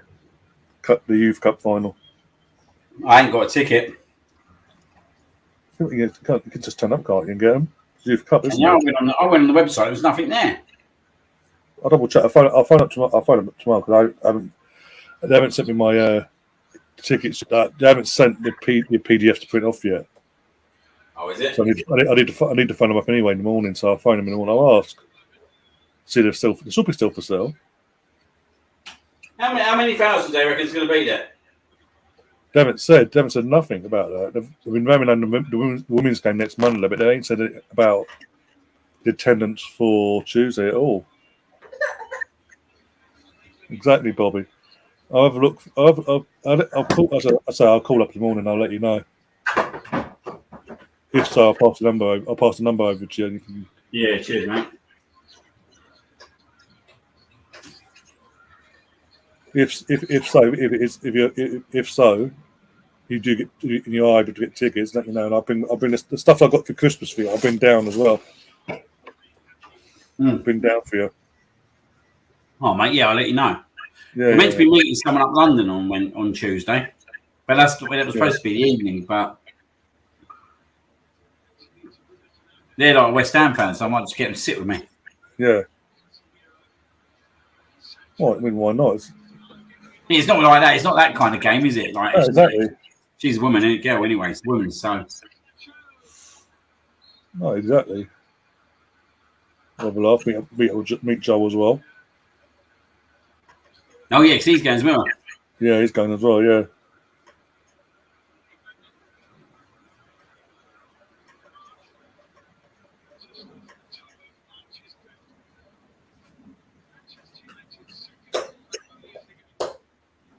Oh, God, just getting into a Spurs first.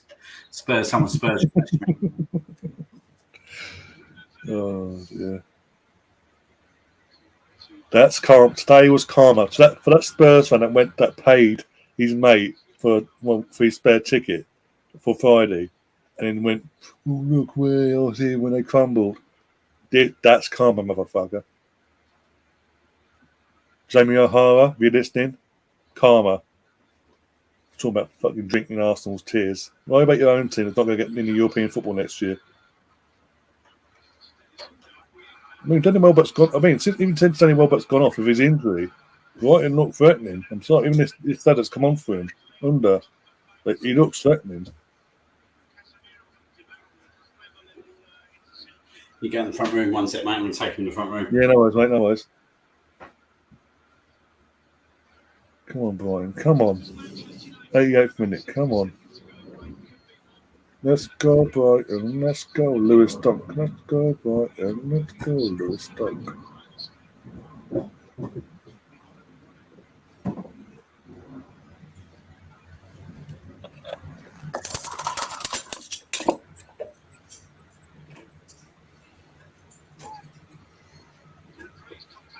Going in.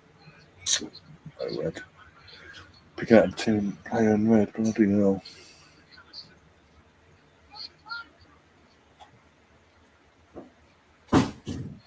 Colonel saying, I agree. I told others that they put the ball in there, but apparently they wanted Lehman to be sent off, which made no sense. No, the rule, letter of the law, even back then, the letter of the law was the ref should play advantage, unless there's no advantage, then pull the play back for a foul, free kick, whatever, if there's no advantage.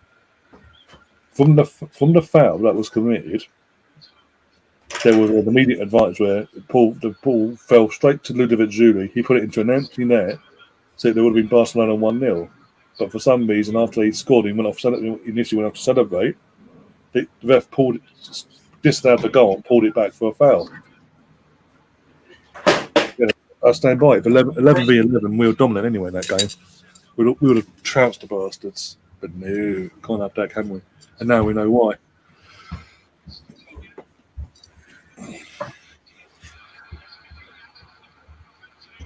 Hey, this boy don't stop, mate. You don't stop, man. Every show he comes on, he's getting more and more brave. That's all I'm saying. Oh dear, more and more vocal as well. Leave that alone. Yeah, he's getting more and more vocal, mate.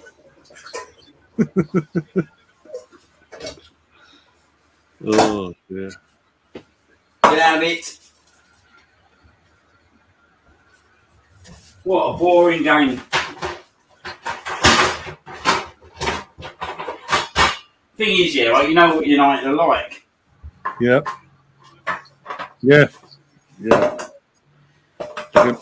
can play like this they'll somehow work a way out of it, basically. Historically, anyway. They always do, mate. They always do. I mean, look at what was it? FA Cup semi-final at Villa Park in '99. We dominated both in the normal match and in the replay. We dominated that replay. Absolutely dominated the life out of them. And they found a way. They somehow found a way out of it with 10 men as well. Do you remember that FA Cup final they played? Who was it? Crystal Palace, 2016. Yeah, they were pantsing that as well until the last 10. Oh, this fucking cat. Mate, I just can't get a break, mate. Do you know that? Oh, mate, literally, what was it? Ever since obviously the clock's gone forward and all that, and that daylight's more, it comes out even earlier. 5 o'clock on 5:30. The one that seeps up with me, like literally, oh, it's daylight, up you go, come on, let me out, come on, let's go. Like, it's 5 o'clock. It's like 5 o'clock, leave me alone. Let me sleep.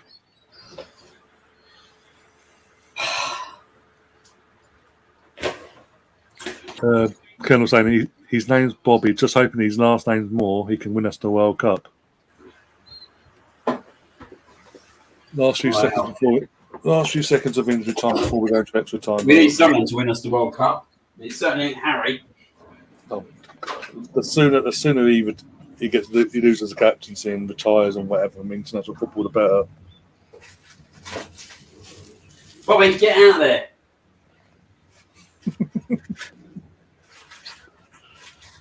Oh dear.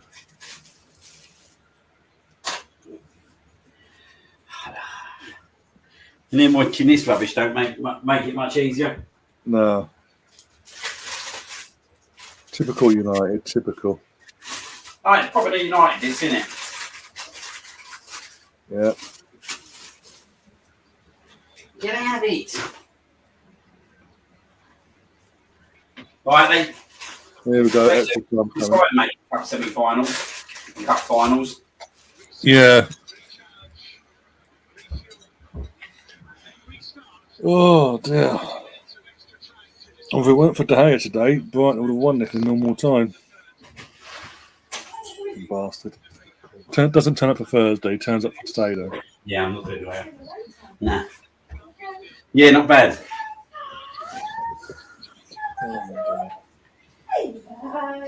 Well, trouble's home. Stopped. Oh, thank God for that. Oh, lovely kisses from Mummy. Yeah, come on, go and stay with Mummy. Oh, that's lovely kisses. He's bored of me.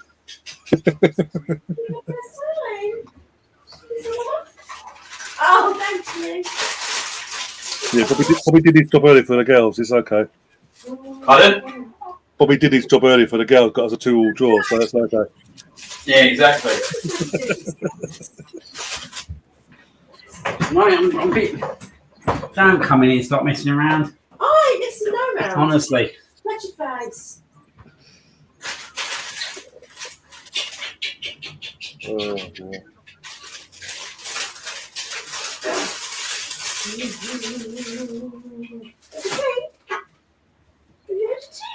Yeah, he's had his dinner. What do you like? He had some awful plain Thai chicken.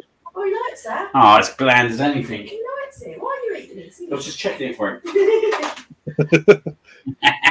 Want to know what the fuss is about? Oh, mate, it's awful.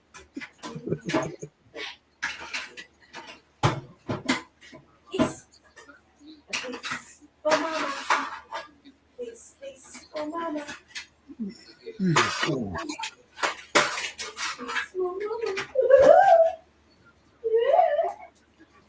What's that the cat's about? Pardon? Cat's about. Oh. How long's dinner? Yeah, it's because he can smell chicken, mate. Probably Yeah. about 35 minutes, something like that. Do you have a bath Yeah. Yeah. or not? No, I have a bath. Yeah. You sure? Yeah. Yeah. We need to get hospital off there.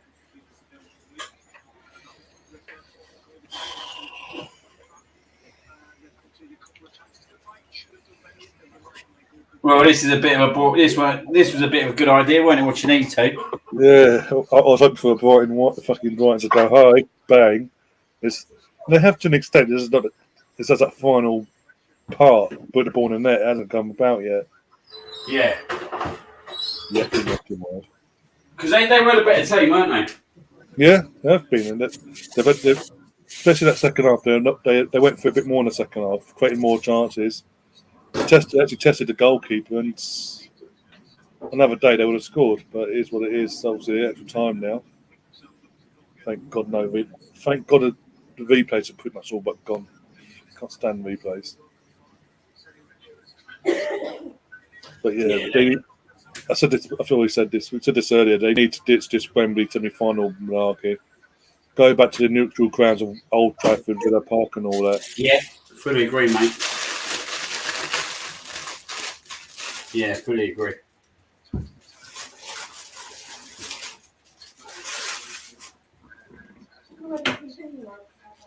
They should have done that about 10 years ago.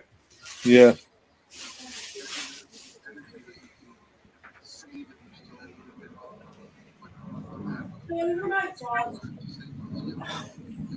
You're going upstairs, isn't you? What Well, you I was going to put the web party on for you. Yeah, but I'm watching that on stream. Yeah, I know he's in there, and I'm trying to cook dinner as well. Oh, No, I'll go up. I'll keep coming out in a minute.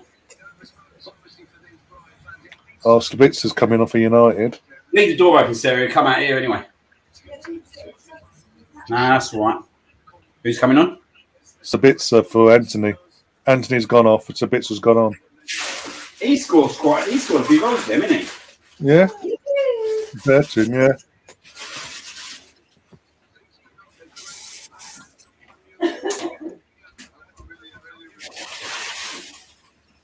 Imagine how I wonder what Bayern Munich fans are feeling at the moment. Sack their Gelsman. Was it 37 games? 3 defeats in 37 games in all comps, and bring in Tuchel, former Dortmund, and they've 3 defeats in 5 games already in all comps. And they got battered yesterday against Mainz. Did they? Yeah, lost 3-1. And Dortmund didn't win yesterday, so they're putting away in the Bundesliga. Dortmund, after battering Dortmund to go ahead of them, Dortmund have reclaimed top spot. That's a big old blunder there, isn't it? Yeah, they're so random out of the blue. He got them to the quarterfinals against City. They were only at 1 point away from Dortmund, and they had to play Dortmund next. And he decided, no, not our style of football. Bye-bye. What do you mean, you idiots? He brought in former Dortmund manager Tuchel, and it's worse.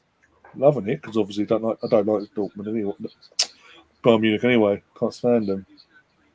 I'd rather see anyone win the Bundesliga, and I'm sick of seeing Bayern Munich walk away with it every year. Oh, yeah, I hate them, mate. Now I've got cats just sitting. Look, you see him? Yeah. Like, dinner time yet? Oh, chicken ready. Come get out of here.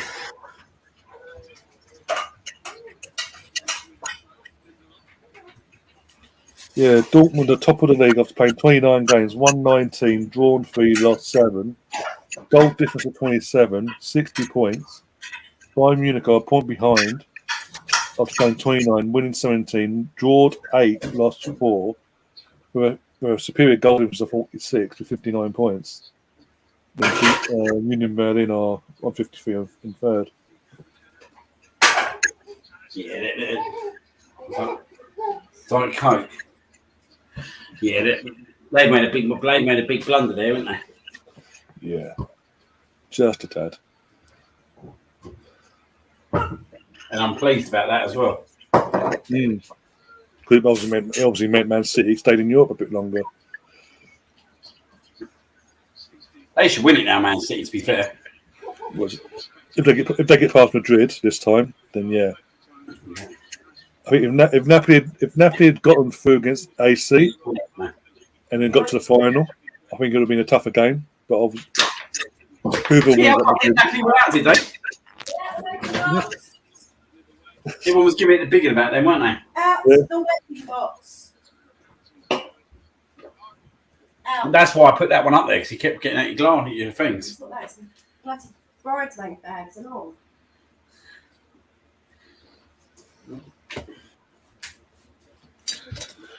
Oh dear. Go on, Matoma. Go on, Matoma.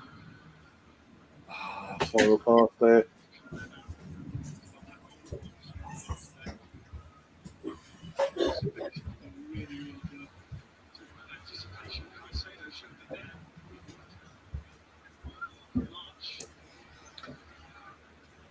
Pass it, Jesse. Jesse, I can't remember his first name. No, leave that alone. The Cats. No. Bobby. Yeah. What's he doing now? Well, he was trying to get down to the bin. Get out of it.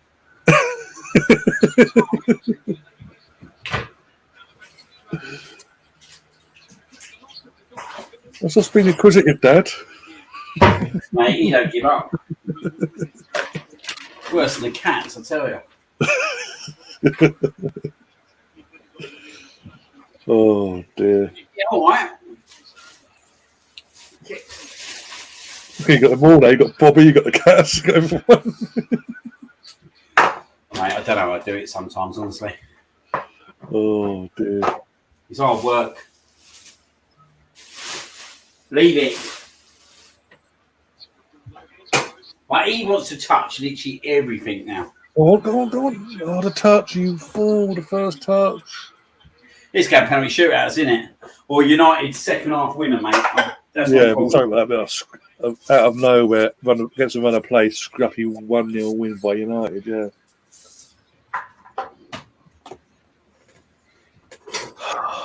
God.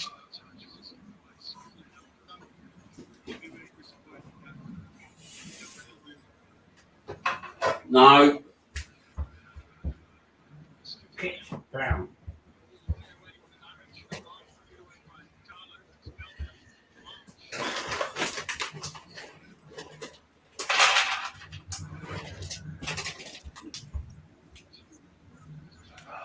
Too much on that cross. Come on, lad. Wake up.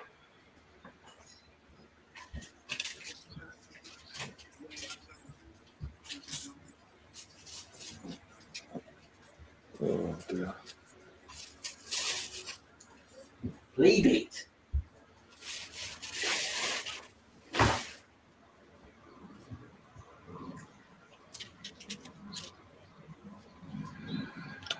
What a foul.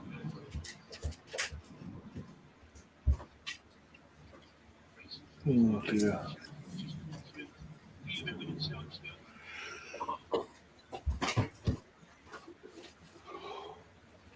Hey.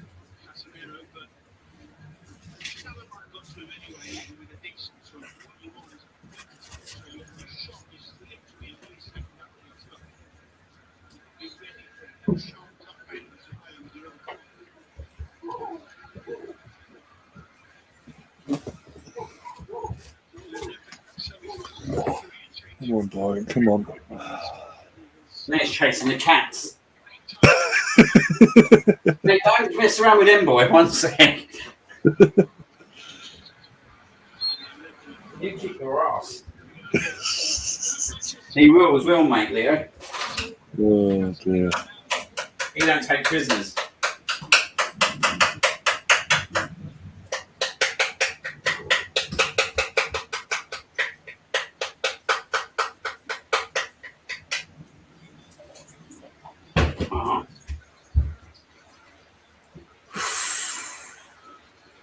How far was that out? Blimey. Casado as well. Bobby.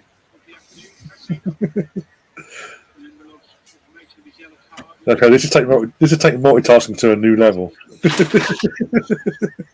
Cat food him and cooking the roast.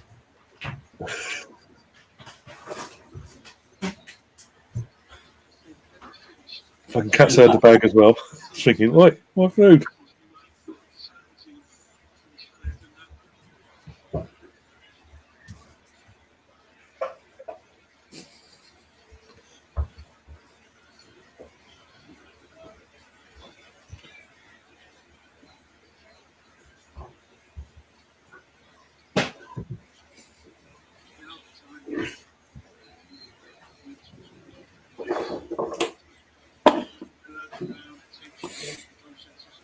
No.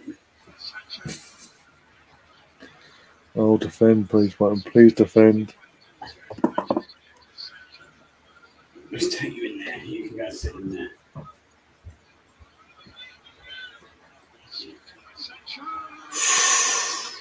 Slabitsa. The header, just wide of the post.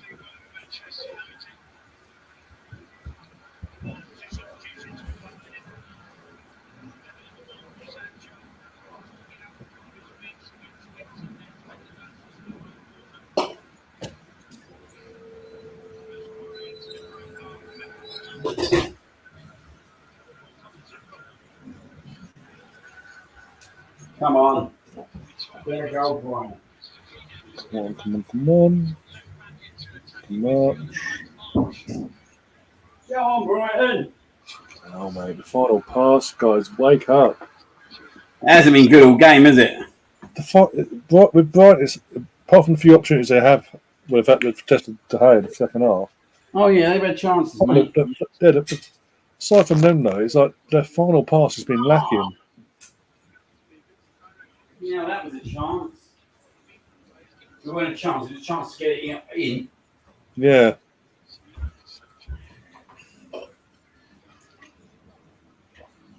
Oh, he's got to do better there. You wait to see this one.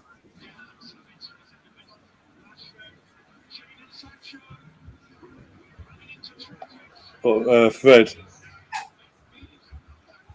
Leave the cat alone. He wants to eat his food. Mate, he's... I've just been inquisitive. I wonder what they're doing. nasty little boy. He's starting on the cats. Oh, dear. But the thing is, if they react, he'll be the one crying. Exactly. And that Leo, mate, he don't take kindly. He'll swipe you. Oh, dear. Yeah, he was on about Fred. No, the Brighton one when Mitimo put it through. I'm about to see that now then, one sec. What are you on? What minute? 9:46. Oh, I should have happened by now. Yeah, about to see it now, yeah. In a second now. Here we go. Yeah, oh, you bastard. Got to do better there, innit? Yeah. Got to do better there.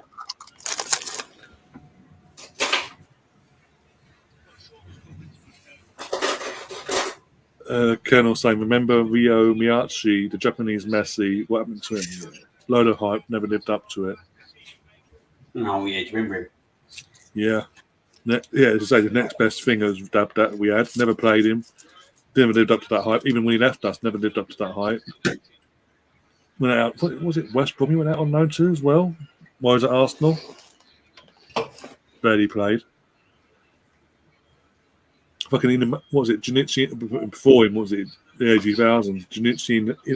Junichi Inamoto, Japanese midfielder. Barely played for us, and then, yeah.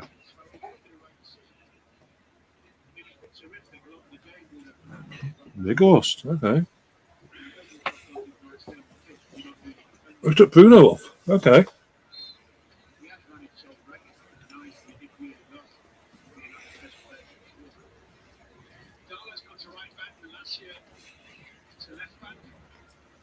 That might backfire if it goes to pens.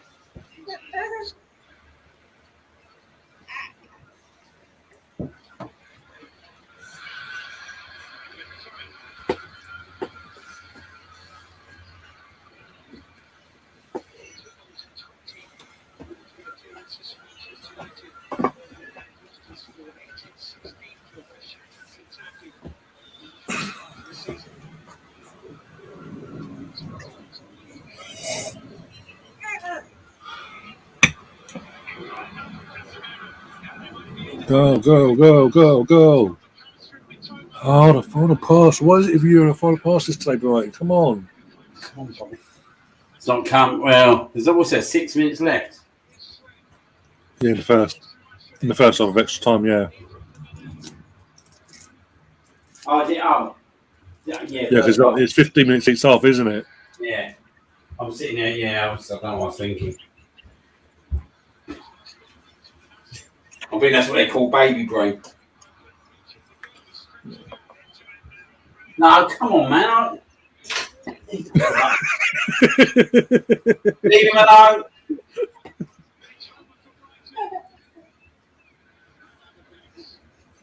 Colonel was saying as well, you used to like all the naughty word ones back when I was younger. Love Quincy, Wish You Were Bye, and Jerome Thomas. Jerome Thomas had a lot of hype, never lived up to it. Quincy had a lot of pace, didn't he? Quincy had the pace, but again, with Quincy and Wish You Were Bye, you've got to remember as well. Look at the time he's coming through the academy. Look at the senior squad we had. Yeah. Perez, Nürnberg, Bergkamp, Kleb, Henry, Van Persie. He was never going to break through. There were some good players there, weren't there? Yeah. Jesus. Lupoli as well. Matteo Lupoli. Matteo Lupoli. Lupoli, the Italian. Oh, yeah. Do you remember? Get out of that. Yeah, do you remember him? Striker. Yeah. Never lived up to his IP. His potential either. I think we sold him. I think we sent him to Derby in the end, and then. Yeah, that's correct. Bobby. No. Bobby, behave. Come on. He's getting too active in these streams, Liam.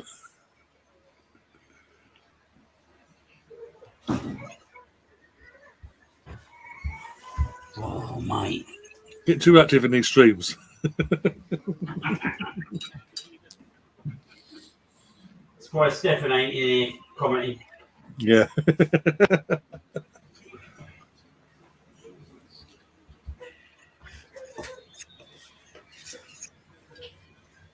This boy, mate, he ain't giving up all day.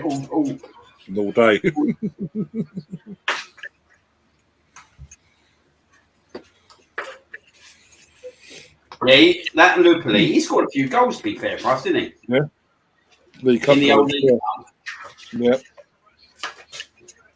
Do you remember Inamoto? Yeah. Oh, what a save from Sanchez.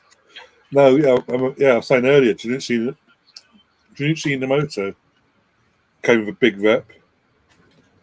I think he played a handful of games for us, and then we loaned him out to initially West Brom, then to Fulham, then sold him to Fulham. The potential to be a cracking player, but again, I look at it as there's more of a marketing signing. Obviously, try to target the Japanese market and all that for their fan base. Yeah. But at the same time, again, look for the position he played in midfield. Was he really going to get past Gilberto, Vieira, Parla, Edu, and all that? Let's be honest on that one. No, you'd have had to perform an absolute miracle to be fair. There's good things to learn from, though, weren't there, back in them days? Yeah, of course, yeah.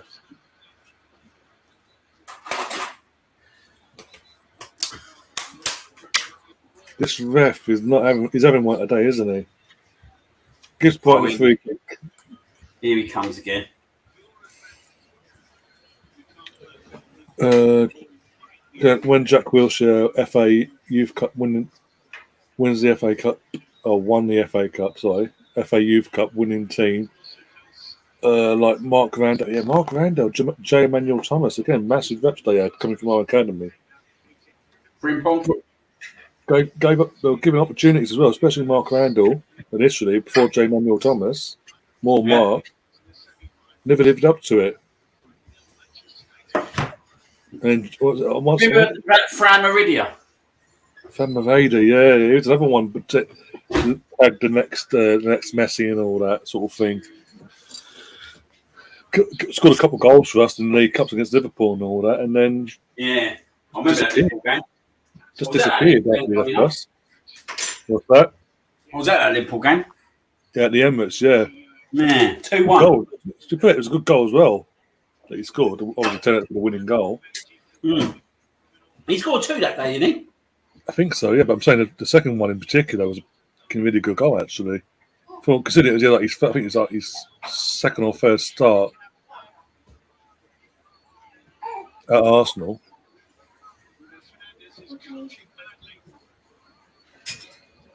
Yeah, I think with J. Manuel Thomas as well, if I remember rightly, once we let him go, he sort of started becoming like a journeyman sort of player every year, every season and every other season he'd be at another club. Chuck Zanke. Yeah. Was it the most modern one? Chuba Upcom. When he Yeah. left, obviously didn't get cut the grade of Arsenal in that time. I think he left us where he went to Greece, won a league title there. He's come back.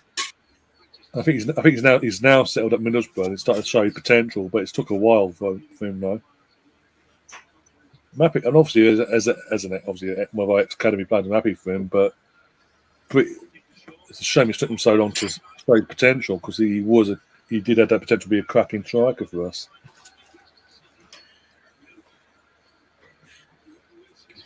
That's what I'm saying. In terms of Minamoto, yeah, Tom, that was the case in terms of not just sending shirts there, but also bringing a bigger fan base from the Japanese side of things as well. Shirts and OFC. Yeah. Second half underway. Thomas Cruz at centre half retired now, yeah? Yeah. Yeah. Who's the other one we had? Striker, I can't remember his name now. He went to Celtic briefly for a few years. Anthony Stokes. He was another one we had at the academy. He didn't get a chance to also be on this at Arsenal. Celtic came in for him and he pissed it out up in Scotland. I mean, it's Scotland, but still. Thomas Cruz, Jesus. Yeah.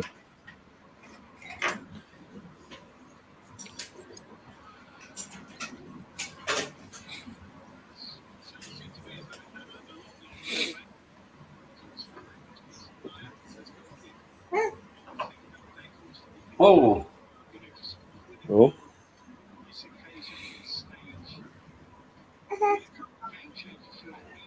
Yeah, but you just don't stop, boy. It's like, Bobby, I'm trying to serve dinner, please. You don't stop, mate. Do you know what I'm going to do? As it goes. You put me down on the kickoff. Let's do your bottle.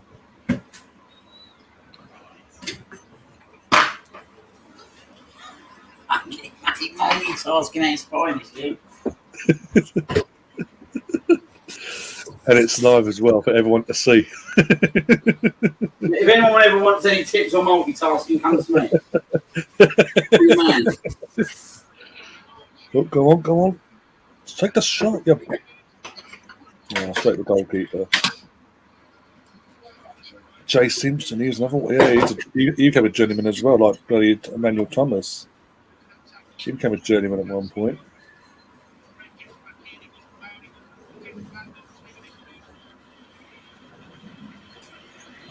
Once.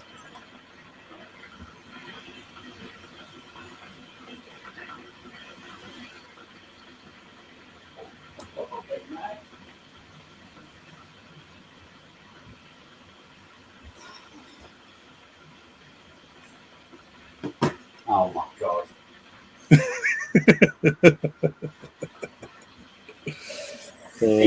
Mate. Usually by now on a Sunday he's shattered. Yeah, mate, he has not slept this afternoon either. Here he comes. He's not slept this afternoon. Remember a few weeks ago we played Fulham. Before half time he was literally like, I'm gonna go to sleep, Dad, I'm gonna go to sleep. And now he's like, for this one, he's like, no, wide awake, come on. Yeah, that was a painful one, wasn't it? No, we've won 3-0. Oh yeah, when he went to the second half, he was literally like, hey, second half, get me back up. He weren't happy about that one, mate, I tell you. Reece Oxford, mate, what happened to him? I had one great game against Thursday, and that was it, weren't it? Yeah, he's gone to Germany. He's in Germany at the moment. I think he's at. Yeah, he went to Germany, didn't he? I think it's Mönchengladbach he went to in the end. Borussia Mönchengladbach. He's going for the cat food now.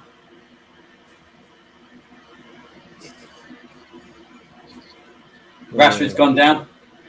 Well, again, that's good. No, he's all right. I think he's been told you need to blow and we've got no strikers. We have no threat about you. Get up. This has got literally a Man United fucking scraping win on penalties written all over it. Jay Simpson, he had a lot of potential, didn't he? He did, and he didn't have the patience though, because I think Wenger had Coventry, Colchester, I think it was at Ipswich at one point as well.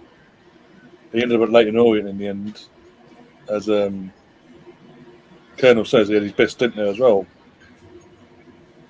But yeah, I think with him, Wenger wanted to bring him through, but wanted to do what he did with Jack and all that at that time, like ease him in, bring him through slowly and gradually, like he did Jack and Aaron and all that. But Jay Simpson had no patience. He was like, no, it's now or I'm gone. And Wenger didn't bend the knee. Colonel's asking, where's his high chair? Well, I was going to put him in it, but I was thinking he should be down by now.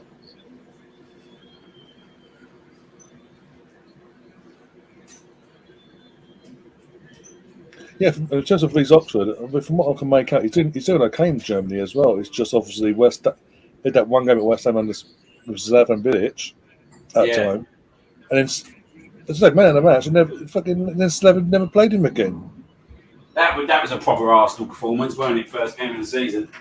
Oh no! That was the season we went into that, and we went into that season, and bookies were making us favourites for the title that year. I remember, and obviously we're at home at West Ham, thinking, "Wow, hey, what a way to get ourselves underway!" The atmosphere, everything was going into that game was in the right direction. We just beaten Chelsea the week before in the Community Shield, and then we turn it and go, "Hi, oh, you want 3 points? Sure, why not?" Fucking Dimitri Payet's debut as well. Yeah. And I think the irony is the fucking goals came from Petr Cech not doing his job in terms of his positioning, getting done at his near post. And one of the goals as well. Thought that was 1-0. Yeah. What we do, man? I'm going to take my laptop in there. Yeah. Fine. Give me 1 sec. Yeah, no worries. You pop off, I'll be fine. Take 1 sec. I'm just going to have on one this first. Who's this following me on fucking Twitter? Not on Twitter, on Insta. Look at that. Dodgy on that.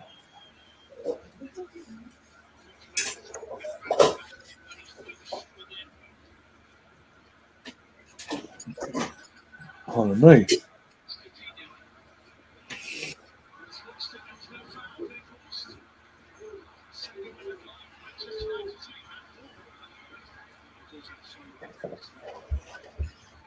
Do this quickly. Yeah, no worries.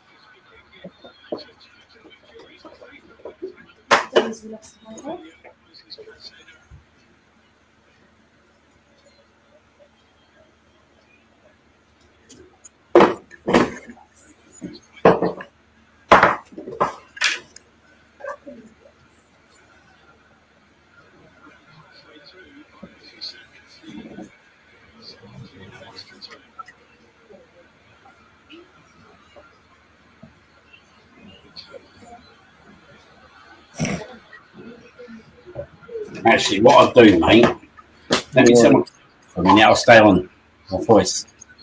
That's fine. Yeah, Sarah, do you want to come in? Is that the camera off? Yeah, the camera's off.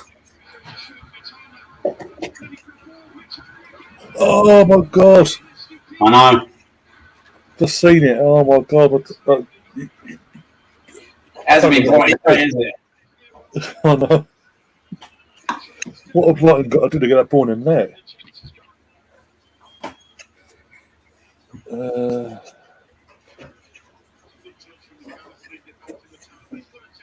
Russ just said something in one of the group chats we were in. What's this? Russ, he basically posted an image of a tweet that he's come across on Twitter. Apparently, the tweet goes like this: Lloris reportedly laid into the team at half time and was told not to come back out. Kane also sounded animated, but no one could understand what he was saying. Something definitely happened at half time because there was no way he was injured. No, because it doesn't. It makes no sense. You're 5-0 down. What's the point? Yeah, like There was no way he was injured, so I did think something's happened in the changing room at the time.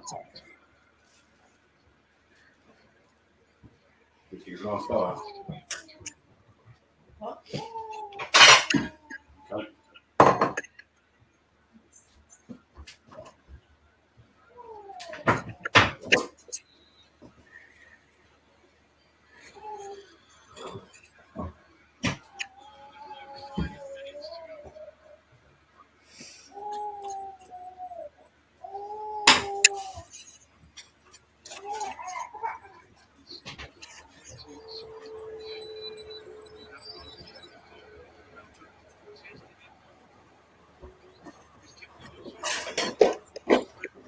Not ideal though, is it? No. 6-1 at Newcastle. Again, it's Tottenham for you, isn't it? I mean, obviously Newcastle themselves will be a bit more confident now, but they've still got to play a couple of games before they play us, so we can see what happens, won't we? Yeah, We've got two games. We've got 2 games before, and we need to sort of ask head out our backsides basically, and turn these draws into wins beforehand, before even worry about Newcastle.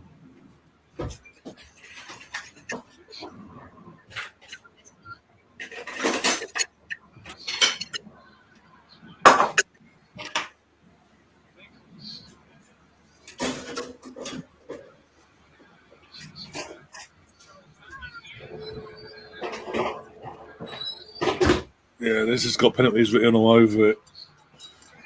No one's winning this in extra time. Was it 25-45 on my screen? So I bet you're about 26 minutes in.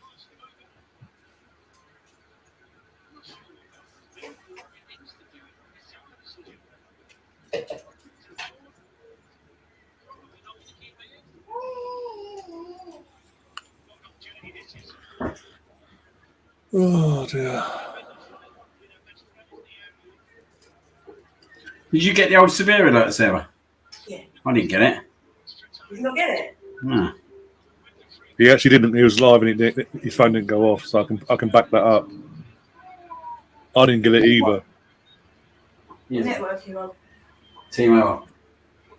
They were saying in the paper that a lot of people that use 3 didn't get any alerts. No, I didn't get that. I'm on O2 myself. Well, I'll be sure to let you know that if there's a forest fire near, then I'll let you know. If there's a flood around the corner. Yeah, if there's a flood around the corner, Liam, I'll let you know to run. I'll let you know to get the dinghy out of the loft. Get the old airbags in. I'll let you know which way to oar in your dinghy. Mate, this show's not for jokes. I told you Who's that before. bottom left? He's cracking up. What do you mean, who's that bottom Is that left? right? Who's that? Ryan. He's right. Bottom left. It's left or right. It's not bottom left. It's either me or him. Oh, what about it? Gary was on earlier on. Oh, I thought I heard someone else. No, that was me and him. Oh my Gary was god. on earlier, but he got fed up with Bobby. So it's just you two, isn't Yeah, he it? got bored of Bobby. How many viewers you got? I don't know. Oh, I'll have a look at it. I'll go have a look. Oh! A bit the side netting. Is that Who's it? 12 in my wedding box? Brighton or United? We've only been on here for 4 hours, 39 minutes. No, just a few hours. Covered 2 games. What Well, we only attended to cover off the women's game, and I ended up watching the Newcastle game. Liam? Oh dear. Yeah, you're right. It was shut. Oh dear. Oh, imagine they scored now, mate. I'd inject it in. What did Brighton hit the side netting? Did they? Yeah. I'll Something fancy happened. that I think now, we still, yeah. it's fucking cleared.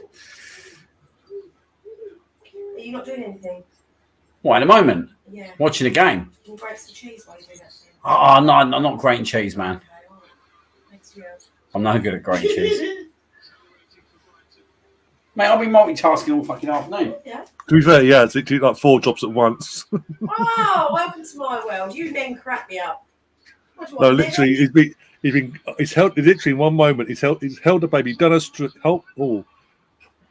had the baby, fed the cats, whilst cooking dinner, whilst doing a stream, and something else along the way. Yes, welcome to my world. Trying to stop him from getting in the bin. Yeah, that was it.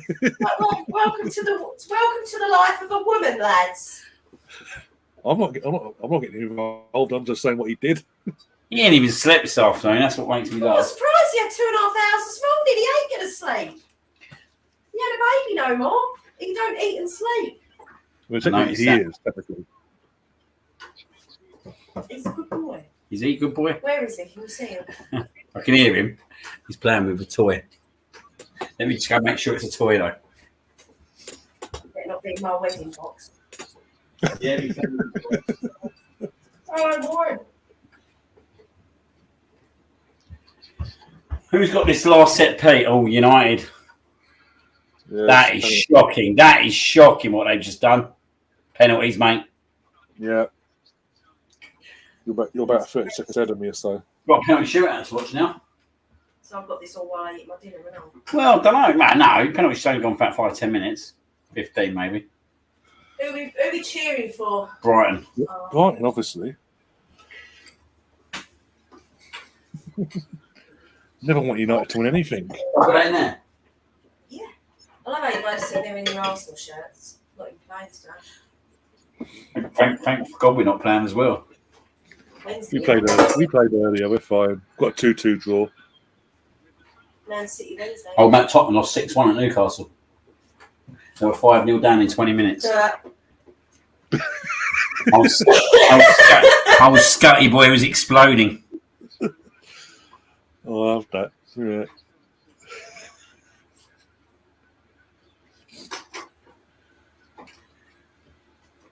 Yeah, United are going to win a penalties, aren't they now? Oh, of course. You just know it, mate. Brighton, you had one job today. One job, Brighton.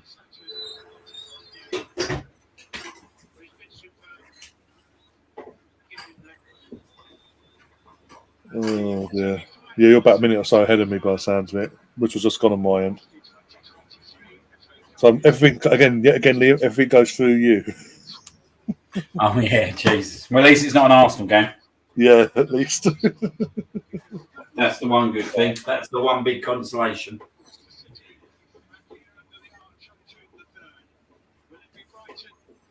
How long does this go on for?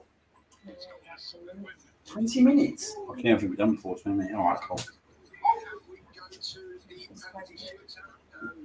Talking. Come on, Brighton. You come all this way. What's that, Bob? Lost their last two shootouts, both in the League Cup fourth round. One was away to Charlton this season, and Leicester two. Shootout win came in this competition. Beat Newport in the third round, and still was on the bench today. Saved 4 spot kicks. As for Manchester United, He's on his way. Their past 8 shootouts, including the 2021 Euro. You see his head poke around the corner. Here he is. Hello, Roy. Bad day when he started crawling, mate.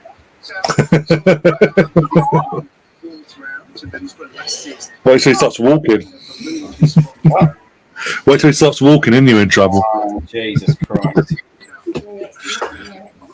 Imagine trying to watch a match live on air and he's walking about all over the place. Yes, No, I'm not sitting here, Dad, I'm going off. Causing absolute havoc. Well, let's put a cam to my head or something, won't we? I don't know. A cam. Oh, Cam.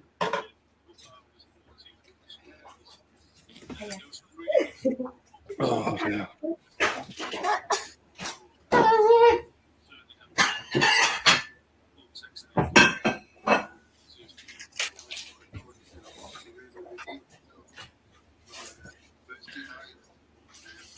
But he's underway yet? Yeah, I'll take that. Not yet.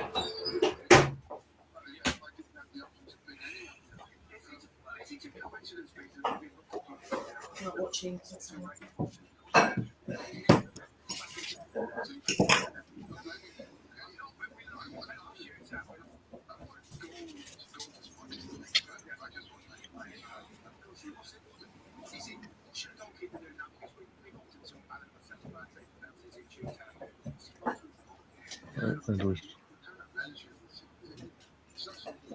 Well, Brighton's end. Okay. Brighton won a toss, so is that the Brighton end? Is it? Looks like it. I'm just going by the camera angles and all that. I can see United doing this though, mate, to be honest. Yeah. The Gea masterclass incoming, you watch. Well, it's proper raining out there now.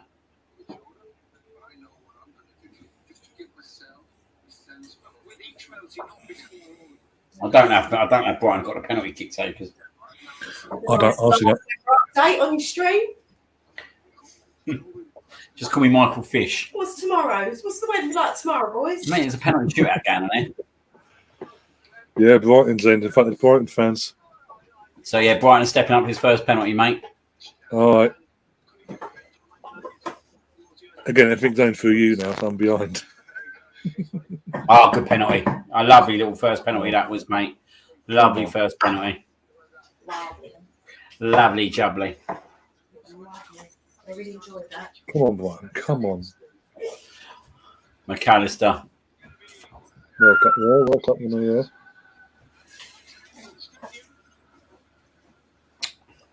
Is that Casemiro? Probably. Yeah. Number 18, yeah. Casemiro stepping up.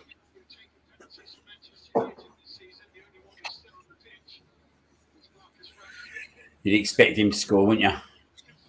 Yeah, being a player he is and all that, yeah. The experience that he does. Oh, yeah. Just tucked it away, 1-1. Yeah, 1-1. Okay. No.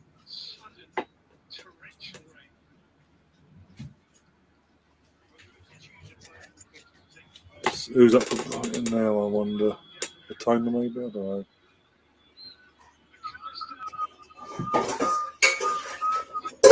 I think Sanchez in his ear rolled the guy. And Gross. Gross is stepping up. Oh, Gross. I don't know about this one. No, don't touch that. Is that all done, Sarah? Yeah. Oh, nice penalty again. Same. Oh. The guy did dive the right way for that one.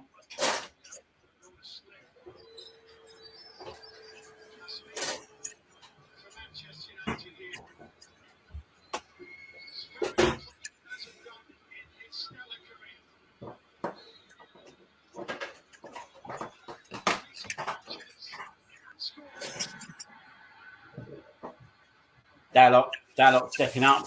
Oh, okay. Come on, miss.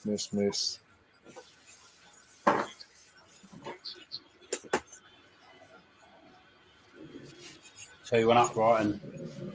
Come on, miss it, you bastard, miss it. Oh, tucked it away. Keep went the right way.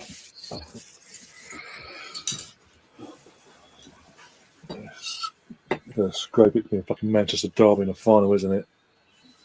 God's sake.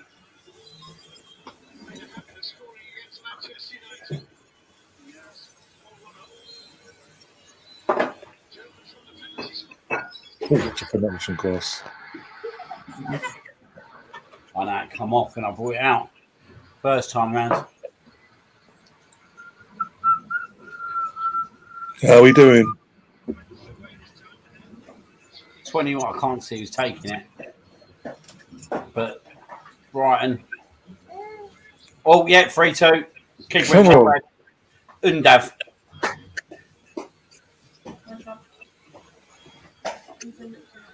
Do you want to leave me out here? And Well, let's look at next one. the thing is, like, I've got a bottle with you.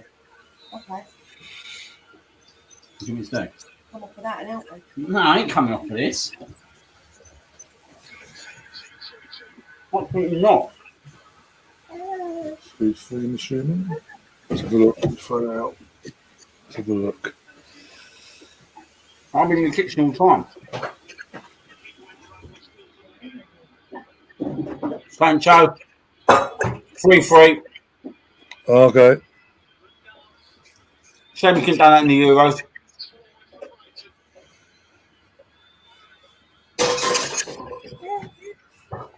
Good penalty that, to be fair, mate.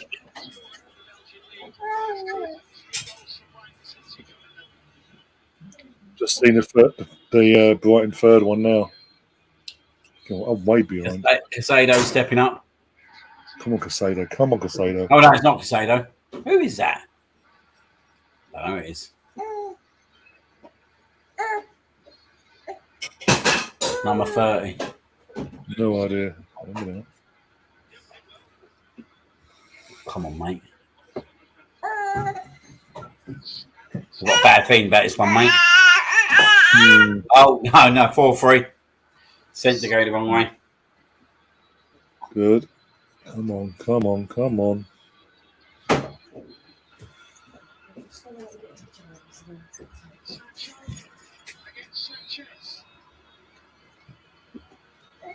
Don't touch. Marcus Rashford. Oh, this could be interesting. I'd expect him to tuck it away. Expect him to, but he's the one that missed at Wembley back in Euro 2020. It's interesting. Sancho and Rashford.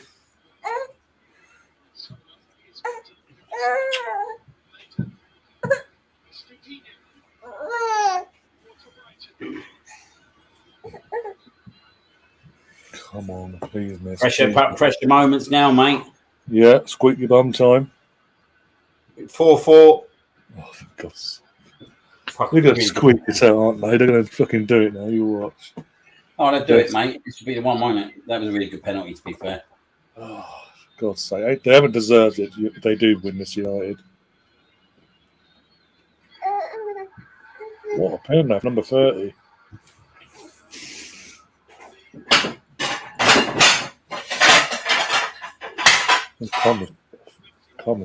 Lewis Dunk stepping up for the fifth. Oh, God, that's going sky high. That's going sky high. Lewis Dunk. Fucking captain, isn't he? Wants to be Still very surprised by that, mate. Yeah. I'd have put Matoma myself, but okay. Put Matoma on one. Oh, he's tucked it away, mate. Thank God for He's that. tucked it away. Fair enough. I'll take it back. Yeah, I don't know my shit. Who's coming forward for United, though? That's the question. No.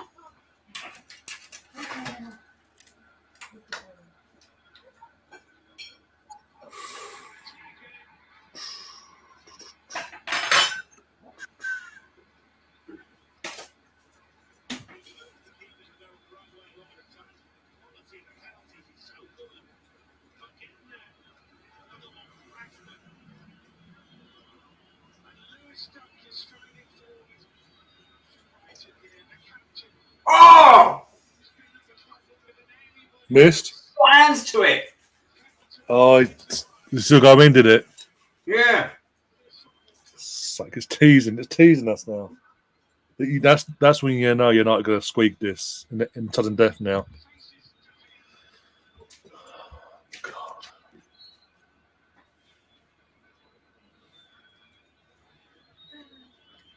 Good penalty from Dunk. Get out of it. Get down. No, it's not. Oh, Get dear. out. This is And get the chicken out and he's here. Fucking Ponce. No. Oh, dear. So the bit so as well, shock it. Okay. 6-5. Oh, for God's sake, this will be ridiculous, isn't it? It'll be all day. Webster. So that's the centre back both stepping up. Yeah, fair enough. Fair play. Right, putting the pressure on the old man like this, isn't it? Oh, just though. It's a bit. So yeah, to see what you mean. Bloody hell.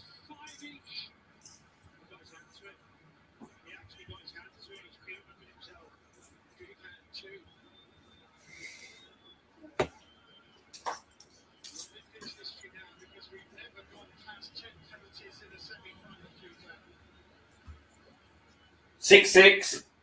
Oh, for God's sake. Red Horse. Right, you have one job. You're making so much hard work of it. God's sake.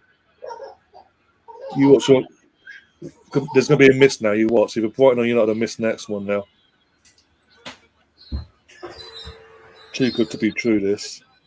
You would have thought someone would miss, wouldn't you? Get out, mate. I think it's going to happen any minute now, any moment now. Either Brighton's 7th one or United will. Because the longer this sudden death goes on now, the nerves are going to start creeping in.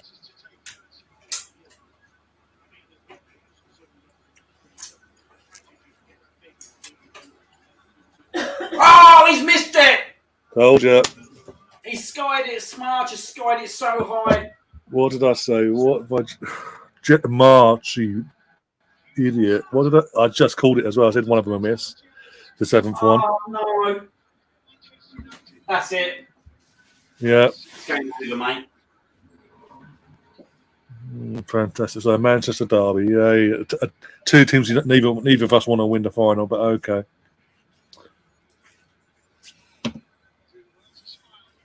He is so skied that it's ridiculous.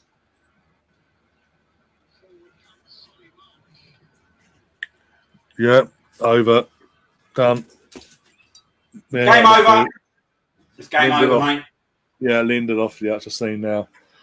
So we've got a Manchester derby for a final for two teams. Neither Arsenal fan wants to. No Arsenal fan want to win. Because if United win it, they're one step closer to our record. If City win it, well, it's City. Just don't like City. That's Brighton. You had one job today. Seriously. You've done all the work for 120 minutes and you've bottled it in the... Well, one of you players bottled it anyway. Oh, yeah, that's put a bit of a dampening on things today after Arsenal, the girls' heroics earlier on. You better not fail us in the league against City, though. Oh, well. Oh, dear. You know, we got them as well, wouldn't we? Yeah, but we've got them afterwards, haven't we? No, they've got to go out and win it. They've got to go and do well in Europe now. Let's get in Europe. Into Europe, yeah. Oh, so that's what I'm saying. They might, in terms of, just as I say, go out and do the business in terms of, oh dear, actually turn up against City, give them a game, might take something off them. I'm about to say, if Arsenal turn things around and go on to win the league, City can have the FA Cup. I don't want United winning the FA Cup. I don't want either team winning the FA Cup, but you know what I mean. Oh dear. Oh, gonna have bloody United fans giving it the big one. No, look, win the final. Look at us. You scraped it with your crap. Right, where's the remotes, Liam? Gotta love that. Right, let's turn this off now. Let's turn this crap off. Yeah. Oh dear. I think with that we best wrap things up. What was that? I was just saying, so I should be around safe for the remotes.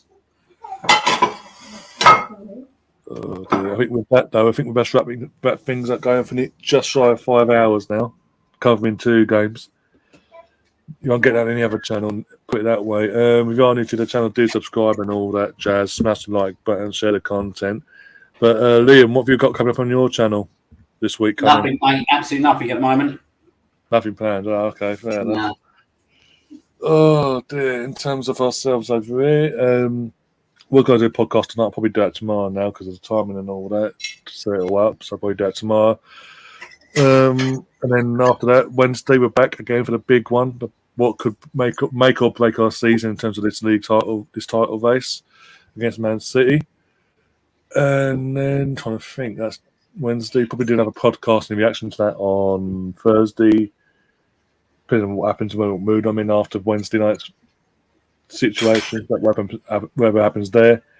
Trying to think now. We don't play the weekend either, do we? So probably do match of the day Saturday. Didn't do it last night. I fell asleep actually. To be honest, I did any night.